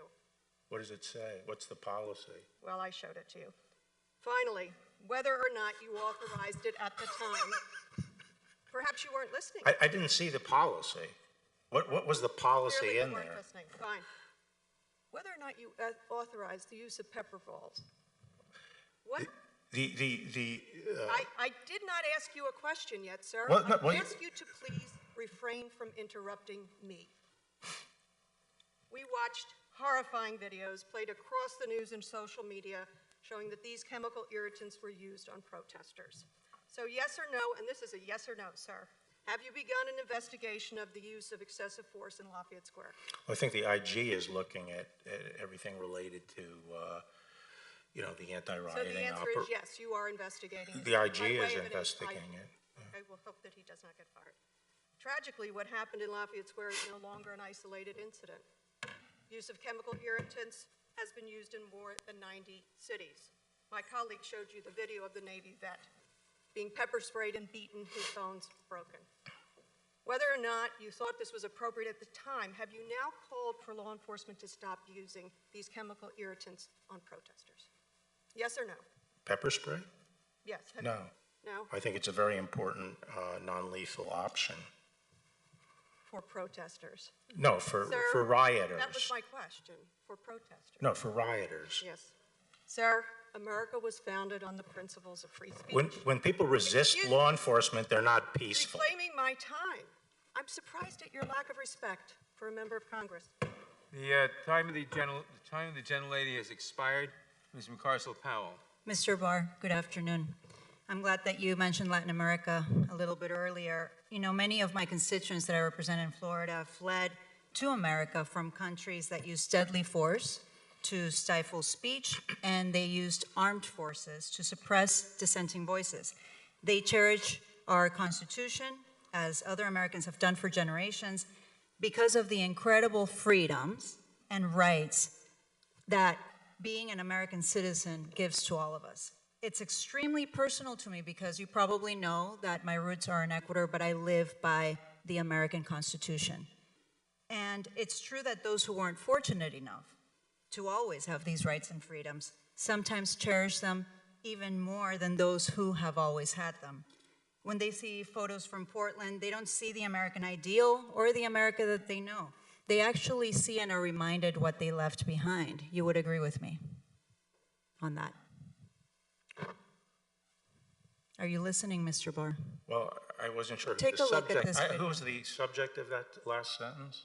Just, you know, when Who you honor- see, who- look at these videos for 1 second. We have seen violence in Venezuela at the hands of Maduro, firing tear gas at protesters and using brutal tactics to crush demonstrations. That's what we see from dictators on both the left and the right. But it's hard to distinguish these photos from those events and from the videos that we've seen by US federal police in Portland tear gassing and breaking the bones of a peacefully protesting US Navy veteran. Very similar. So, Mr. Barr, how do you restore the confidence of my constituents in the values of this country when every night on television they're seeing these images of violence used against the peaceful protesters? We all denounce violence. How do you restore the trust in our democracy? I think that the force is being deployed against rioters or in situations where protesters are not following police directions. Most of the protests have been peaceful, Mr. Barr. You know that. You know that. You're just using language for political purposes, just like my colleagues across the aisle. Let me just go now to one of the most important topics facing our nation right now, healthcare. You know, in my district, we have close to 100,000 people that get their health insurance through the ACA. 19,000 of them are living with serious pre-existing conditions. And yet you are working to strip their health care at the worst possible moment, when the coronavirus is killing thousands of people in my state. In Miami-Dade County and in Monroe counties that I represent, do you know how many people have died from COVID-19? No, I don't. 1,410 people. You were at the White House on March 23rd when President Trump said Governor DeSantis was doing an incredible job. Do you agree that Governor DeSantis is doing an incredible job? Well, I have no reason not to believe that. Well, Florida now has more cases than in China. Well, did Cuomo do an incredible job in New York? Unfortunately, and I'm not proud to say this, in Florida we have more cases than most countries combined around the world. So no, he is not doing an incredible job. You push states to open too soon. You threaten states with lawsuits. I didn't ask states to open. I didn't ask states to open. You threaten with lawsuits for those states that wanted to have stay-at-home orders, Mr. For things Barr. like church. We have the facts. I'm going by the facts. Yeah, I'm just saying. And now the country, the United States of America, has more than 4.3 million COVID cases alone. You, Mr. Barr, and President Trump, working together, are letting my constituents down. And it's something that you are going to have to live with. What am I supposed to say to my constituents when they ask me if the government has done everything in its power to protect their loved ones from dying? You tell me, Mr. Barr, what am I supposed to tell them?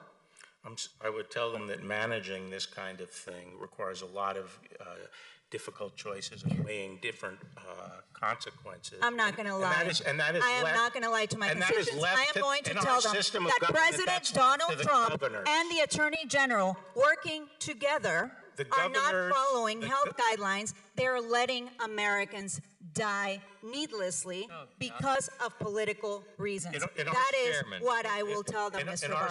Thank you. And one last question, if I can. In our system. Under oath, do you commit to not releasing any report by Mr. Durham before the November election? No. You don't commit to that? No. So you won't go by Department of Justice policy that you won't interfere in any political investigations before the November election? We're not going to interfere. In fact, I've made it clear I'm not going to tolerate it. But under oath, you're saying that you do not commit to not releasing a report by Durham? I'm not going to. Any report will be, in my judgment, not one that is covered by the policy, and it would disrupt the election. I've already made it clear that neither you would go against your own Department of Justice policy, Mr. Barr. Why don't you tell me what that policy is? Oh, I have it right here. Well, actually.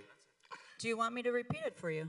No, I know what the policy is. The time of the gentlelady. Mr. Chairman, I yield back, Mr. Chairman. Gentlelady. Mr. Chairman, point of order. Point of order, Mr. Chairman. What purpose does the gentleman seek? Is it permissible for a member of this committee to accuse the sitting Attorney General of the United States of murder? Because that's what we just heard. Those words need to be struck from this record. This is outrageous. The members control the time. Mr. Chairman. To say whatever they want? What about rules of decorum? Mr. Chairman. Mr. Chairman, I actually have a clarification. Mr. Chairman. Escobar. I just. Escobar is recognized. Thank you, Mr. Chairman. Was the video played by the previous member, was that a video of things that happened in the United States or in Venezuela? I just want a clarification. What was the video? The gentleman is not stating a cognizable point of order. Ms. Escobar is recognized. Thank you, Mr. Chairman. Mr. Barr, the administration, against the constitutional text, historical precedent, and DOJ's own memo, is trying to exclude undocumented persons from the census, an action that harms American lives and immigrant communities, Here's an example. Many American children are living with an undocumented parent or relative. This change in the census means that those children, American children, would receive less money for programs like the National School Lunch Program, Head Start, or the State Children's Health Insurance Program. A simple yes or no, please, Mr. Barr. Are you comfortable with a decision that would punish American children and immigrant communities in this way? I don't make the policy. I provide legal advice on legal issues. So as both to this issue and the issue of the ACA, the question presented to the department is the law. Reclaiming my time, sir. Mr. Barr, a simple yes or no. Does the Constitution say that only citizens should be counted in the census? No. Correct. It does not. In fact, the framers of the 14th Amendment explicitly confronted this question, and it provides that persons in each state be counted.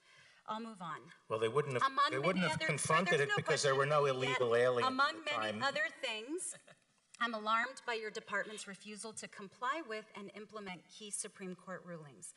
On June 18th of this year, the Supreme Court, in an opinion authored by Chief Justice Roberts, ruled that the Trump administration's attempt to rescind DACA was arbitrary and capricious, and required the administration to process new DACA applications. Despite the Supreme Court's ruling, 0 DACA applications have been processed. That's not the only Supreme Court decision your administration has ignored. In 2017, your department issued a memo stating that transgender workers were not protected by civil rights laws. The Supreme Court struck that down too. No, I'm sorry. What we had said was the 64 Act did not extend to... Reclaiming my time, sir. In both DACA, the DACA and transgender decisions, your department has yet to comply. Yes or no? Will the department implement the Supreme Court's DACA and transgender rulings? Yes, I think we are. The DACA ruling? Yes. You are now processing DACA applications? I think what we're trying to do now is restore the administrative process. And Sir, I think okay, DHS has put out a rule. I think reclaim my DHS put out a rule today. Thank you, sir. Sir, earlier you testified. At least that's what I was told. You testified that you discussed the president's reelection campaign with him. Does the president tell you what he thinks the winning issues for him would be in his reelection? I'm not going to discuss my discussions with the president. I'm not asking you to divulge anything private or classified. Well, I think my Does discussions with the president mention- are confidential. Okay. Have you? But it and the shouldn't surprise president- you in an election year, the topic of the election comes up. Well, it surprises me that the DOJ has become so politicized. That's what surprises me.